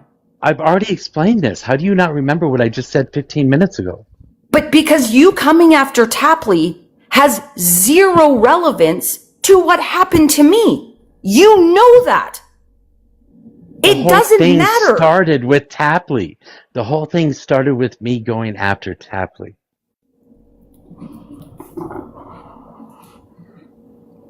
So had you thought nothing to do with you. Okay, so you thought, oh, I hate Tapley. So what I'm going to do is I'm going to convince the masses that he made this photo of Danielle. It was a big plan. No, I didn't bring you up at all. He brought you up. Who was the one and only person on the app to publicly say that that was a deep fake? I didn't say it was a deep fake. You guys did. What? You guys said it was a deep fake. I have a full recording of you accusing me and doubling down that it was a deep fake. This is what you fucking do. You did it to me on ETR's panel when you're like, you talk about me every night, Danielle. I'm like, are you fucking serious? I have not mentioned your name in like 7 fucking months. And when I did, it was because you were on the fucking panel. And I said, Mojo, and you're like, well, it's several times. And I'm like, no, it's not. And you're like, well, a few. You did that. The other night, you said I've had hoodlum up several times. I told you it was twice and I gave you the reasons why. You flat out fucking lie. It's diabolical. What are you doing? I have a lot of viewers, like loyal viewers, that will come up here and tell you they have never heard me mention your name ever unless you were on my panel, ever, except for the other night when I spoke my truth. I've only ever been on your panel once. Well, that's also not true. That is true. And I didn't even get a chance to talk. Oh, so that made you mad and now this is what you're doing? No, I'm not even mad about it. You guys do what you're going to do. It doesn't bother me at all. What the fuck? I don't know why you think I'm a villain in some way, shape, or form. I went after Tapley for making everything about himself, for centering himself in a conversation about America, amen. And what do you know? Here you are, centering yourself in a conversation about America, amen. This is pretty wild. This is pretty wild that that's where it started, and that's where this is going to end. You know what the difference is between you and America, amen? You can say a lot of things about him. He's never fucking done this to me. He's never fucking done this to Tapley. and him and Tapley don't agree on fucking anything. Not one thing. I don't think you could find one thing that Tapley and America Amen do not argue about every single night. I don't think I've ever heard them agree on one thing. But the difference is, America Amen didn't accuse me of making a deep fake. America Amen doesn't go around and I didn't accuse you of making a deep fake either. Okay. I think I need to go live. Go back and, I think I need to go live and play the recording. Go play the recording and go ahead and see where I said that you made a deep fake. You know exactly what you did. You know exactly what you're doing. I specifically said to you, people have heard you say it. People have heard you verbatim say it. Stop lying. And I asked you to your face go live on and go your ahead panel. And play your clip again. I said, did you? I said, so you believe that I made a deep fake of myself for viewers? You think I'm lying about that, and you asked said me that, yes. my answer would be my answer would be no. If you asked me that question. Oh, am I fucking going crazy? Like, what is happening? What is actually happening right now?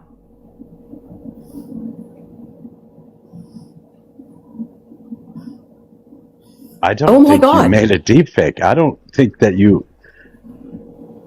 have the capacity to make a deep fake. Oh, because I'm dumb. Oh, so Tapley made it. Is that what you're saying? Is Mojo? Okay, now we've landed. So Tapley made it. Go listen to the audio. Did Tapley make the deep fake, Mojo? Mojo, are you accusing? I am asking you point blank. Go listen to the audio tape. Are you accusing Tapley of making the deep fake?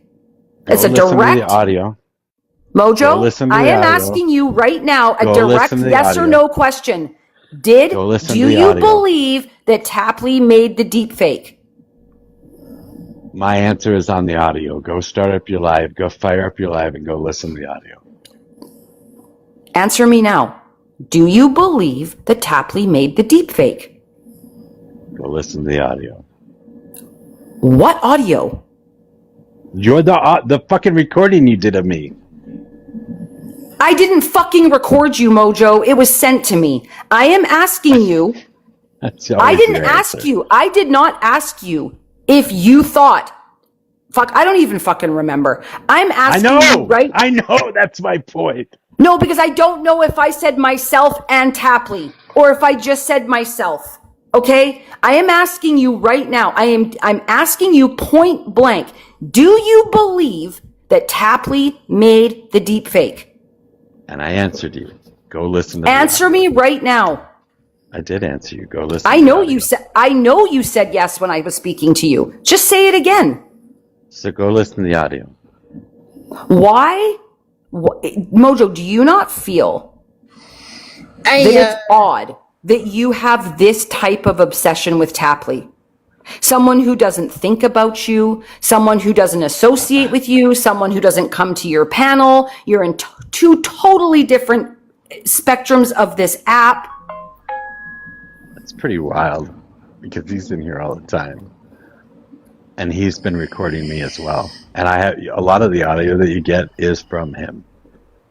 Because every time he's come to your live to share things about the Epstein files, you tell him he's monologuing.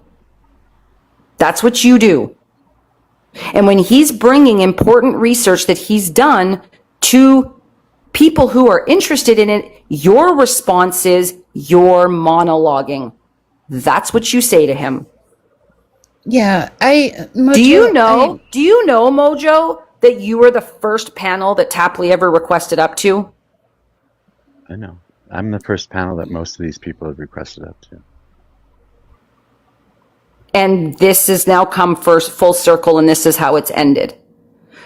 You accused me of doing a deep fake. Now you're denying you accused me. So clearly you're accusing Tapley. You won't answer the question. I did answer the question. I asked you, right? Wait, hold on. Let Ella speak. Go ahead, Ella. Did you want to say something, Ella? I don't have the recording, everybody. I don't know where it is on my phone. I can't play it while I'm on the phone. I don't know what everyone wants me to do. Like, yeah. I don't want you to play it here. I want you to go play it on your live. So you can talk more shit. Yeah, I played it, Katie, but it's on the phone I'm currently on. I can't play it. It won't work. It's on my other phone. I don't know what everybody wants me to do. Like, this is, like, I can't do this anymore. For all of you coming for me in the comments saying, oh, you're fake tears. This is a roller coaster of emotions. At some points I'm angry. At some points I feel sad. At some points I get anxiety. It fucking comes in waves. And if you haven't experienced this, you wouldn't know what that is. This has caused me to not sleep. It has caused me to be very distracted at my job to the point where I was spoken to today in a way of like, are you good? What is going on? Sometimes I don't think about it. I get numb to it. Sometimes I get anxiety or anger, or I feel really sad, or I feel shame. It comes in flows. So I'm sorry at the moment I'm not crying. That's what you all want to see. You don't have to apologize. Because right now I'm feeling angry, and I'm feeling gaslit, and I'm feeling lied to. In this moment, I'm feeling anger. Sorry I'm not crying for you all. Maybe I'll cry tomorrow, because maybe tomorrow I'll feel fucking sad again. You don't have to. No, you have no reason to apologize at all. Please understand that. Like, no, there's no point in that. You don't have to do that. This is a bit catching me off guard. I'm curious to hear what actually happened now. I didn't think it was as egregious as it, but it sounds pretty bad. I had a couple things I had to remove, that I have to remove from the videos, but otherwise I'll repost them on YouTube so everybody can watch them. Yeah, that's what I was just trying to tell Logicologists down there, is that you said that you were going to post it. I'm pretty sure you don't want to post it because somebody read out an IP address, from my understanding. There was a couple different occasions, a couple different things that I have to take out of there. I absolutely have to, and I just haven't gone through to edit the video yet. But I will edit it, but I will post it back to YouTube. They are, my videos are generally 12 to 15 hours long. So, well, no, they're all 12 hours long, I guess. So I can't post the whole thing on TikTok, but I can post the whole thing on YouTube. Fair, especially because there's doxing information on there, and yeah, it's bad. But I don't fucking know. I don't know. People saying speak up. I was gonna let Danielle say whatever the fuck she wants. I'll say it again, Mojo. I think you're wrong. I think you should apologize. I don't think people should be fucking attacking panelists who are letting people speak. You guys need to get a fucking life. Yeah, and this whole conversation that just happened, like, I understand you have your opinions on Tapley, but this did feel quite aggressive against a woman who, for all intents and purposes, was sexually assaulted, and I do not like that. So there's that, and I feel incredibly conflicted. So I'll say that. Sorry, I made you feel that way. I told you I didn't want to have these conversations. I told you I didn't want to deal with this. I have not allowed them up on the panel for this very reason. These are all conversations that should be happening in private. This shouldn't be this drama. You shouldn't have 400 people or whatever it is watching this. But that is something, like, I am also quick to refer to interpersonal stuff as drama on this app, but when someone's actually sexually assaulted, that is not drama. That is a serious thing, and we should take it serious. And I think the fact that it evolved in whatever this is now, and I hear you when you say, like, it was about Tapley, but Danielle got in the middle of that, and what happened to her is central to this, and we're not taking that serious enough, and that's where I'm having an issue with how this conversation has taken place. Like, she's very clearly upset, and we ought not to yell at her like that. I don't like this because I feel like I'm about friggin' names. She's calling me but all you sorts are of calling names. her friend all kinds of names, and Yes, from what it sounds I can do like, that. and This is against. from This what is it me and sounds Tapley. like, This is not me and her. but from what it sounds like, you did imply that this was orchestrated, and that's You'll have to. victim blaming. That video would be something that Janae has. I don't have it because that conversation took place on Janae's.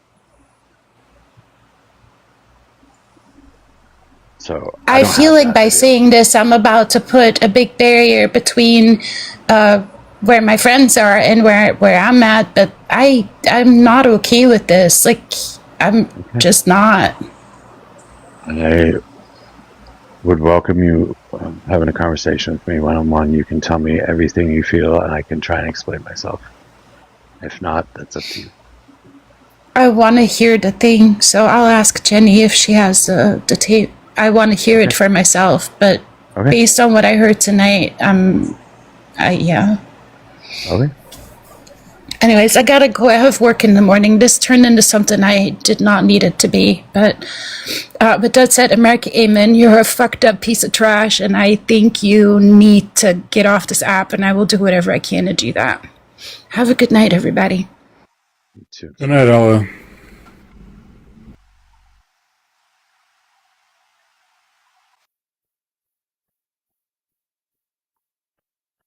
I was not lying, American Amen. This all started because she was disgusted with you, and she wanted to confirm that you and Tapley had a friendship of some sort, and it devolved back into old drama or whatever the fuck happened.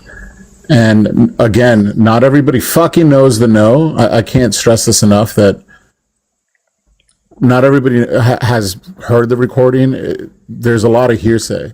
It just gets worse. Yeah, Mojo, do you want America to come up? At this point, I don't really care. I mean, I genuinely just have the question because this has been a whole like side plot ongoing.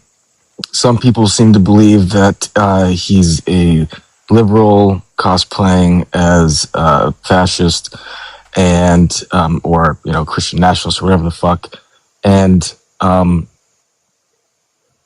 I don't really believe that. I think that he believes what he believes and maybe went trolling in liberal land. That makes more sense to me, but it's up for debate. So, America, amen. Do you want to, say your piece? What's going on here, man? We're just curious.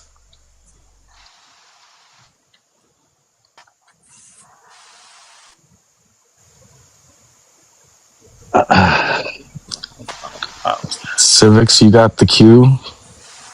I do. In that cue of the 10-foot pole. Bro, about you do it.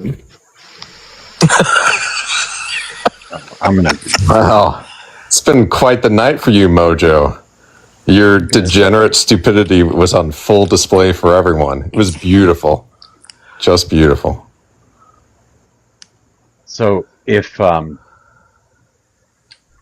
you ever cosplayed as a liberal, I could understand why, because you think liberals are stupid and you think you can fool them easily. That would be my understanding of why you would do that. The fact is that once upon a time, Mojo, I was a far better liberal than you'll ever be. What is that supposed to mean? Yeah, you're too dumb to understand. I understand, yeah. So he's setting up the evil backstory. So let's get the foreshadow. This actually started with you, American Amen, because you were justifying a fucking G-side and calling people zombies. That's how it actually fucking all started. Because a couple of us were like, I can't believe he would double down and triple down when people asked you, is this what you meant? That's how it all fucking started. Well, you're familiar with the idea of a philosophical zombie, I assume. Sure. That sounded a little hesitant. Just so we're clear, what a philosophical zombie is sort of a thought experiment. I'm really interested in this thing. Oh, okay. Yeah, I mostly just came up to super quick. I'm sorry. You guys can do your zombie thing in a sec, but I mostly really just came up to say, Mojo, what the fuck are you doing? Get your head out of your ass. Stop being an asshole. True. Apologize. Yep. Take accountability for what the fuck you're saying. I'm so good at being an asshole, though. He's no, way you too are. bullheaded to apologize. No, I've been watching, I've been sitting, I've been listening, I've been taking it in. You're being a stubborn prick. Yeah, and he knows it. He knows it. Yeah, get the fuck out of your own ass. Admit that you made a mistake. Be a grown-ass adult human man. Apologize, and then never talk about these people again. What the fuck are you doing? He can't do it. The most ironic part is that people are taking this so seriously. When Mojo said whatever he said, guaranteed it was the least serious thing in his life, and it's crazy. The least serious thing? Accusing? Are you joking? I mean, he likes to troll. I don't give a shit. That's Donald my bad. Trump likes to troll. How do you feel about I'm Donald saying Trump? it was a bad troll. No, I agree. I agree. So you He's a think piece of Mojo's a shit. good troll and Trump is a bad troll? No, I think Mojo's a piece of shit too. You know when a puppet... Yeah, well, we agree on that one for sure. You know when a leftist puppet and a rightist, guy who's got the Statue of Liberty here, when they're both saying you're a piece of shit, Mojo, maybe you should listen. All right, well, you're just trying to stir things up. That's pretty wild. Are you on the side of America Amen now, Oslo? I'm on the side of not making light of sexual assault. I'm on the side of not blaming victims when they're fucking sexually assaulted. I'm on the side of listening to women and not accusing them of staging something or accusing Tapley of staging something on Danielle's behalf for views. I'm on the side of listening to people who've been fucking sexually assaulted. You weren't there. I mean, maybe you were in the comments, but you certainly weren't on the live. I was on the live when this fucking idiot came up and in real time posted the video. We all went to his page and saw it before TikTok deleted it. So if you're believing that they faked it, then you must believe that they, I don't know what, generated the image, sent it to the guy so that the guy could upload it and then get reported and get deleted. You've got to be out of your mind. I mean, clearly you are. How can you stand... What the hell are you doing with all this? How can Mojo stand the humiliation? How are you going to keep this live going with almost 400 people in here? Stubbornness and pigheadedness? This is like epic humiliation, Mojo. Ego. Yeah, you think I'm humiliated? That's funny. No, I think that you are unwilling to admit when you're wrong, a trait that you apparently share with Donald Trump. Mojo's just trying to feel anything. I actually admit... Wait, shut up. I actually admit when I'm wrong all the time. No, you're laughing. You were no. What I just watched like 10 minutes ago was Danielle in tears, and you're just over here laughing about it. No, I honestly, I'm going to sit here and play devil's advocate because I don't know anything about the drama. I just have been debriefed on the scenario. I don't give a shit. What do you mean you don't know anything about it? Let me finish, Oslo. I said, but I've been debriefed on the scenario. Debriefed. And while... may I finish? No, I mean, honestly, I'm not interested in well, you're not somebody the only one who's here, just been Oslo, debriefed. and I'd like to... This isn't to argue against you. Who debriefed you? Wait, Oslo, I'm not going to feed into that. Oslo, you didn't I was see there original in the live, conversations. bud. You didn't even see the conversations between Tapley and I. You didn't see those. I watched I've seen the clip. That's irrelevant. But what I'm going to say, if you're going to sit here and prosecute somebody on a live with 400 people and expect them to not want to feel defensive, then you don't understand human nature or anything. And you don't understand Mojo, because I've actually had this exact same issue with him before. Where I think I blocked you, Mojo. It was like, it was for a minute, and I had multiple people saying, hey, let me finish, Oslo. What you're doing right now is painting a narrative without letting somebody give you the full context. So I would respect that you give me the time to give you that. Listen to women, Oslo. Oh, good tactic. Nice. That makes it seem like you're very Also, have they had a conversation outside of this that you know of, personally? Without 400 people here watching? Well, why would it I matter? don't believe that they have had. Your name is in Oslo, America. Yeah, That's a but direct question. nonetheless, why would it matter? Let's say Why you're would right. it matter? Let's say Because you're this right. type of conversation, no, you Let's out of say you're anybody right. should know best, America. Let's when say you're public right. What are you perception is proposing the here? topic, and you're trying to ensure You that don't have a point. somebody understands you're trying to get a certain point across, or you don't- stand by a certain detail, it changes exactly how you operate. Don't act like you're not human. So yeah, Mojo actually came back around, and I never expected it from you, Mojo. I'm going to be fucking real. I never expected you to actually come back and say something, because that one actually hurt. Like, I joke with dark humor, but I was like, I remember that made me cry. That sent me down a massive spiral. But you know what? You actually took the time to publicly acknowledge. Obviously, it took some time because I had you blocked. Like, people were messaging me, like, telling me to unblock you, and I wouldn't.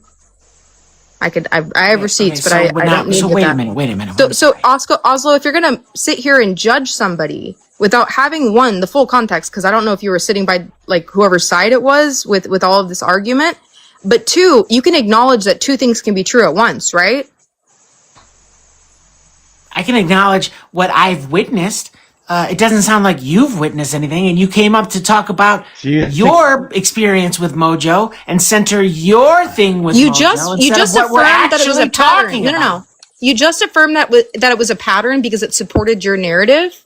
But I'm not going to sit here and allow you to cherry pick what I'm saying to suit your narrative when you ignore exactly what else I'm trying to say. There was a question mark at the end of my statement, which was to you. So it's a pattern? Question mark. I didn't just tone and emphasis and delivery says otherwise.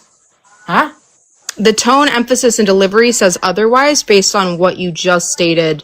I'm sorry, but punctuation says otherwise. There was a question mark at the end of my sentence, punctuation meaning that it was a exist? question, not an assertion. In vocal conversation, I think when you think about punctuation, that's tone, emphasis, and delivery that insinuates the punctuation. So, sorry, but I don't know. It's a pattern.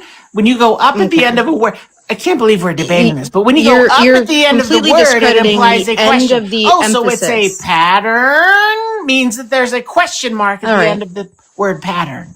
All right.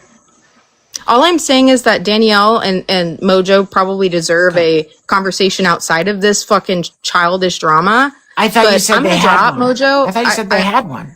I asked you as a rhetorical question, as I was leading into what I was trying to say, Oslo. So if you're not going to listen attentively, then I wouldn't even try to get into any of this. I'm listening very attentively. All right, Mojo, thanks for having me up. I just wanted to come up and say. This hand puppet is listening attentively, guys. Don't worry. I am actually, yeah. Yeah, no. I think they should have a conversation, and it's not for you to sit here and placate to drama. Offered that multiple times with both of them to have I'm not placating to drama. conversation. I'm asking somebody whose panel I've been on several times to take accountability for what he said. You are what he did. placating to drama. You are No, I'm placating not. to drama. I'm This asking. entire I'm thing is trying to drama. get it to end. I'm Are trying to also- get you to if take you're trying to get it to accountability end, then you and would stop fucking talking leave. about this. You're Oslo, you're you're the one here- farming it for about it. drama. I didn't bring as far it as up. I've noticed. Also, I you're didn't here as bring a it up. puppet, speaking in a fake voice, trying to pretend like people should take you seriously. You are here to perform, bro. Well, I don't know, man. I'm sorry that you feel that way, but I actually do have a voice, and people listen to me, and people appreciate my input. I guess so. We just take it very seriously. You're talking about very serious things here. Yeah, well, they do. So I'm sorry that upsets your fragile masculinity, but it does. How is it upsetting? I'm just calling you out for being ridiculous. Oh, I mean, that's fine. You can call me whatever you want. Has nothing to do with upsetting fragile masculinity. It has to do but with you do have people a trying to listen to someone who has their hand up in a puppet, trying to I've never talk about heard that serious one things, before. as You want if to somehow, say the full thing, hand up a puppet's ass, everyone. as I've if never heard somehow that this one is like a serious thing. Like you're like up here, like, oh, we should all take my words very seriously. But you have a fake voice and your hand is inside of a puppet, bro. Come That's up here as my a real voice. person. What do you mean? Okay, all right, sounds good. Yeah. At least I don't Yeah. use AI as a fucking profile picture. Both of these goofballs using gallons of water to stroke their own ego to put a picture of themselves on the internet. Are you talking about me? Are you talking about me? I was on camera. Yeah, I'm talking about you, and I'm talking about I've been Steven on camera. over here. I have Both been of you on using camera. I have been literal on gallons camera. of water to make yourself look. I have been on camera multiple times. I spent months on camera. I stopped going on camera for a particular reason. Mojo, I've which seen is you. none You of your don't damn look business, this cool. by the way. Mojo, I've seen you on camera. You fucking don't AI look this looks cool. like. I don't care what you think I look like. Why would I care what a puppet thinks I look like? Well, why are you using gallons of water? Even the to way that he's generate looking around hundreds with of his images hands. for your live. It's Oslo, embarrassing. bro. Oslo, the He's- Earth is covered. The Earth is covered in 3/4 water. You know that, right? He's looking around, like he's measuring every move that he makes with his puppet. He's looking What do you around mean? like he's like I'm taking this conversation seriously. I'm practicing good eye contact, attentive listening skills. Something you should try, Stephen. All I know is that a lot Or of is people it do is think, it Stefan? Is it Stefan or Stephen? I don't know Oslo, but a lot of people do think that that Mojo should apologize to Danielle, and No, at he the same should. time, this whole thing has been a circus, and you're making it even more of a circus. And Chad is a douchebag who didn't actually do anything to solve anything with IP addresses. He's actually making Danielle look worse by him trying to pretend to be a hero, but not actually doing anything. This whole thing is a fucking ridiculous circus. Well, I'm bored. That's based. And you guys kind of, Mojo, I think you should take accountability and stop being a coward. And I think that it's time to man up and be actually what you claim to be and apologize. Oh, man up and be what you claim to be, as in show yourself and not your puppet hand, or what do you? Thanks for having me up. The puppet jokes are going nowhere. Thanks for being here, Oslo. You're welcome, buddy. Have a good night. I just wanted to say, Mojo, I didn't hear what you said, but I'm headed to Danielle's live so I can make my determination on how to feel about it once I see it. That's cool. You can go listen to her clip. I will have the full video up. The original conversation started on Janae's live, so I'm not sure if she'll ever post that video or not. But the whole conversation didn't start on either one of these lives. Okay. I am disappointed to hear if it's true that you said that. That is disappointing. Said what? I don't know why you would imply that they made it up and made a deep fake of herself. If that's what you actually said. Yeah, Mojo, you're gonna. Did you say it publicly, Mojo? He did. Did I say apparently. what? Did I say what? Did you say it publicly? I went up to go yell at Tapley, and then Tapley threw Danielle at me, saying that he had a video of me talking about Danielle at some point or another about the video, about that deep fake thing. So that's where the conversation started. I explained that. So maybe this is even. Hey, what I said was hold on. What I said Go ahead. was that I have questions about the entire scenario. That's it. That's what I. But why that's would the way you? it started. It's clear that somebody else posted it. It was on his page, and it was found when he requested up on someone's live. So why would you think that? I'll be right back. I'm going to go listen to the clip. Thanks for having me up.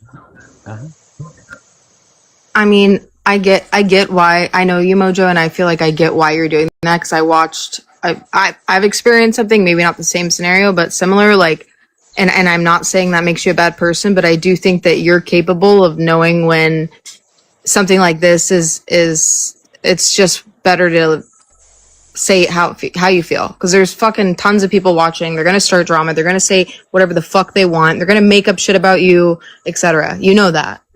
Yeah, they're gonna say whatever they want, no matter what I say, right? Yeah. But there is a So line, it doesn't right? matter. Like, and I get it. I get that? it. That was crossed. Yes, there is.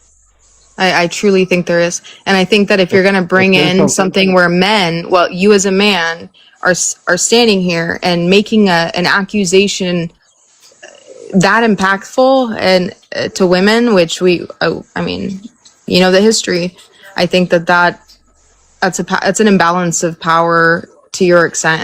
And I don't see you as a terrible person. So I don't see you truly believing that. I do see you angry about the scenario and how you got there.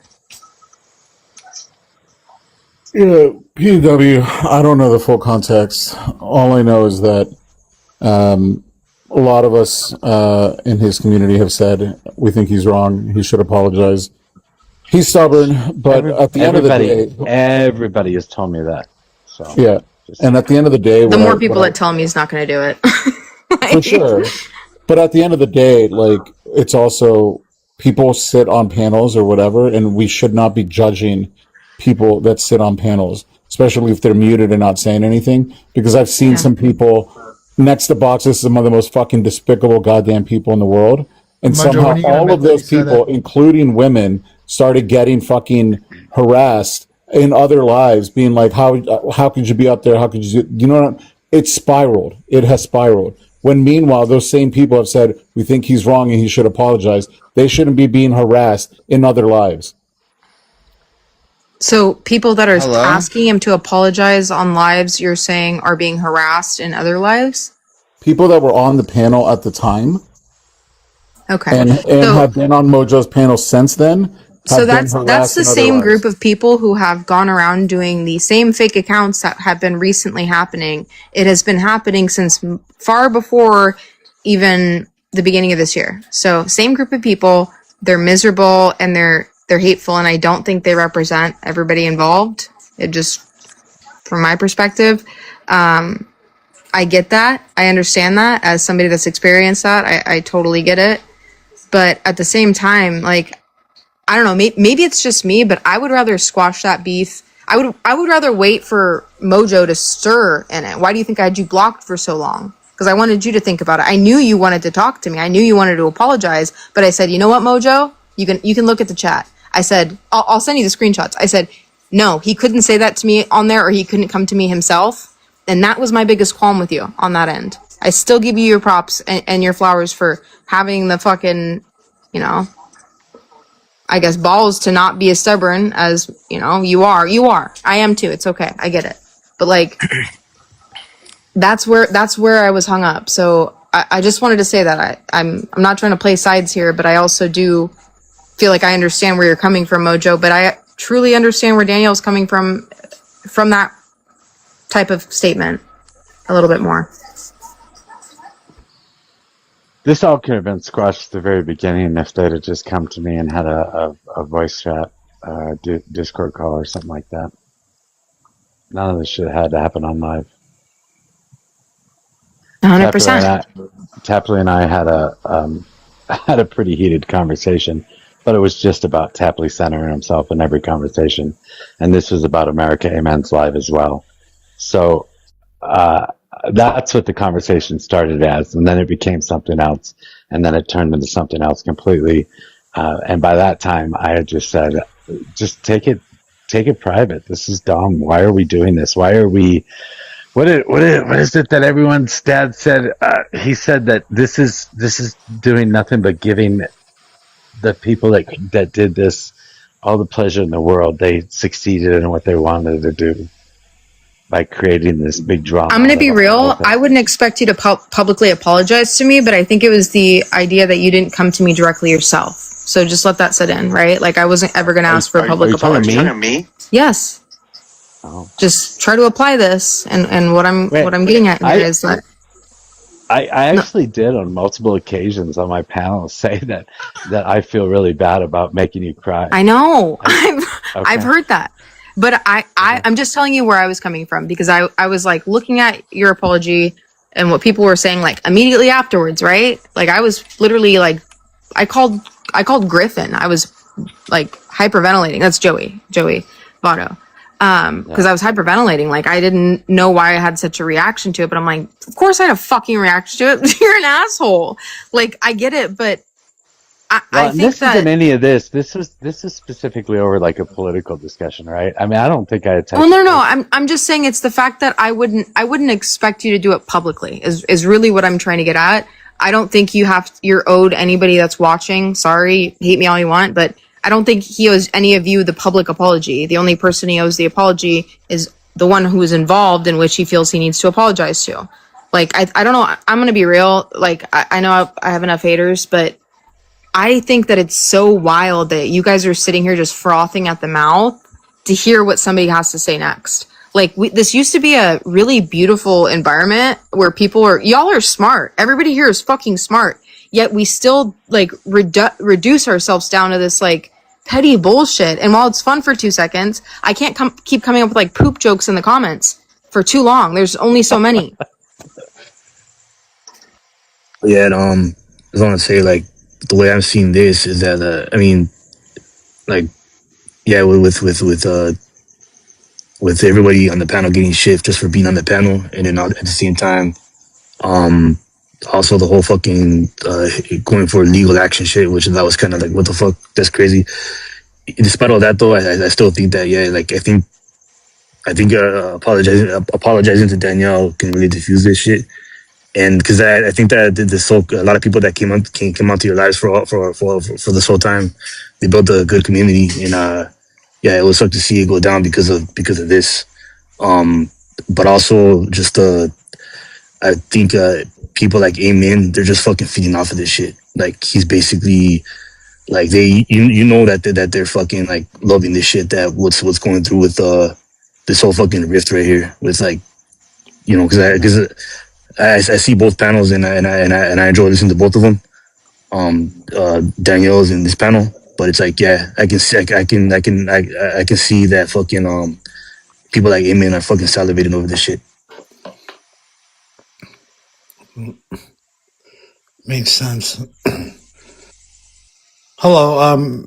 I just wanted to jump in really quick. I have zero idea on what's going on, except I've listened to both panels, but I just think that we're it's such a distraction. I think we're fighting the wrong fights.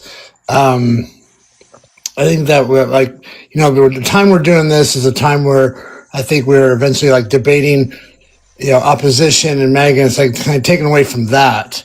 And so I don't know. I think whatever you guys got to do, like I said, I don't know anything and I have no judgment about any side. And I think that whatever you guys got to do to fix this and then get back to, you know, showing the, you know, helping people see the light. That's just my 2 cents. That's, I don't know. I do think the infighting isn't going to be useful, because I know there are a lot of people in the room earlier and people fucking making judgments about what was going on and what was being said. But, you know, we need to, you know, I don't know how to fucking say this.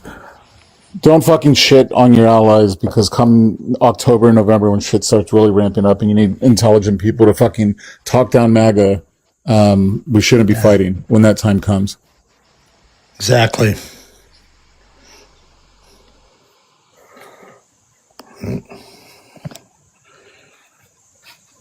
And honestly, the more like people bring up the next move, right? Like the next drama, the next hot moment, like that's just a literal perpetual snowball. And I'm watching everybody, like Mojo, you were one of the first panels I ever went on.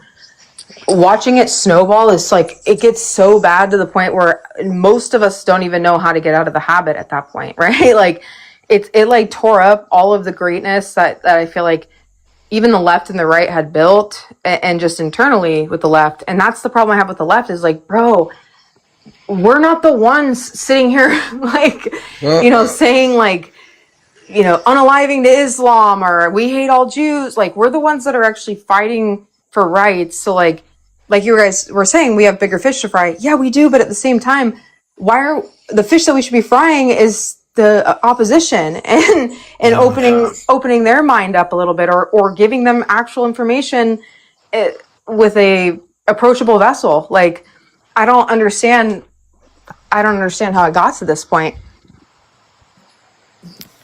Well, I can say that at least earlier today, it wasn't about this. We actually had I feel like a useful conversation. Yeah, we had all kinds of political conversations today. The vast majority of the day was about political conversations. So, and I'd rather just do that all the time. I'd rather not do this drama bullshit. Which is why, obviously Tapley was listening in the room when his name was brought up, but his name was brought up in reference to American men and nothing else. So, and then he chose to take his time coming up on the panel just to fucking bitch about me and monologue for what, half hour, I guess. I don't know. Yeah, it's the weirdness of the combativeness. Like I get it. I was the same way. Like, dude, you know. Like, but at the same time, is I think some people get so tripped up into certain things and it becomes habit for them so long that like that's just the mentality that we've adapted to, you know, or people have adapted to. Well, I truly just want to talk about politics. I truly stay away from drama panels. I truly don't do this, and I have tried it a couple times. I tried to do a couple drama lives. I am so bad at it. I can't do this shit. Yeah, I can tell.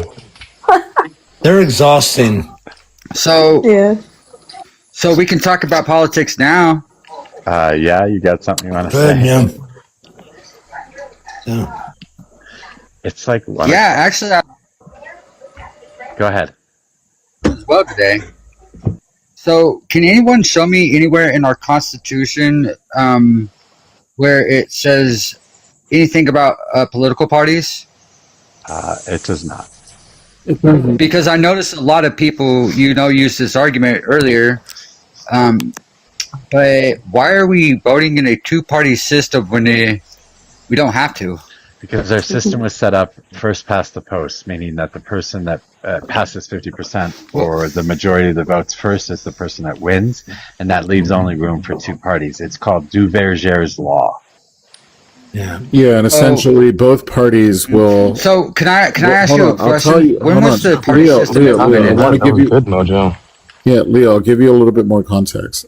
In a first past the post system with two parties, they will work behind the scenes to make sure that third and fourth parties don't pop up because it threatens them being able to form government. Right? In a first past the post process, you only have one person to worry about, right? And you're just trying to get just a slight margin over the other guy. And having an semblance of third and fourth parties threatens that. So that's why we have a two-party system. Yeah. So, question, because I'm a dummy.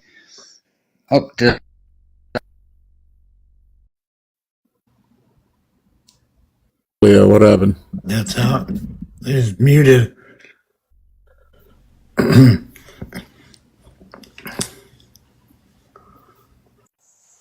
Oh, he may have got a phone call or something. Yeah, I mean, what? Hey, Glitch, sorry. Fucking.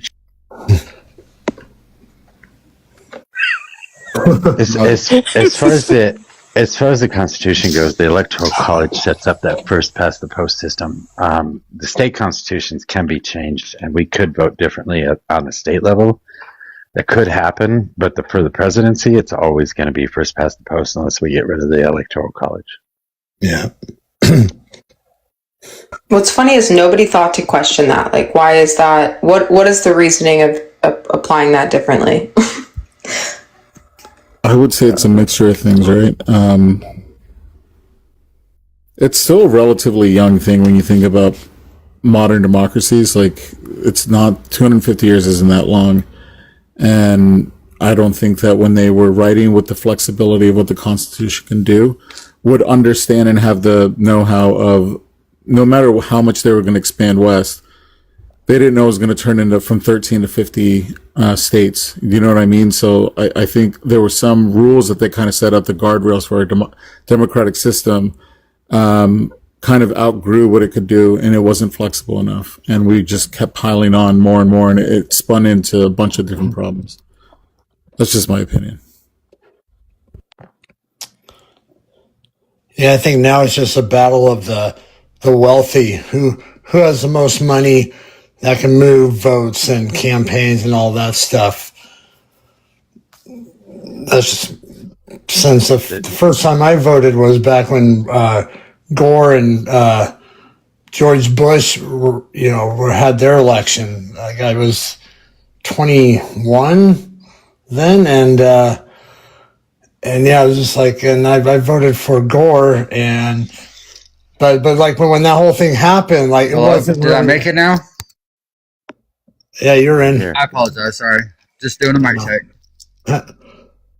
And I mean, like when that whole thing happened, when that recount, like it was kind of like a weird, it's kind of weird, but like no one really like had deep questions about like voter fraud or things like that I remember. Well, what's crazy is I don't think people legitimately ask any questions about political parties, and even if we are even supposed to have them, or if we can do away with them, because what he was saying, yeah, I mean, it kind of made sense, but at the end of the day, I don't remember George Washington having a political party. I don't remember John Adams having a political party. I don't remember Thomas Jefferson having a political party. I don't remember John Quincy Adams having a political party. I don't remember some of the first presidents co-signing their name to a Democrat, Republican, Green Moose. I don't remember that. But what I do remember is they put their name next to people who they voted for. Yeah, I mean, I think we need. I mean, ranked choice voting. I think most people actually support it if they understand what it is, because within our system that would give us a better chance of getting a third party. Elected. What's funny is I keep seeing videos and people complaining about the system, complaining about the corruption, complaining about this, complaining about that. But the problem that you guys are running into, especially when you're a free elected society that we have, is the only way these people are getting elected and getting employed, as we say, is by you guys. You know what I mean? All right. So Leo, they don't get employed anywhere else. Okay, Leo, I hear you, man. I'm gonna try to give you a little bit more context and a little bit more history and the purpose of what political parties started off as, right? Like, you got to think about it. Political parties, I'm sure, would go down the extremist ideals, because if you use extremist ideals, which we're doing, you got to stop. You basically got to stop, dude. There's no point. Stop. You have to stop. So it's a form of organizing, and as the colonies grew and the state government started growing as well, parties started as a way of them to organize kind of like-minded things, and they would have to kind of figure that out. And then with the first past the post system being enabled that early, it was almost always two parties. It wasn't always Democrat and Republican. There were other parties before that, right? So, but it was mostly always just two parties. So that system was kind of baked in early enough. As our democracy grew, after the war and the Constitution was ratified, parties were created to organize themselves. That's why the parties exist. I'm done. Go ahead. I didn't hear anything you said. Sorry. Jesus fucking Christ. All right. No, it's because legitimately you're trying to blame it on something that. That's good. I don't know if I can be Space Cadet either. What? Why? What's up, Chase? Don't call me by my government name. I mean, Space. I said Chase. I just spelled it wrong. Wait, why can't? Wait, pause. Why can't? There's no good way to say this. I think. Why did you say that? Well, because I think I've tried having a conversation with you before, and it went horrifically bad. Or did you try hard enough? I don't even know what that means. I mean, you must not have tried hard enough. I don't really know the topic of conversation, though. I don't know. Politics. That could be a good reason why I can't have a conversation with you. Well, I mean, I just didn't really know. I just joined, so. I know. Let me get a little marinated in here, and then. Yeah, I just remember you've had some pretty crazy takes. I just remember what they were. Oh yeah, so I remember all this stuff about you, but I just can't name any of them. We talk to hundreds of people every day. What is wrong with you? But I for sure said something, right?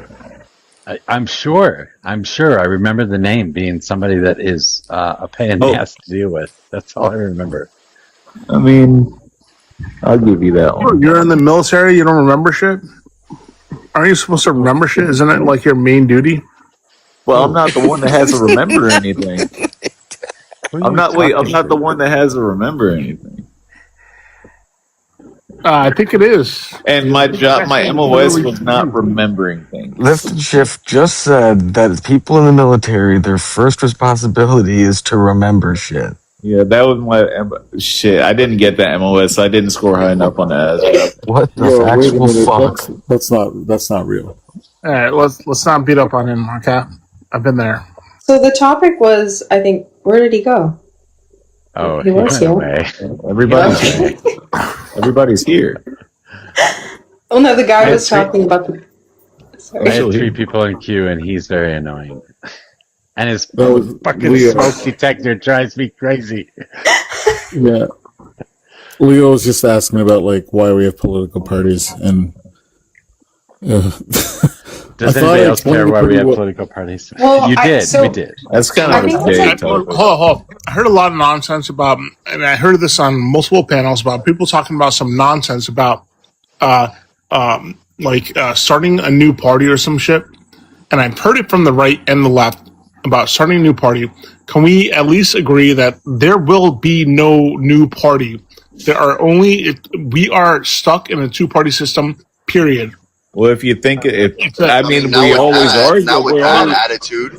Yeah, that's what I was just about to say. Like, if you always, everyone else finish, is living because in a he's dreamland. realistically right at this moment. No, he's not realistically right at all. Yes, I am. I am right. No, he's not. 100% No, right. you're not You're at fucking all. right. We can go right ahead and create. Hey, we can go I right ahead said and create in the this moment. Let him amazing finish. party. Studs, let him I'm finish. on your team. Actually, just let him finish. But I actually kind of want to hear Studs out. I agree with well, him. wait, what about me? Thank you. But anyways, Bro, let the chief you're up 4th, if you can remember that. But first of all, look, it's a 2-party system, right? get it out. And I hear people talking about, hey, why don't you start your party, this and that. But like realistically, it's not going to happen for at least what somebody said. I think I heard someone they said 20 years, or somebody said 40 years. It's just not going to happen. And I think the sooner that people realize it, is the sooner that they can make changes within the 2-party system to acclimate what they want, and instead of dreaming up of these ideas that will never happen. But That's the problem, civics. Oh, go on, Segan. Don't you think that it's a little bit defeatist to say that, and also like lends toward the idea that Defeatist or realist? A 2-party Defeatist system. or realist? Yeah, but so all right, let's walk down this route of the idea of ranked choice voting. There's multiple ways you could accomplish that. You can do it at a state level. You don't have to actually do it at the federal level, which is a lot harder. You can do it at the state level. There's already a couple states, what is it, Maine and Alaska or something, that do it in like the presidential primaries. Why would we not be pushing for something that's realistic that you could get state by state passed, and do it in a way where a third party would at least have, if not a real chance. Didn't they do it in winning, New York? I don't think for presidential. So I'd like to chime in on there that, is Stephen. Right. I have one sentence. There is one simple solution. If you want something done by your candidate or by a candidate, right, then vote for that fucking candidate. The third parties, the multi-party system or whatever you want to call it, it's never going to be a thing. Okay, so how does John you start Fetterman voting for that third party? Play into this space? What? How does John Fetterman play into that space then? I don't give a fuck about. Okay, the flip-flopper. But that's the beauty of the ranked choice voting. Yeah, exactly. But you know what? I don't like him. In this scenario, he would be irrelevant because he wouldn't have much power. I want to poke holes in this theory about doing it at state level. Who gets to decide who's on the state ballots? the individuals who live in that state. I mean, I don't understand who else do you think. Yeah, we had. national- I just had my primary. Yeah, I just so- had my primary in Missouri yesterday. We had independents on there. So You're talking about you could have electoral you could college have, still. So you could I can answer that if you want. Wow, stop talking. So you could quite literally have 50 different people picked by 50 different states. Yep. Yeah. Yeah, but Those are Mojo, those the are the idea. individuals that represent that state, and then guess what? That's as all these 50 states. Well, as all these 50 states, you know what we become? The United fucking States. Well, I of thought America, that's where we were already. which at, was so. then we then have within those states we have where the individuals that problem represent lies. certain parties. This is where the Yeah. problem lies. Like This is where, stop talking. Stop. This is where the problem lies. If you have 50 different candidates, we have an electoral college. You have to get 271 to fucking win. I'm sorry, if you have 50 different candidates that actually win in 50 different states, nobody's going to get 271. No, I didn't. So I don't know if you thought it meant that each state could have their own candidate. I didn't mean that. I meant that you could actually. That's not how the electoral college works. But so it's that not is exactly how the electoral college works. No, but you still have to get. They'd have to get enough Districts are nationwide based on votes. what? Census. Yes. Yeah, Okay. that geographical location, stuff like that. So who gets to decide exactly what census reports go in, and if somebody doesn't? Have you ever filled out a census report? Have any of you ever filled out the census report? Yes. Civics. Guess what? I never have in my entire life, and I'm 34. So tell me why. Why did you not do that? I've never had the census ever. I've never had anybody ever come to my door and ask me for that. You should probably check your mail more often. Because there is a $5,000 fine if you don't fill it out. Just so Well, you know. I'm probably just bankrupt me at this point because Can I explain what might happen here? But there's no enforcement. They knock it on your door. There is no enforcement, and if you don't have a local address when you're homeless, what happens? Exactly. Yeah. So that's why it's that you might have been. But you still contribute to the actual economy, right? He trying to. A lot of people that are homeless still work and still go to school. Postman trying to talk. I'm just saying one person at a time. Holy crap! Yeah, I'm just trying to lift. Civics has been trying to talk. For the love of God. My bad. P&W. It might also be because if you're not a homeowner, your landlord, if you've ever rented in places, they're probably filling out the census for you. Right, because it's their property. I've lived in like 4 different counties in Oregon. So you can't tell. But I mean, like, I'll look. I'll double check and see right now. Did you were you owning or renting? And did I was your landlord renting. ask- Not I'm if you're in renting. an apartment complex. I'm not. I'm in a home. I have a home. Yeah, so usually your landlord will probably ask you to fill it out or ask you for information because it's addressed to them. It's usually addressed to the home. How many years later? What if you can't find a pen? How many years later? Well, the census only comes out, what? I was homeless at 18 all the way up until I was almost, I'd say 19 and a half. It was off and on. And I've lived on my own. I haven't lived at my mom's address since I was before I graduated high school. So I don't understand how they are going to find me. What if your pen won't write?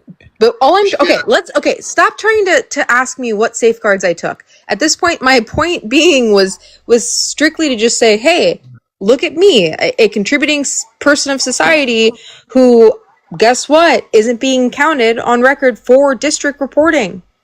That was the entire point of that. And I think if I've gotten away with that since I was 18 and I didn't even know it was actually, like, you guys have to understand that the average American doesn't always have available access to that as well. That information of knowing, like, hey, we now have an arts tax in the Portland metro area where you're going to be taxed.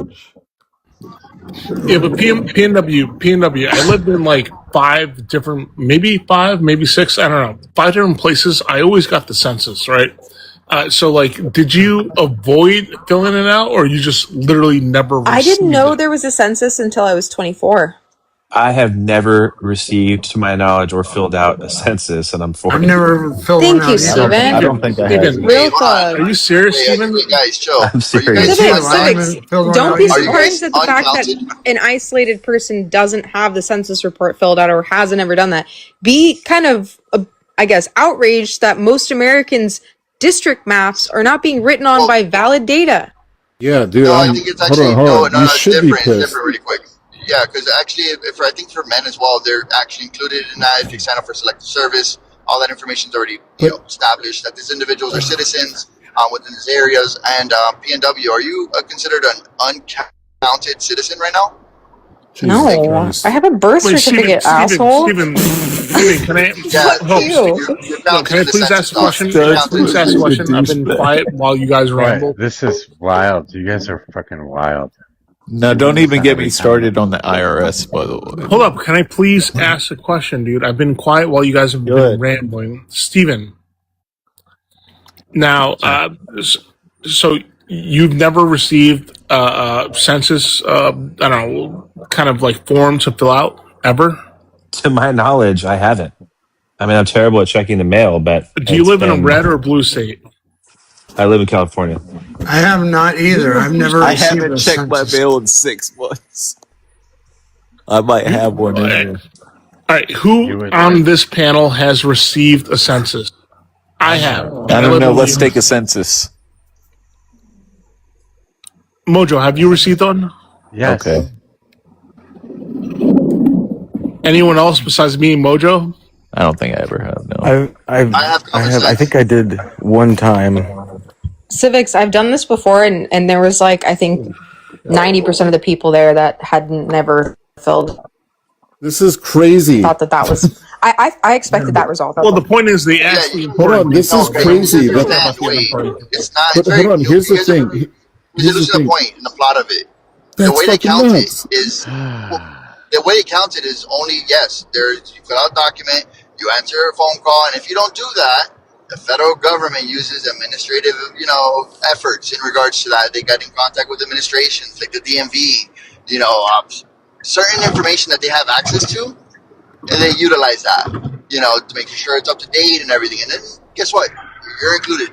So, thank you, government, for taking care of you irresponsible fucks. Well, they have not done anything guys. good. Get it together. Lock it in. Because I've had the same residency since 2019, and the government hasn't been able to get my address right at all since then. Don't worry about it. They're going to find you. Yeah, they're gonna find you, bro. You have a license. They know who you are. Well, I get plenty of information about like what registering to vote. I'll get that, but like nothing about census. I'll get plenty of flyers about. I mean, the IRS. I mean, they send me checks at my PO box or my box at my apartment, and I get all that, but I never get a census. Then you're for those, so let me tell you guys, for people who never received the census, what it is, it's like it's a multi-page form, by the way, and it also asks you how many people live in your unit, is what they call it. And there's also like a lot of questions about your actual neighborhood and like so many other questions. It's like at least maybe 3 pages back and forth. Okay, just to let you know. Wait, I just want to explain something real quick. Each one of the congressional seats or districts are supposed to represent, at this particular point in time, about 760,000 people. So if you talk to a few people on TikTok and they haven't filled out a census, maybe their significant other filled it out, maybe they were living with their parents, maybe they were renting and the landowner is the person that actually filled it out. But either way, a few people here and a few people there is not going to change the 761,000. You have to get an extra 760,000 to get another congressional district in your state. Oh, very similar to what we had in 2021 and 2024. Mojo, doesn't it also determine how many reps you get for your state? Your states do it. Your states do their own census. generally. They're not going to go on the federal census, But- I don't think. Well, they I did guess the my administration enumeration executive order in regards to the census, and allowed in regards to persons in that state, whether they're citizens or not, to be counted, which would then Wait, sway citizens, the non-citizens are counted in the Yes, they are. Yes, Yep, correct. absolutely. Correct. That's what I said. Yeah, that's what I said. Biden's they're executive supposed to order be. allowed the enumeration of that.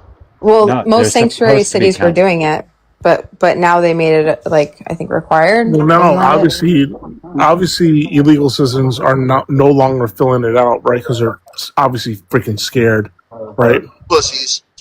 No, they they still no, do they're it not. out. Wait, Lyft, are you celebrating wait. that Lyft? Wait, they do fill I'm it not out. celebrating. I'm just telling you, dude. I'm Wait, not. Wait, they do fill it out. No, they don't, dude. They're scared. The census Dude. doesn't have any. The census doesn't have any names on it. I understand, dude, but there's clearly a fear of getting deported in ICE.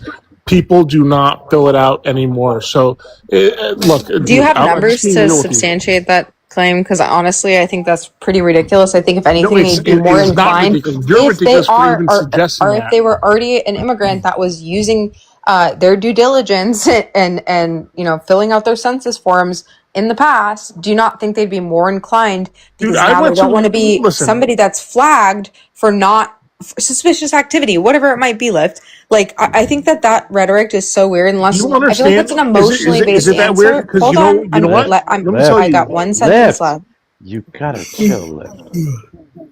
No, because I feel offended that she's saying that because You are. That's what I was saying. First of all, did they not appeal to each state through 20 court cases to try to obtain the voter registration? And that's not even has nothing to do. You think that has census yet? No. You think that has to be applicable to immigration? The point that I'm making is that if you were to fill out a census report, you're putting information down on a paper, which creates a paper trail.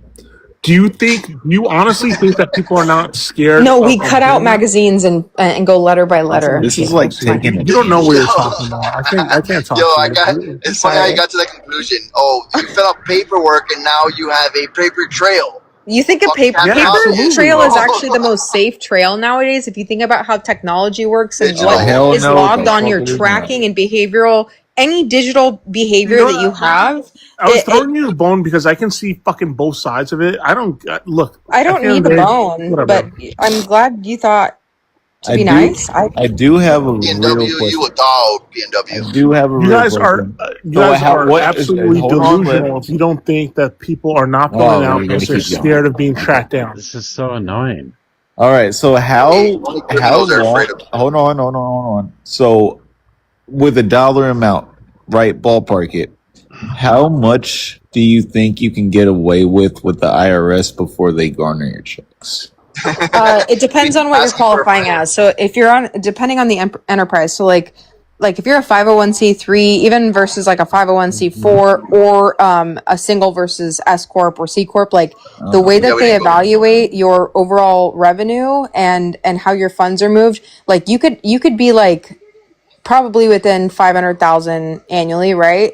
And you might have a pretty large discrepancy. They might not look at it, but if you're a 501c3 and you've hit a mill and now you have a significant discrepancy, you are now subject to investigation. So it's definitely not like. Do not skip your taxes, dude. Real quick, bro. Hold on, bro. Hold on. Yeah, you good. So, being realistic, I'm on W2, but it's plus. Hold on, let me stop. They might be in the bushes outside.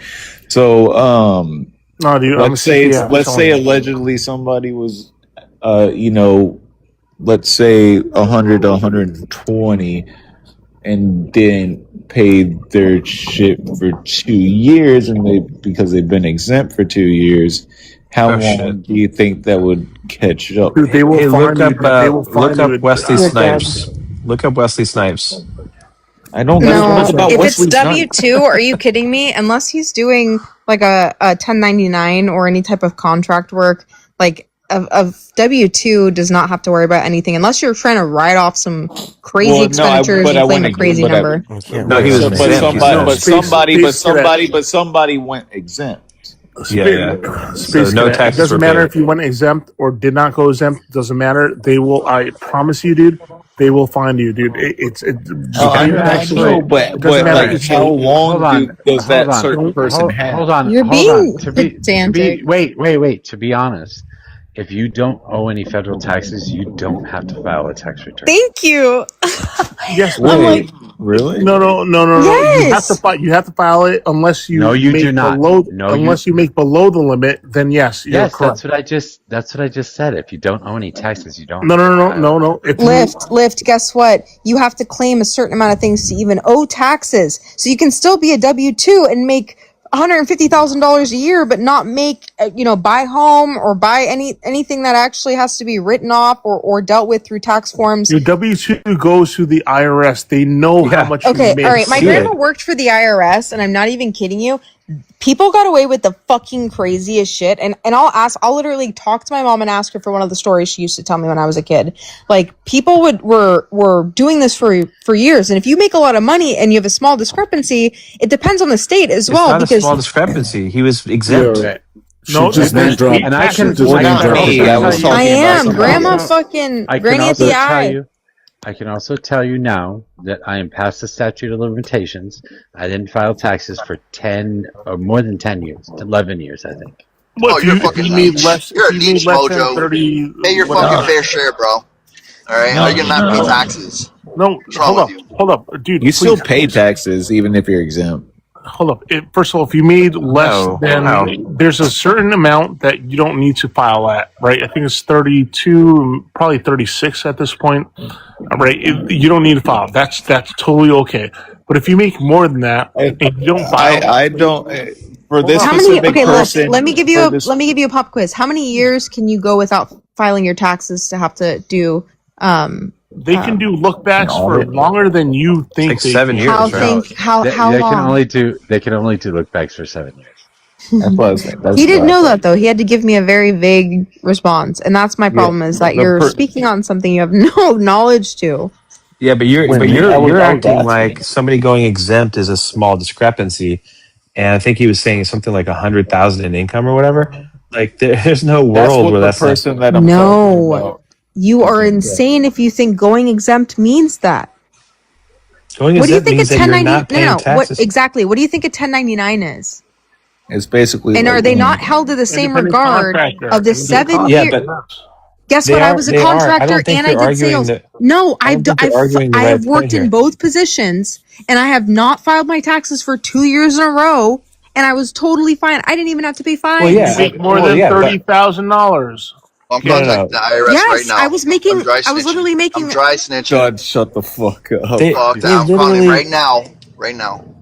Yeah, I mean, so people can get away with stuff. Can you please lube up before you snitch, please? People can get away with stuff. You would like but that, the Mojo. reality You don't is, like it, raw? Studs, how you gonna slime out your own boy, bro? Hold on, Studs. Why do you have to be the villain all the time, bro?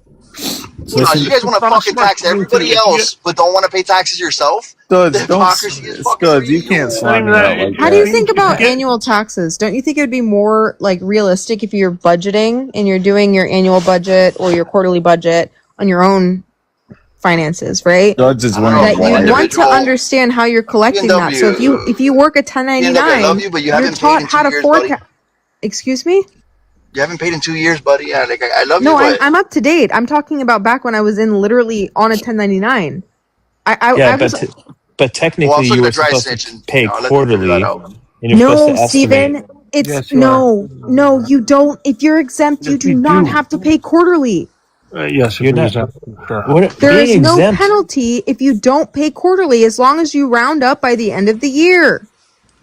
Declaring, being exempt is you declaring that about yourself. You have late fees, but you do not have penalties, or you're not subject to a different type of audit. And it depends state by state. Isn't a late fee? What makes you think that what conditions do you think that you're exempt? Because I think that you are maybe misled. I'm not exempt. I was comparing an exempt status to 1099, and I've claimed exempt before, and I've changed it halfway through the year because you, as an employee, have that right. Crazy concept, right? Yeah, she is right. She's She's correct. She's sure. correct. Not as a W-2, though. No, I can do that on a click of a button. Technically, though, you're not supposed to do that. And I don't know if it's changed recently, but I can say that from a 1099 perspective, or even just being a business owner and having like an S corp, for example, you're supposed to be paying some estimation of what you owe in taxes. And what they also do is they look back on what you made last year and they say, okay, you should be paying that amount based on what you made last year. Steven. They don't. You Steven, end as up somebody paying penalties. I'm telling you, I'm not gonna oust myself, but I have thorough knowledge in this specific topic. It's very niche, but I do. And I'm telling you that some people do things crazier than what you're saying and have gotten away with it for decades. Sure, you could run across the street and not get hit by a car, but I haven't, but I've never so done far, it. Steven, oh my God, you're never going to succeed in capitalism. I feel like I need to understand act like that. The penalties that they assess to you is not worth the risk. It really isn't. They assess you like so much more than what you would have owed. It's really not worth the risk. I've actually done investigations into specific 501c3s, pulling FOIA requests, looking at tax forms to see the discrepancies, what audits were to follow, what state regulation actually follows that and allows it, essentially insight into your business if you now qualify under a different regulation. Explain to me what a 501c3 is, okay? Because you a nonprofit organization, guess what? There is still monetary, there's revenue that accrues. And if you don't think that they don't have budgeting or books issues, and that doesn't flag something if they make more than $1 million in revenue with a net revenue of $1 million. Yeah, I still paid some taxes. It's not worth the risk. I don't pay. I'm not encouraging it. Let the record show I'm not encouraging this. I'm just saying you're wrong. Somebody that I know pays like some taxes, like Medicare and shit, or whatever the fuck, but they don't pay federal and state. Now, how? Because and listen, and Studs, I understand what you were saying earlier. The reason why I don't do it is because with my job being W-2 and commission, they tax at a 35% fucking rate, but I don't make 35% fucking money. Oh no, but Right. you're good in my book. You know, I'll help you avoid taxes, dog. You good.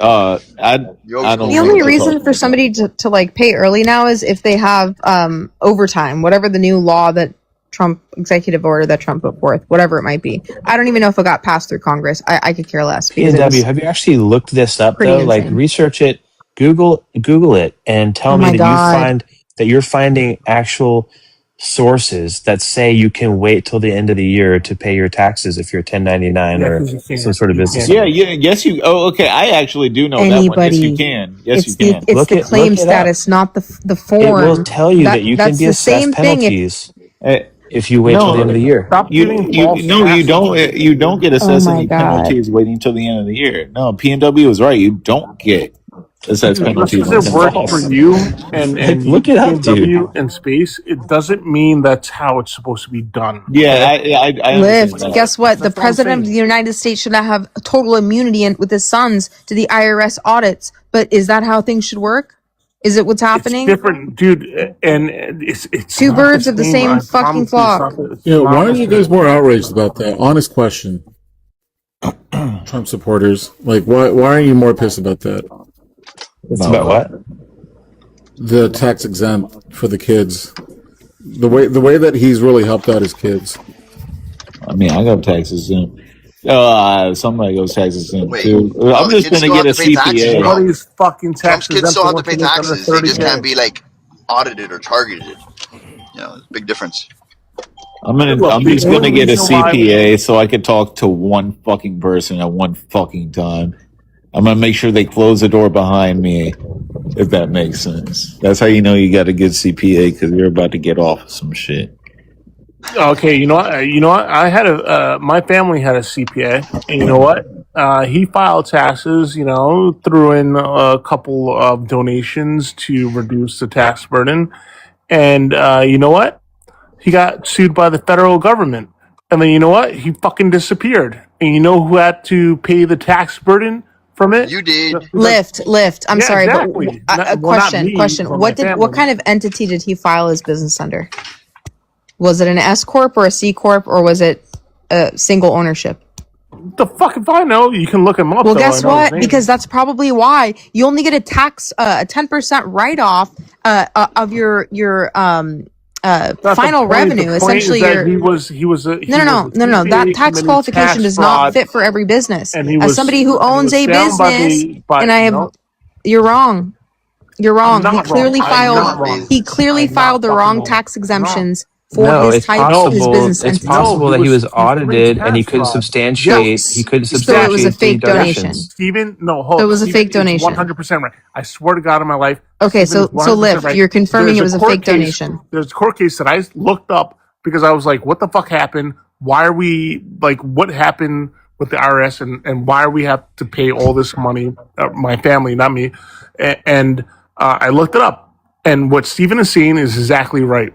He made a bunch of these claims. Falsified donations. He made all these claims that could not be substantiated, which is exactly what Stephen said. So falsified documentations. I get it. I would be pissed if I were you too. If my family did that, I'd be livid. It wasn't my family. It was a CPA. Actually, that's when you get a new CPA. So he's not even related to you. Then why are you not outraged the fact that he falsified documentation for donations? Because you guys are doing the same thing and trying to justify it. Because he couldn't substantiate a large number of money of a tax write-off, 10% of expenditure revenue.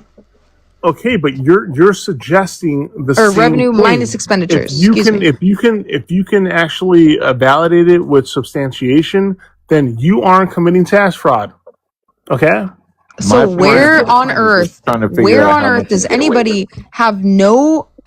You have to donate to a licensed, certified 501c3 for that to qualify. You don't. You can stretch it a little bit. Yes, you do.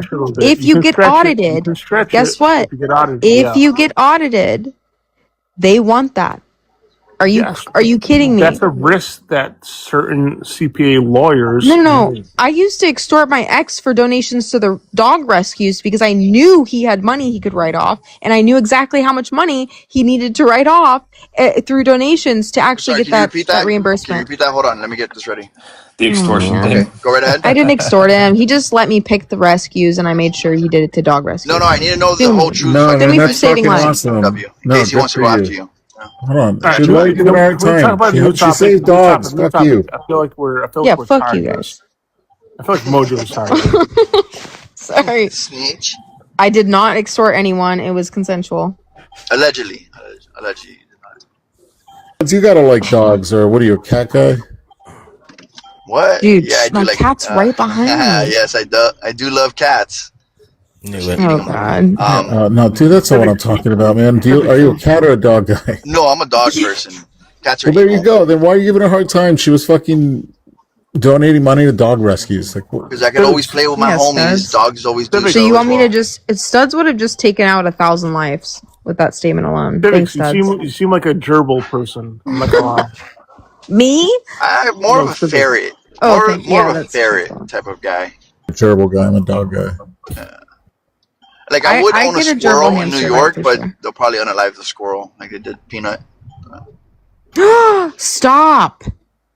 What? Peanut the squirrel? Don't bring up Peanut right now. People are throwing rocks at Jimothy. I can't even handle any of this sensation. Wait, what? Like real yes, rocks? men were seen throwing rocks at Jimothy.